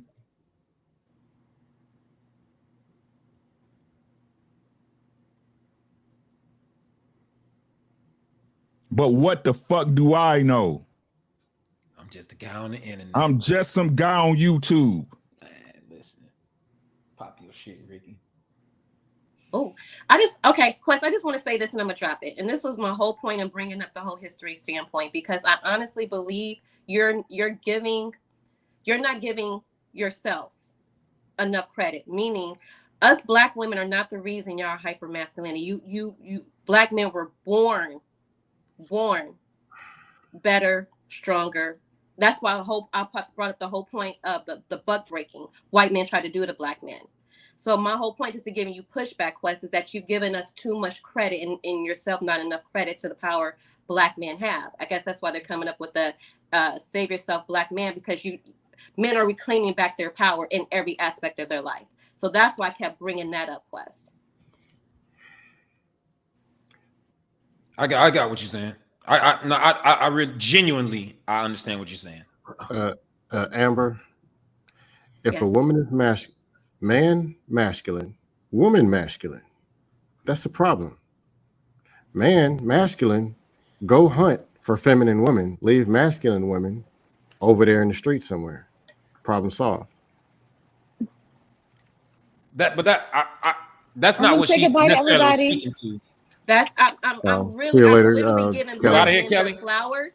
I'm literally saying Yeah. that Black men I has been appreciate you. powerful. Thank you. Been powerful, been stronger and better since day one. It wasn't because Mhm. Black women are Right. masculine, they're combating us.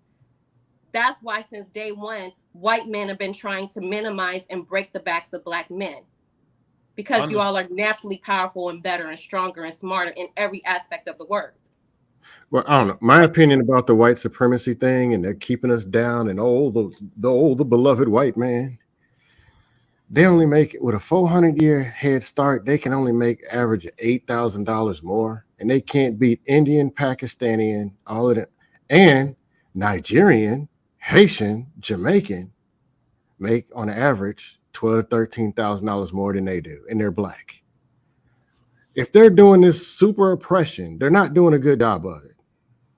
They suck because they're falling apart too, and they're in the same court systems. Because they say everything that goes wrong, they blame the white man. They're losing their kids in the same court systems. They're strong, heroin, drugged out. You go to Baltimore, it looks like the Thriller video at nighttime. There's more white zombies walking around there. So what is this white superior God, whatever? They're not doing that great. A person who chooses to succeed is going to succeed. A person who chooses to fail is going to fail. Back to what Ricky said, make the proper decisions. Agreed. Quest, are you oppressed, my friend? Listen, the TV would have liked to make me believe that I was, but I mean, just looking introspectively into my life, man, let's just talk about it real quick. Like, I own real estate. I own investments that are providing a lifestyle for me and my family. Listen, my wife would not be working right now had it not been she's still under contract with the military. Oppressed? Nigga, I'm what most niggas strive to be. And this is not me tooting my horn. I don't want nobody in the chat to be fucking flexing like, this nigga, who the fuck this nigga think? That's not what I'm talking about. But flex. But I'm gonna talk honestly and genuinely. I am what most, not just Black people, I am what most people in general strive to fucking be like, dog. A man that is able to take care of his household, and at 39, getting ready to be 40 years old, is retired, and I don't have to go work for no fucking body else. I get to every day raise my son every single day. My son was born 6 days before I retired. And every day of his life, when he wake up, is kick it with pops time. I'm literally what everybody wants to be at my age. Not at 60 and not at 65 when Social Security and shit kick in. Y'all want to do this shit now. Oppressed? Man, listen. Do I think that there are times where I could potentially be targeted by the police and things like that? Yes, I do. I'm in certain neighborhoods and things like that because of things that I like to do in community and give back to communities and things like that. When I'm in these spaces, is it possible? Yes. But overall, oppressed, me personally, I am not. Are a lot of our people? Sure, because I think they are not making the proper decisions in life. They're not making the proper choices in life. We have to start fucking taking accountability, bruh. A lot of the things that are happening to us black people is because of the decisions that we fucking make and the sacrifices that we fail to fucking make. So would you say that you're free? As a black man, can you say you're free? The way I live right now, Amber, I know it's a lot of black people that may not want to hear this shit, but bro, I'm as free as they fucking come. Well, we need to hear it and see it though, right? Because we don't hear or see it often. So they may think you're a unicorn, but they need to see it's possible. This shit is possible. And guess what? I wasn't raised in no fucking super high profile type of family. I didn't come from a whole bunch of means or any of that shit. I spent 20 years in the fucking military, grinding it the fuck out, putting my fucking head down and just really grinding it. If niggas think that my 20 years in the fucking military was all fucking roses, that's fucking crazy, dog. That shit was hard struggles. And I honestly don't even encourage a lot of people to go into the military because of the things that I've had to go through, the things that my eyeballs have seen, the things that my hands have had to fucking do. But I made some fucking sacrifices because I wanted to see a better future for myself, my family, create a fucking legacy, so on and so forth, dog. Like, I ain't trying to be on no fucking soapbox, man. Like, this shit really kind of choked me up because like I already know where my son is so far fucking ahead just because of the fucking sacrifices that I made. The choices that I fucking made. Of course, when you say that, you say that, and I agree with you. But people not really, they really don't want to make that sacrifice. They rather sit there and cry and complain than actually make the sacrifice that you're talking about. So I'm gonna sit there like that's what I'm saying. Talking about, oh, Mr. Charlie's doing this to me. Yeah, let me tell you this. It's not easy being a black man. It is not. It's hard going out here every day. Do you have some challenges? Do we have some obstacles that we need to overcome? Yes, we do. But as a man, we can't let that be an excuse. We cannot let that be an excuse. We got to figure it out. Somehow, some way, we'll have to get over this hill. We'll have to get through this wall. We got to, as men. And I love the fact is that Quest is saying this, but let's be a little bit more specific. I used to be a program director in workforce development, helping people in underserved communities trying to get jobs. Do you know the average reading grade level in under-resourced communities that's a food desert is the 4th grade reading level? The average income median in Black communities, I think right now, is $22,000 a year.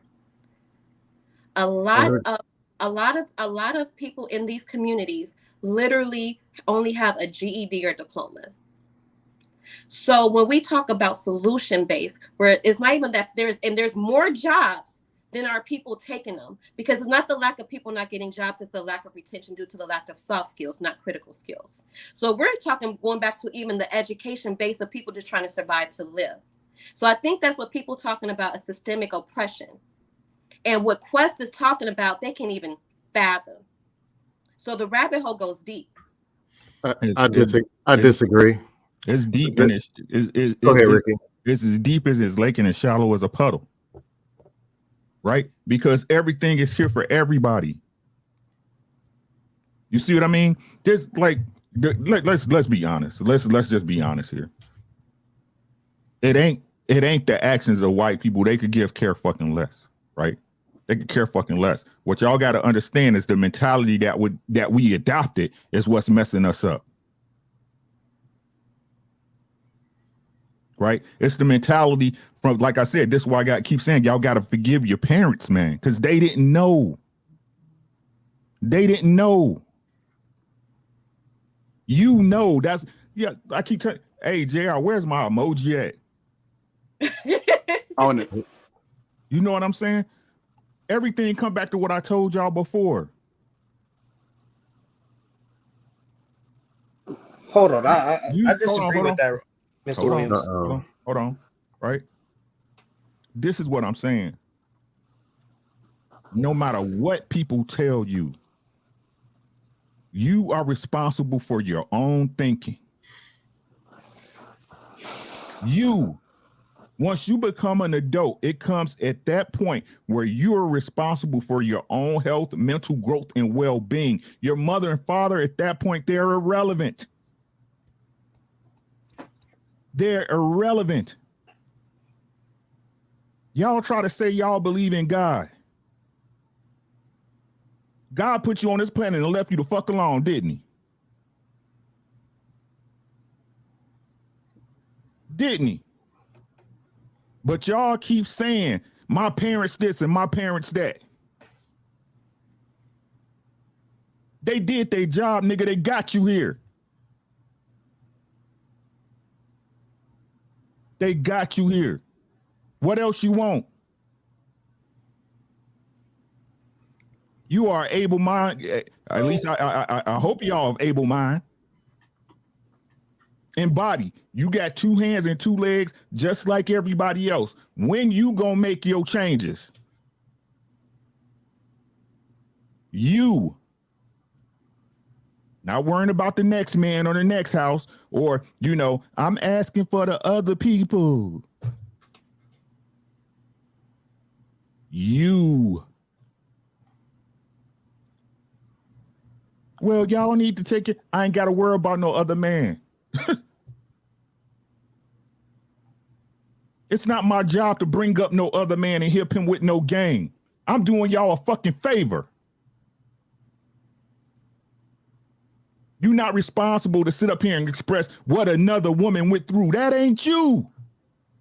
What's your experience? What's your message to the world?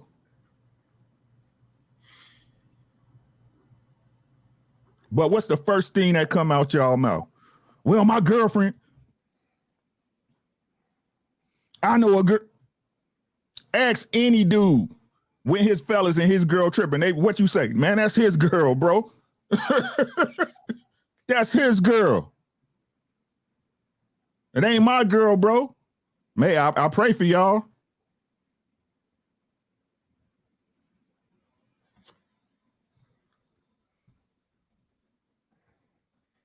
Think why it's still legal. Think why you still have the ability to. Everybody not gonna be no Anton, right, or no Quest. Well, I ain't even saying that, but you was supposed to be better than your parents. Teaching your children to get them to step up. Like, hey, this is what I had to go through. This ain't the way. But what we want to pass on. Niggas ain't shit. Hoes ain't shit. Nah.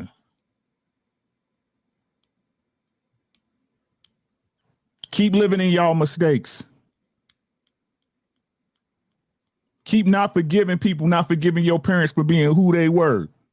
And you still love them the same, don't you? You love them for what they ain't and what they aren't. Did you hear what I said?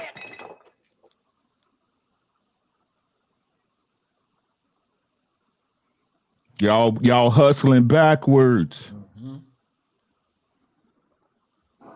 And then y'all want to complain when I yell at y'all. How can you be mad, really? How can you be mad? Ricky gets on here and he says, who the fuck are y'all to tell Hank how he should say things to our people when we are currently in a state of emergency, our people, right? Like, as far as families go, we're in a state of fucking emergency, and y'all want to trip on how the fuck Hank talk? How about we trip off of how the fuck each other is acting? Ain't nobody, the majority of us are not even acting in a manner as if our fucking community, or excuse me, our population is in a state of emergency. We don't act as if we want to care to fix any of the problems of our population. Cut it out. So when Hank is upset, he has every fucking right to be. When Ricky starts firing off on y'all ass and he bring that 12 gauge out and start blasting y'all ass, he got every right to be. Because he's doing what the fuck he's supposed to be doing as a father, as a man, as a husband, married for 22 fucking years. And then he sees young ladies like Valencia come on here trolling the best of us, dog. Trolling the fucking best of us. This shit is mind-boggling, man. You got people up here with fucking real world, real life experiences that are where you want to be in life. And to say otherwise is bullshit. and you want to feel a type of way because of how he say some shit, the fuck out of here, bro. Trolling. Mr. Williams. Yes, sir. I actually have to push back on what you were saying, man. Please. If you look at a basic psychological profile, FBI profiles, right? They say that serial killers, when they have FBI profiles on serial killers, they say that the root of their dysfunction and the root of their so-called illness comes from the way that they were raised. Okay. You know, everybody starts from somewhere. You know, there was a psychologist named Eric Erickson. You know, he came to the deduction that everybody is born pure until something is environmental factors or society molds who they become.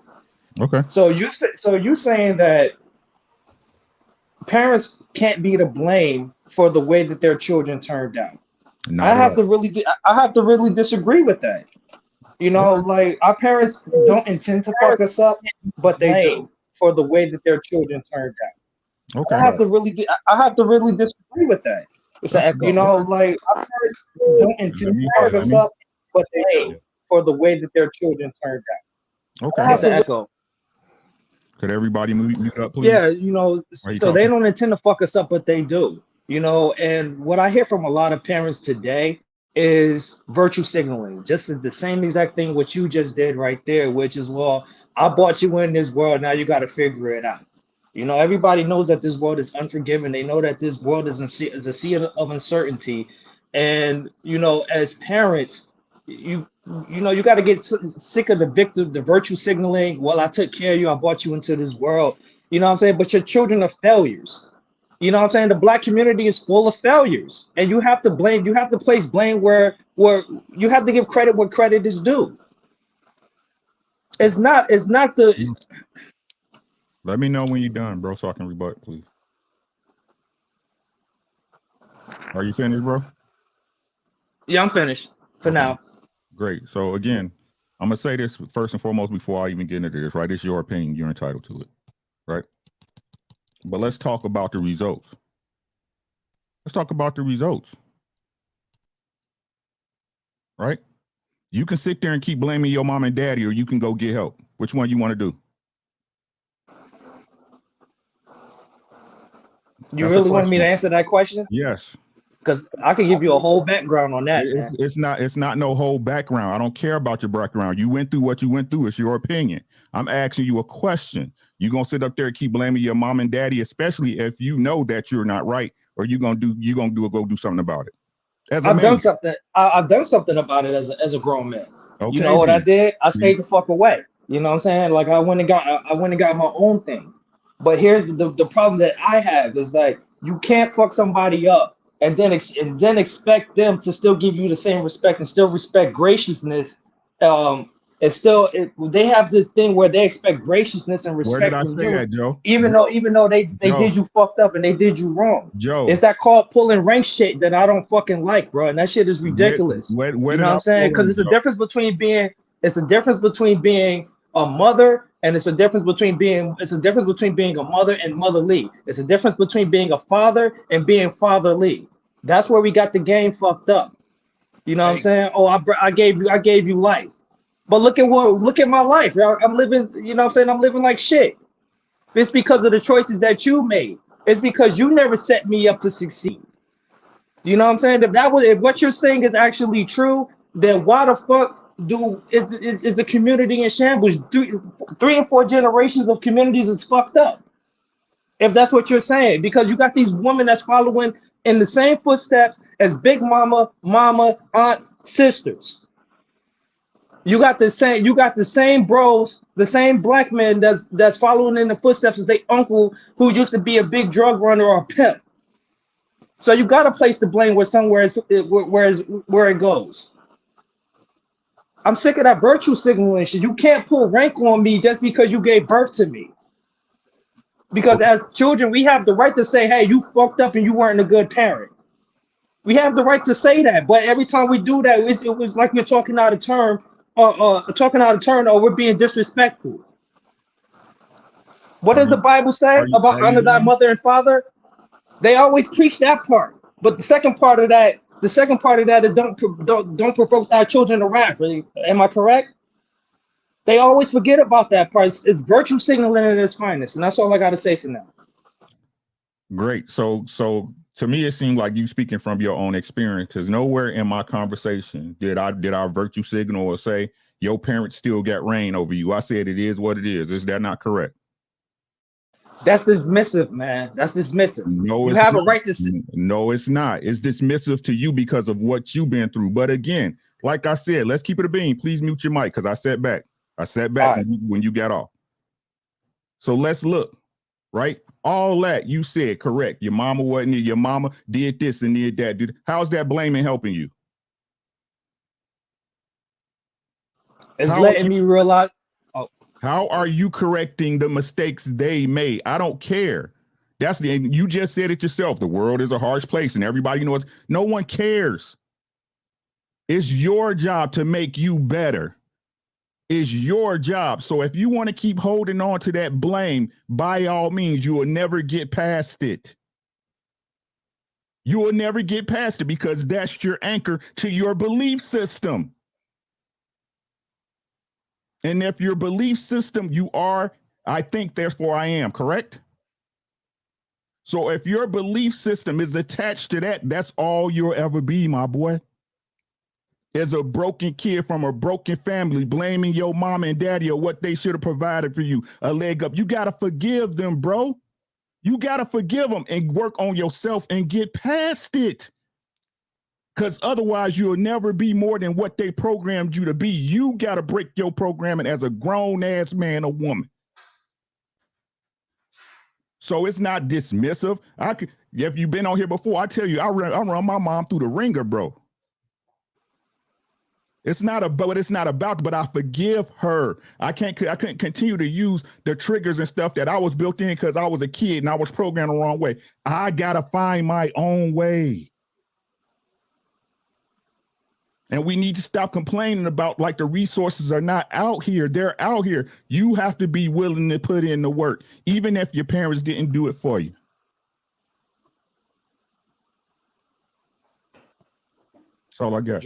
Can I just say this? I really wish Valencia was still here, because I've been on the Lapeef Network talking about my healing, and my abandonment issues when my mother left me with my father.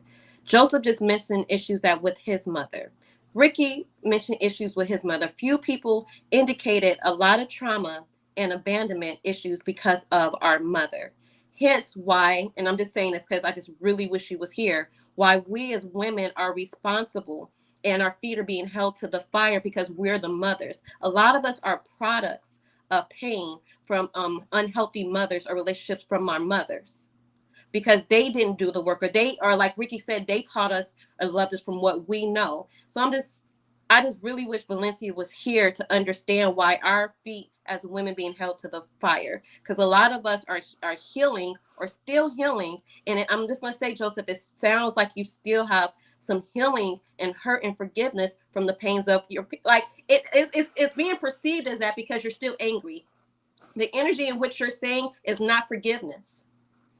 It's not forgiveness, man. That's the problem with us. We forgive too much instead of taking action, bro. Hold on. Forgiveness. We slow down, Joseph. Slow down, brother.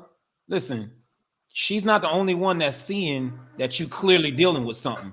She's not, and I guarantee. And we first off, brother, understand that everything we saying to you right now, the things that we are saying to you right now, is coming from a place of love, and we want you to move forward. Right? Nobody here is shunning you by no fucking means. And if anybody is, fuck that. We're not doing that with this brother, bro. This man is clearly dealing with some shit, but we're trying to help you get through that. The only way you're going to be able to get through that is forgiveness and things of that nature. Now, if you ain't there yet, cool. If you're not there yet, that's okay, bro. Nobody's saying you need to do that shit now. But everything that we're trying to tell you right now is going to help you get better. You are clearly dealing with something, brother. You are. And that's okay. That's why we're all dealing with something. We're all dealing with something. I'm just being more transparent about it, because the thing is, as a black man, we've been suffering in silence for too long, man. Let me give you some background information on me. A lot of the men in my family has died off, and my dad included. He wasn't the best. He wasn't the perfect dad and stuff like that. Well, I can't really blame him for what he went through, but his health failed on him at a fairly early age. Most of the women in my family, man, they some dragon ladies, man. For real. I'm not even gonna hold you. Like a lot of the situations that I've been thrust into, and indirectly and directly, has been the result of the women in my family. You know what I'm saying? So, and I have 5 brothers, and for the most part, I'm the most successful out of all of them. You know, I work for OSHA as a safety officer. I've been in the military. I graduated from college with a bachelor's in political science and everything. And for the most part, nobody gave a fuck, and I did it for them. You know what I'm saying? To kind of to show them that, hey, we above just going to high school and just working a regular job. You know, like our ancestors did, or like our parents did. You know what I'm saying? And that seemed to be the the kind of lesson that they were trying to teach us, is this: oh, just go to school and get a job, work the rest of your life, and just don't be exceptional, just do enough just to get you by. Well, And first I was of like, all, nah. congratulations on your accomplishments. Just want to say that. Mm-hmm. But also Joe, remember what Ricky said earlier. Go ahead. Joseph. Yeah. So here's the thing, right? Forgiveness is more for you than it is for your parents. That's number one, right? Because we can all now listen, I didn't grow up having the best life, right? A lot of things my mother did was not correct, at least according to me and the way I view it, right? I'm sure whoever grew up who had parents that didn't do the right thing, those parents may have thought they were doing the right thing, right? So forgiveness is for you more so. Now, I read a study a couple years ago, right? And this study said the more you stay, and when I say you, I'm not specifically talking to you, I'm just talking about people in general. The more a person stays in their trauma, they stay stagnant. And so this is what I realized, right? This is why they keep Black people in their trauma constantly, because that enables them to keep us stagnant, because it keeps you in one place. You do not go further. That's why Black people need to get up off the Democratic Party, but that's a talk for another time. Now, another thing, right? My moms didn't teach me anything. Grew up with a single mom, no pops. First thing I had to realize is I wasn't even around to know who the problem was, whether it was my mother or my father. So I can't sit down and be like, oh, it was you, it was you. I just move on from that. My mom did things. She took me out the country. She did all types of things that would have honestly hindered and messed up the average person, right? Ain't nobody teach me about credit, none of that. I went on YouTube and learned how to build my credit. So there's so many avenues for us to learn, right? I didn't choose to sit down watching twerk videos. I decided there was something more that I needed to do. I needed to learn how to build my credit, right? I needed to learn this, learn that. So like Quest is saying, it's choices. People have choices. We can't keep saying, well, it was the past. Yeah, the past is cool. We know the history. We got it down pat. But why we keep looking back? I want to make 2 points. Oh, my bad. I'm sorry. Hey, I look, man. Let's get. Can I get this in, Ricky? Yeah, go ahead, Jay. I really want to get this in, because when I hear these kind of conversations, it's all the way one side or the other side. That shows you it has two sides. Now I sit down and I listen to this young man, and I know that sometimes anger is a way to work out of your problems, as long as it's not volatile or you're not hurting anybody. You can be aggressive with your conversation, but it still don't say that you're not working on yourself. The question I have for you at the end of my statement: do you believe there's a difference in financial freedom than real freedom? I would like for you to answer that question when I'm finished what I've got to say, because this is where I have a problem on these type of discussions, and I'm glad that I'm able to come on and give my voice to it. It's because nobody wants to hear the whole truth. Y'all want us to be on one side of the truth or the other side of the truth. And that's just what it is. Truth is truth. So me saying that is, I hear Ricky a lot, and I agree with 90%, 99% of the stuff he says.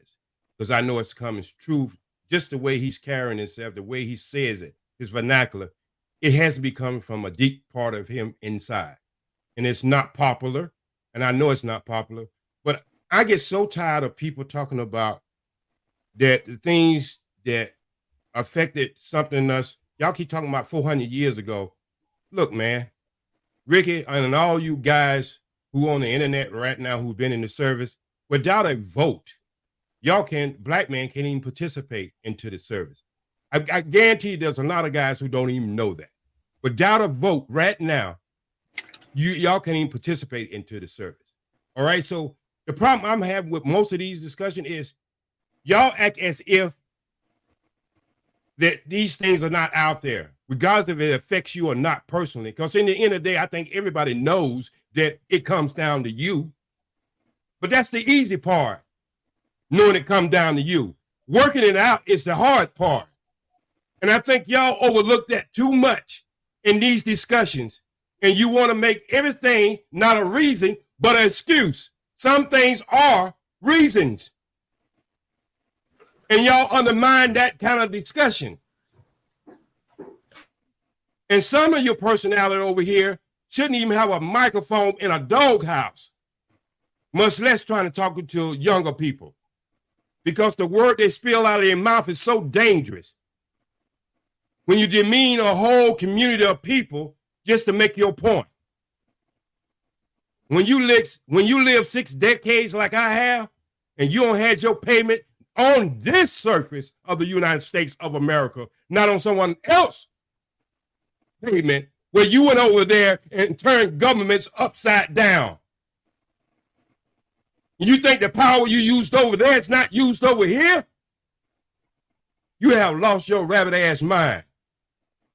So there's a difference in financial freedom and real freedom.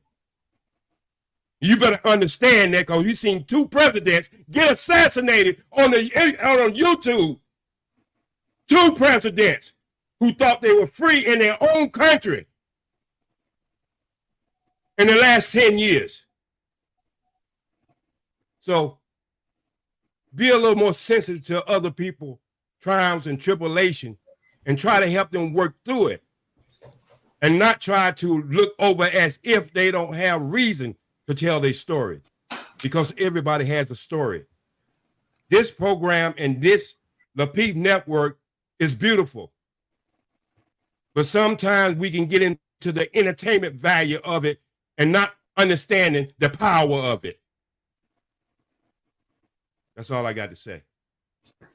So no, hold on. Before you do, John the Baptist, let me say this, because I feel like if he had to put a name on it, it would probably be mine. Is that fair to say, OG? No, I was just asking because a young lady asked you earlier about do you feel free? And I think sometimes include myself and my finances. I think that is a part of freedom, but I think she was asking you a little deeper question than that. I was talking on the sense of being free as a human being. Yes.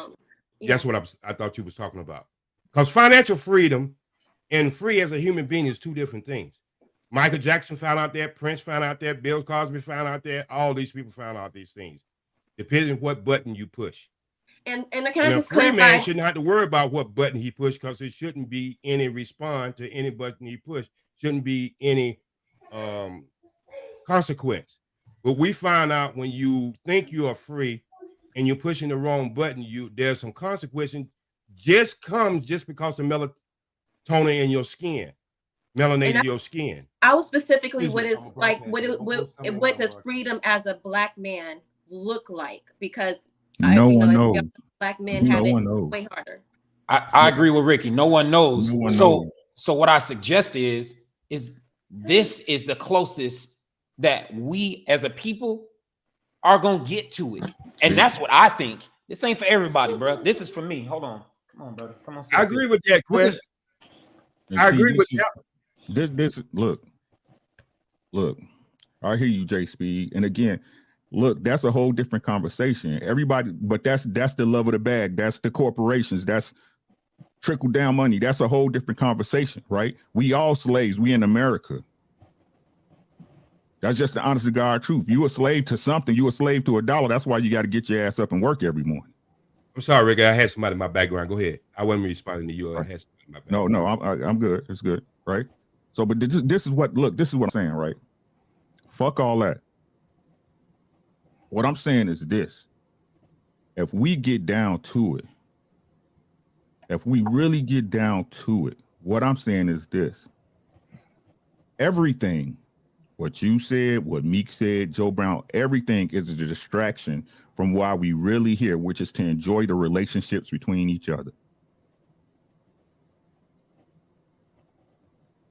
Right? That's my point. And that's my freedom. Understand, we all understand these things exist, but okay, your mama wasn't shit, your daddy wasn't shit. Now what? Right? What do you have to fix within yourself? No matter how you get there, J Speed. No matter how to get there. So you can go ahead and get that relationship with the person that's vibing with you. So you don't have to see that. So you don't have to replicate that for your children. We succeed in spite of them, not because of them. You know what I'm saying? But don't dismiss the fact that we still going through something. It's not like about dismissing, Joe Brown. Y'all not listening. I'm sorry if y'all don't understand. It's not about this. It is what it is. What are you? Yeah, but you're sounding like a lot of the people that we have talked to. We gotta get John the Baptist and Janae. All right, Janae. John the Baptist. Everybody's going through something. Everybody. Go ahead, John the Baptist. Yes, and it's how you work. Women. We all need each other. I think that's what Rick's biggest point is. The ones that you need in your life to help you with your journey. But you'll never know that sometimes if you're not willing to listen to that person's story. You don't know what that person needs. When you even go to the doctor has to listen to you before he can prescribe anything to you. But if you're shutting a person's story out before he gets what he needs to get out, maybe that is the cure. He needs to talk it and get it out so he can hear something amplify back to him other than, I don't want to hear that story. That has nothing to do with it. You got to, you got to be able to listen to the story to amplify to his remedy what he needs. A lot of people in life, I was in church this morning. I'm a Muslim and I went to church this morning just because I like to patronize other people spirituality. And one of the things the minister said this morning was, you got to know what you was putting on your journey and what you was put on this earth for.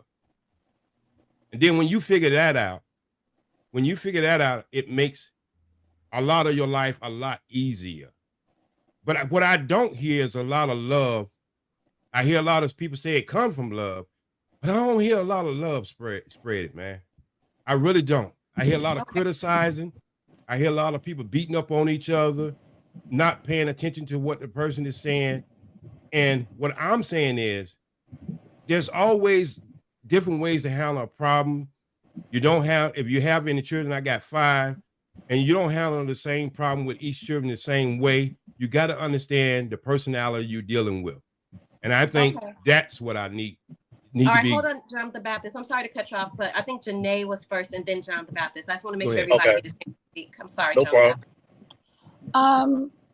It's okay. John the Baptist can speak. I think he was on. No, go ahead, Janae. You were here first. Go ahead, Janae. You were here first. Okay. Hi guys, great show. Yeah, I totally agree with what Ricky was saying just a minute ago to Joseph about forgiveness, because it kind of just ties into everything, right? Like, although our past affects us, especially our parents and the way our parents raised us, I think it's really important to focus on healing from that and really truly healing from that, because if you don't, it's actually more of a sign of like self-awareness in yourself, because you're a product of your parents. You are just like them in a lot of ways that you probably don't recognize. I'm just like my parents in a lot of ways I haven't recognized yet. And so if you can forgive and heal from everything that you feel like was done to you. And I'm sure just the way that you're speaking, there's a lot to get past. I mean, we all have to get past things that, you know, we feel like weren't fair to us in our life. But if you can actually move on from it and heal from it, I know it sounds really cheesy, then you won't make those same mistakes. Otherwise, you're just going to be just like them because you don't have the awareness to understand that nobody's perfect and everyone's gonna hurt you in some way, shape, or form. So you'll just be just like them. My brother's just like this and has the same anger and the same frustration. Valid. It's all very valid, but he's the same way and he will be the same way because he doesn't understand that you're carrying that within you, which is why you're like so triggered and affected by it, right? So that's why, and I think it kind of adds on to what Amber was saying about the slavery thing and why Black women might act the way that we act because of the history that we've been through and inherited and not fully healed from. So we're repeating the cycles of behavior without realizing that there's healing there.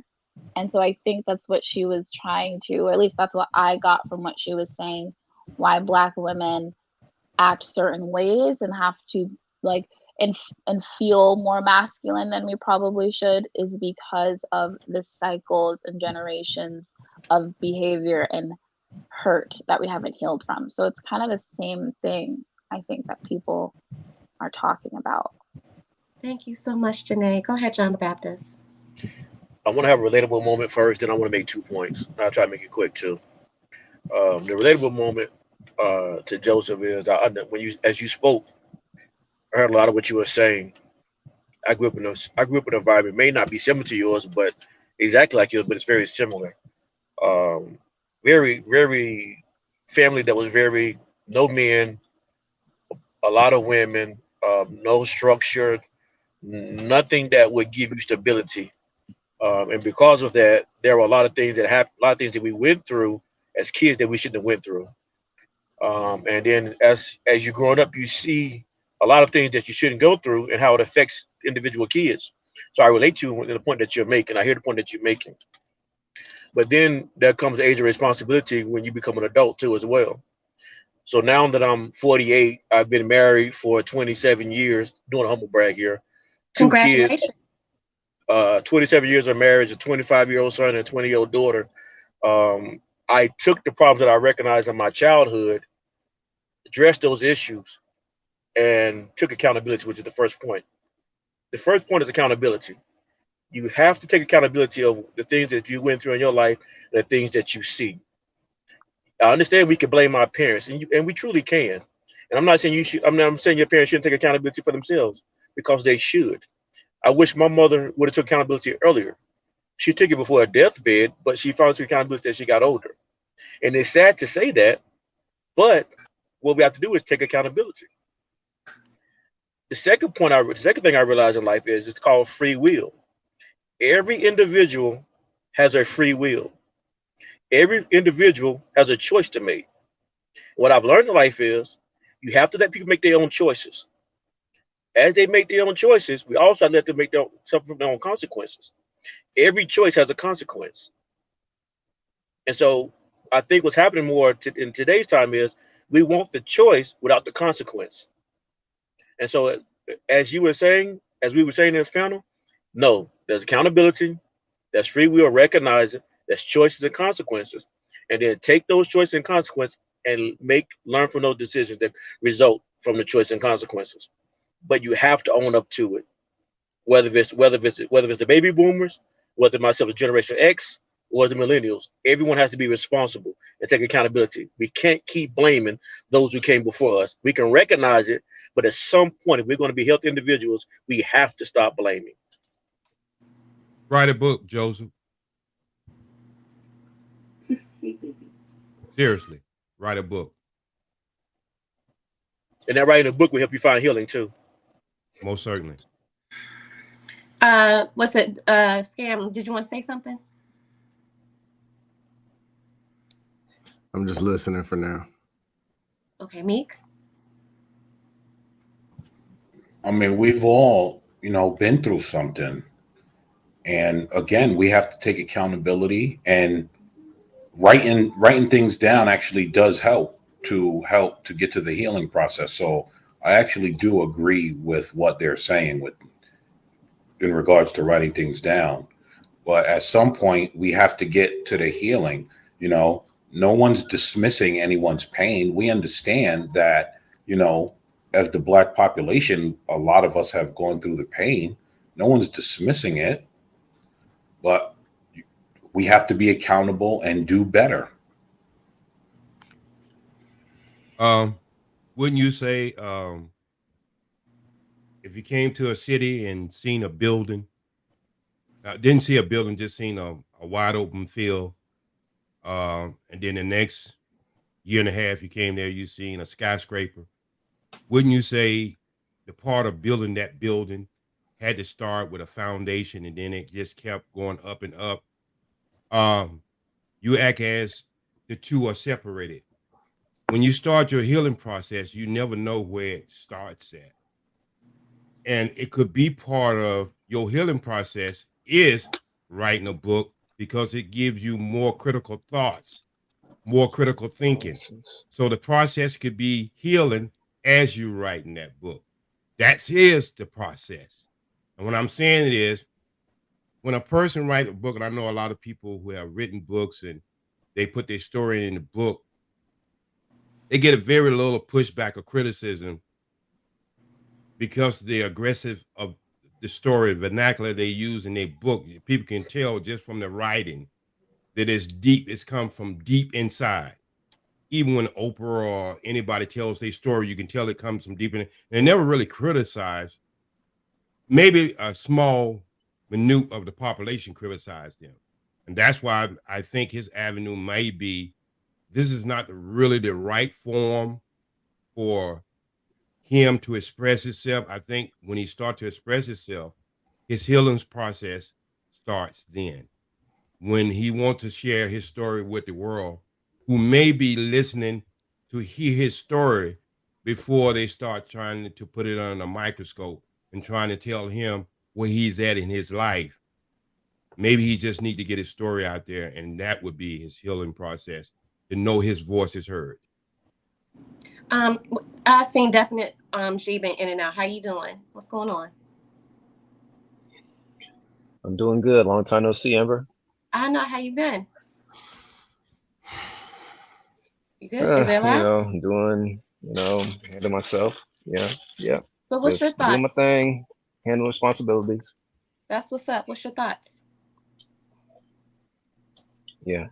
So I completely agree with OG when it comes to, understanding people's perspective instead of trying to automatically assume or at least even berate, because that person probably heard a lot of that vitriol and a lot of that aggression while they were, in the home. So if you come at them at that same approach, they're going to automatically put their defenses up. And OG talking about expressing their emotions and expressing their feelings through their book, it'll be very cathartic for them because it allows them to sort it out. But with Joseph's situation, I do want to touch on the main topic as well, but with Joseph's situation, I'm gonna teach you something. Well, I wouldn't say teach you. I don't know if I'm older than you or not, but I want to tell you something about forgiveness. It's all right. And what I Let her learned preach, man. when coming to that. Mhm. And what I understand about forgiveness. What forgiveness is, and it's probably the hardest thing you'll ever have to do in your life because it's going to be hard. It's all about acceptance. You have to accept what's in front of you in order for the healing process to happen. I know you're feeling the pain, and it's actually human. I mean, the anger that you're feeling that you wish things could change, that's normal. But you cannot change a person who does not want to change themselves. You can't. No matter what you do, no matter how much the Lapeef Network tries to preach to Black people to go a different way, people are going to go their own way. They're going to live their lives the way they want to live it. It is not your job to hold their burdens. It's not your job. It's only your job to hold yours. You have to let them make their own decisions in your life and then take over your life. Let them do, let them be. The only thing you can do is reach their hand when they're ready. When they're ready. Now, I know you want to help them. I know it's probably one of your loved ones. I know you want to, show them the light, but it's their decision. They have to do that. You have to make your decision on how you're going to move in your life. That's the only thing you can do. The only thing you can do is set an example and hopefully they will listen. If not, leave them be. That's the only thing you can do. That's how the healing process starts. Accept people for where they're at. Don't try to change them. Mr. Lee says this. He's not trying to change you. When they're ready to change, they will ask for it. When they're ready to change, they will make the decision. But it's up to you. You have to take responsibility over your own life and make the decisions on your own. You have to do that. Stop carrying other people's burdens. So that's my take on it. And also, just I'm trying to, I also want to keep this, I want to keep this short. To the main topic, like it just seems as though the black man can't do anything right. It just seems as though no matter how much we try to call the black women queen, mother goddesses, and how much we try to, you know, prop black women up, it's just some odd reason the black man is always something wrong with him. It's always something wrong. Always. We can freaking end global warming. Niggas ain't shit. Excuse my language. We can stop we can stop hunger. Niggas ain't shit. There's something always wrong with the black man. Even Martin Luther King couldn't do shit right. Even Martin Luther King can't do shit right. And he gave you the platform and the ability to even talk shit about black men, and he still can't do shit right. Are you fucking serious, black women? Are you fucking serious? He Go died ahead, for Canadian. you, Sorry, and he go ahead, still ain't Canadian shit. born Nigerian. Go ahead, jump in, Canadian Before born. anything, good afternoon, my brothers and God. sisters. But at the same time, but FNG, I didn't want to make it this a whole big rant, but No, we no, it's appreciate it's just fine, no, we appreciate your input. I was Thank about to you. register in your church just a while ago. I was like, oh shoot, where this pastor work at? Like, let me go under his church and work with him. I'm like, yeah, damn. yeah. But I want to finish it up. I want to finish this thing. I didn't want to I Okay. didn't want to go into this big thing. I want to finish it up. I want to land this plane real quick. But it just seems as though it's just like whatever a black man does, it's never enough. Society, we're getting hit on both ends. Like black women, we just nothing right with us. Society wants to put us down. It's just like we're just getting tired of it. We're just getting tired of it, and it's just. Uh-oh. Go ahead, Okay. Canadian So born let me Nigerian. respond to that. That was this Right. connection, probably. As I listen to him, I fully understand where he's coming from because I think this is the problem I've been saying several times for multiple platforms. And what it is, I don't think people understand. It called a trauma cycle. Based on your upbringing, based on your life experience, you only go to react or repeat what you learn psychologically without even realizing that. Now, for me to have the opportunity to not only live in the US most of my life and spend 7 years in Nigeria because of my parents, both parents are Nigerian. I'm just born by that. I was the only one born in Canada, automatically in the US. I was able to understand certain things that people overlook. Every one of us grew up in a household, either with a single parent or you have both parents. Every one of us may not have the greatest of parents or may have the worst of parents, but those things have an effect on us, right?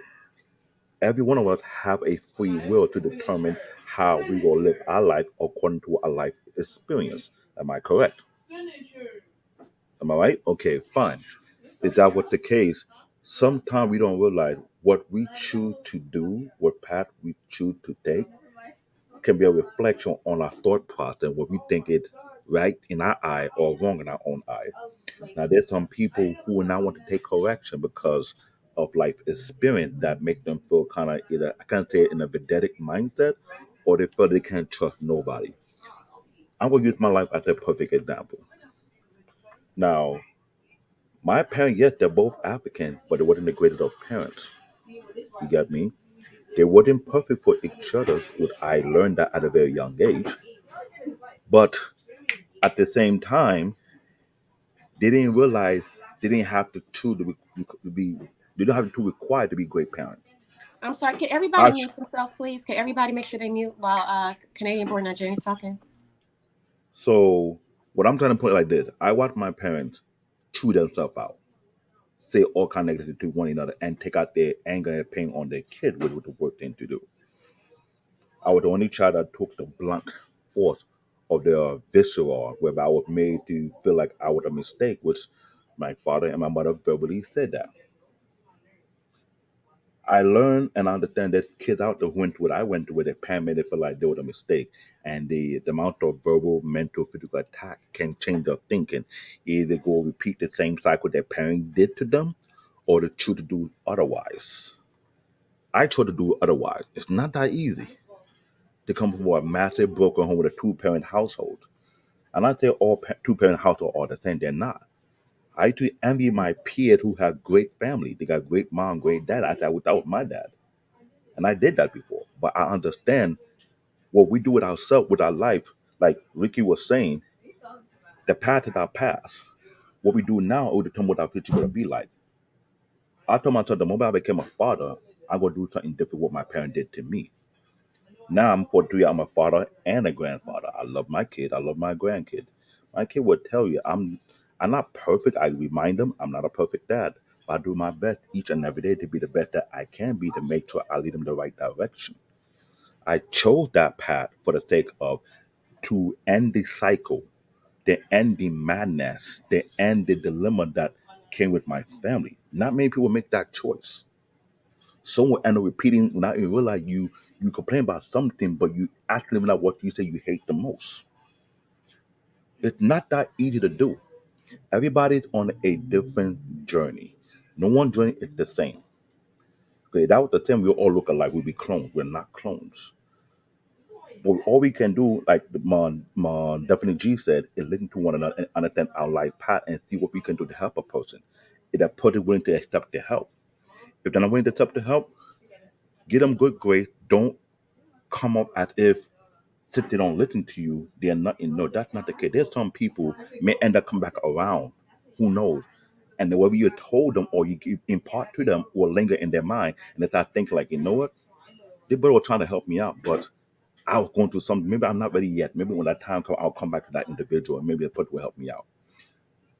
Black men have been chewed out, yes, a lot. I see it. I understand it. I understand the culture that going on in this country. It's almost to the point whereby it's not being mirrored out in multiple countries now. Especially not only in my country, Nigeria, that's not repeating the same talking point because it's seen in the media. Keyword, media. We don't have our own. I keep telling people we need to have our own institution. When we have our own institution, we're able to control what it comes to our own community. Other community have what they call gatekeepers. We don't have no gate. We did back then in the years. After all the many gatekeepers that we have that been teared down, it's anything go that come to our own community. This is why we are where we are right now. All right, Black David. Yeah. That's what I'm Hey, talking I'm a nerd, but you be surprised. I pay a lot of attention because my uncle taught me these things. He told me one thing. If you want to know what's going on around you, be quiet for a while. Sit back. Blend in the chat and observe what's going on around you. Then you start to understand why things are the way it is. And yet I ask yourself, what can I do to make things different or better? I cannot change the whole world, but I can start within my family first and start building from there. I have my son's friends call me sometime and ask me questions. I like, why? Because they say they saw my YouTube channel after lady. They say I build computers. They want to learn new things. I realize maybe because I'm doing something with my son, it kind of impacting them. It could be that. You never know. Sometimes you gotta build from your own domain and slowly but steady build outward. To build a strong community, we gotta start from ourselves first. Change our ideology, change our logic, change our thinking. Don't come up too broke or too prideful. I learned to be humble. I used to have many nicknames. One of my main nicknames, I would call myself the humble one because you know what? I'm not a prideful person. Yet I'm a Nigerian. Nigerians are very prideful. You be around typical Nigerian people, you can know you could smell that power from a mile away, but I'm completely different. You would not even know if I was a Nigerian or not All because right. I keep a low profile. Hey, let me say this to the on the situation. You know, you learn from your past, but you don't dwell in it. That's one of the things we have to do. You have to learn from our past, but we can't dwell in it. We have to move forward. So if that means we need to get therapy, because every black man in the world has been through some type of trauma. We just all got different stories. You understand what I'm saying? So man, there's nothing wrong with getting therapy. I encourage that all the time, especially for us black men. Get therapy, get some help, talk to somebody. Don't let your pride get away to the point. Now I don't need. Now you probably do more than likely. So if that's what you need to do, then do it. Don't be scared of it. You understand what I'm saying? Right. I got you. I got you. Hey, we about to end this stream. I'm gonna let that man go ahead and get his because he didn't speak. I know everybody else No spoke. problem. Let me get out of here. I gotta drop my daughter because All she's right. bugging me. Oh, take me Okay. to my friend's house. You know me. I'm a dad and granddad. So Yeah, I know it for is. I all you appreciate you. guys, Just so Lapeef, you guys, take it easy. I take it easy. Just so you guys know, Amira's live tonight. Can he discipline you? That'll be at 7 p.m. Central Time, 8 p.m. Eastern Time. So make sure you guys go ahead and click the link for that. Go ahead, that man. Final thoughts. Appreciate you guys that spoke already. Peace out. Thank y'all. That man, you on mute too. So I don't know if you know. Okay. When I want to back off what Hank said. Hank said, uh, I had to me going to get uh what's it called? Me going to the Therapist. therapist. Yeah. Me going to the therapist and sitting down and getting my mind straight. It's been I've been noticing this is like because I've been through a whole lot in my life and I'm only 23, man, and I see like I see what I've been through affected me, and now how I can see what I've been through. I can see how trauma affects other people now that I've been through it. And when I look at when I look at other people and I see how they build that wall of pride up, and then it be certain moments, the little glimpses of moment when that pride come down and you see who they really are. And it's kind of it's really enlightening when I see who people really are when they break themselves down or when they inside a situation when they in a pressure situation when you see who they really are. And it helps me to a lot of times I get to my eyes as a whole a lot more open when I'm around just communicate with people. It's like this still sound chatty, but like it's almost like third eye almost sometimes. Like when you see it, you be like, damn man, like I can't believe I used to be just like that, man. I used to be and I still am sometimes. I'm not perfect at all, right? So and I can catch myself in it. And then I had to go back and I'd be like, dang man, or and I had to apologize for what I do because sometimes I know for a fact I'm not even fully healed from what I've been through, right? So it's all in the, like when I come to people, I was like it's in the grace and the mercy you bring people. It's all you always have to bring a certain amount of grace and mercy on people when you really don't know what's going on. But at the same time, we grown adults. There's only so much grace and mercy you can extend to a grown adult, especially when they they got common sense. And this is something that my dad and my mom, aunties and uncles used to tell to me and explain to me all the time. And it's like, man, you a grown man.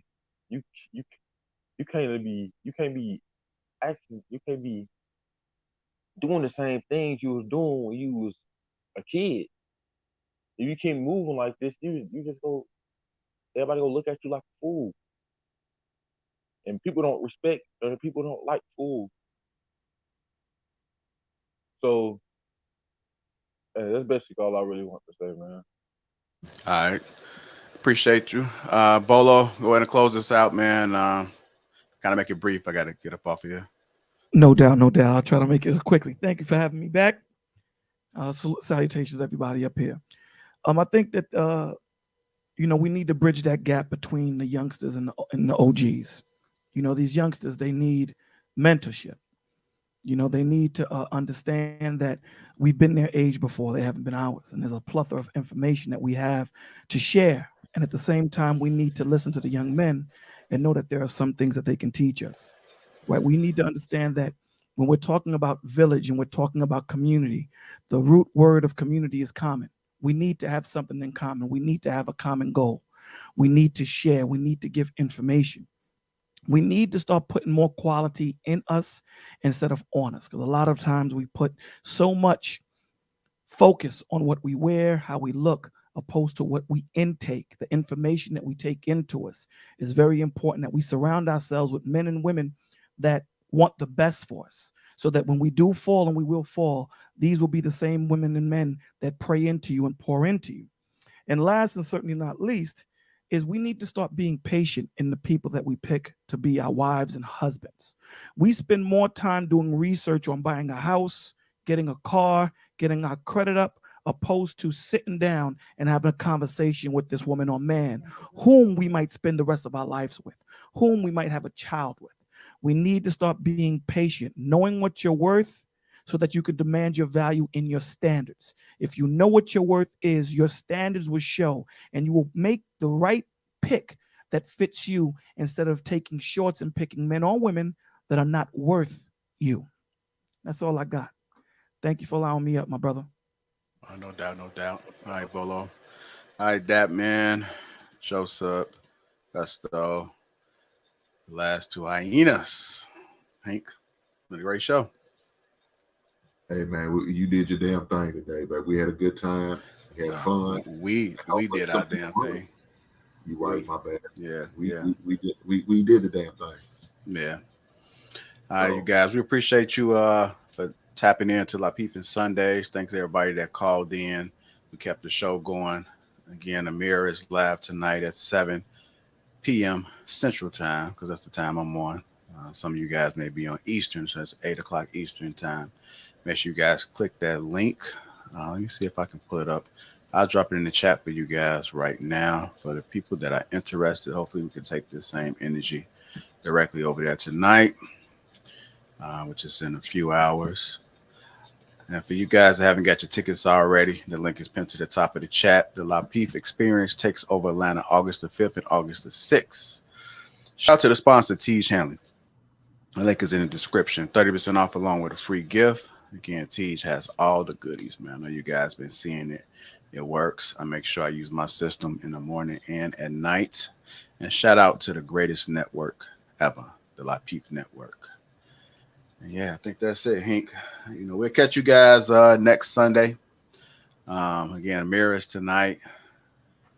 Tomorrow we got the Kay and Kayla show.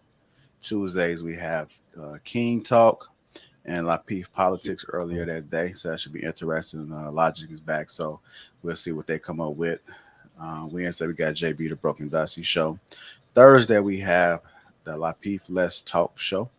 Thursday energy, baby. Yeah, that Thursday energy. So make sure you guys tap in, subscribe right now. Hit the like button if you guys haven't already. And if you're just tuning in, you're late, but nevertheless, catch it on the replay. Lee Power is out. Lee is out the country, which most people may not know, but he is out the country.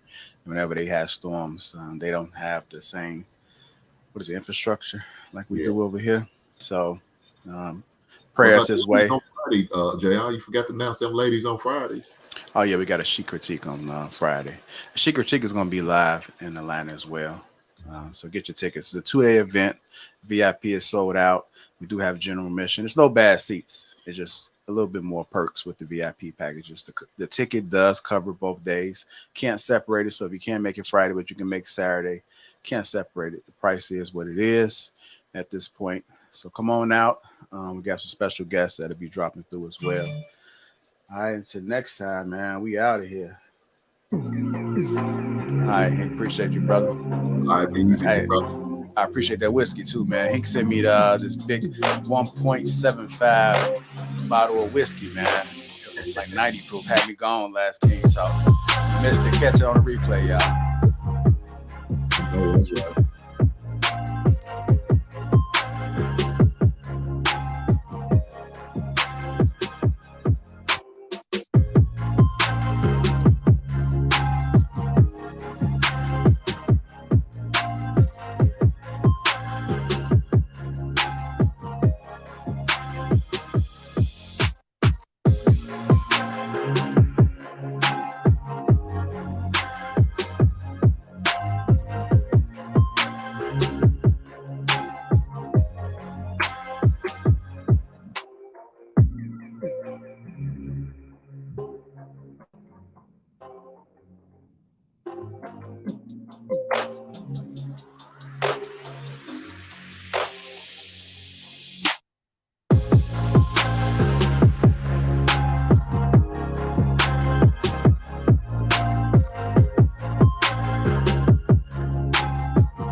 Appreciate all the support. Make sure you guys get your tickets to ATL. Link into the top of the chat. Amira Live tonight, 7 p.m. Central Time, 8 p.m. Eastern Time. Make sure you guys click the link that I just dropped. Set the reminder. Subscribe to the channel. Hit the like button. Set the notifications to all.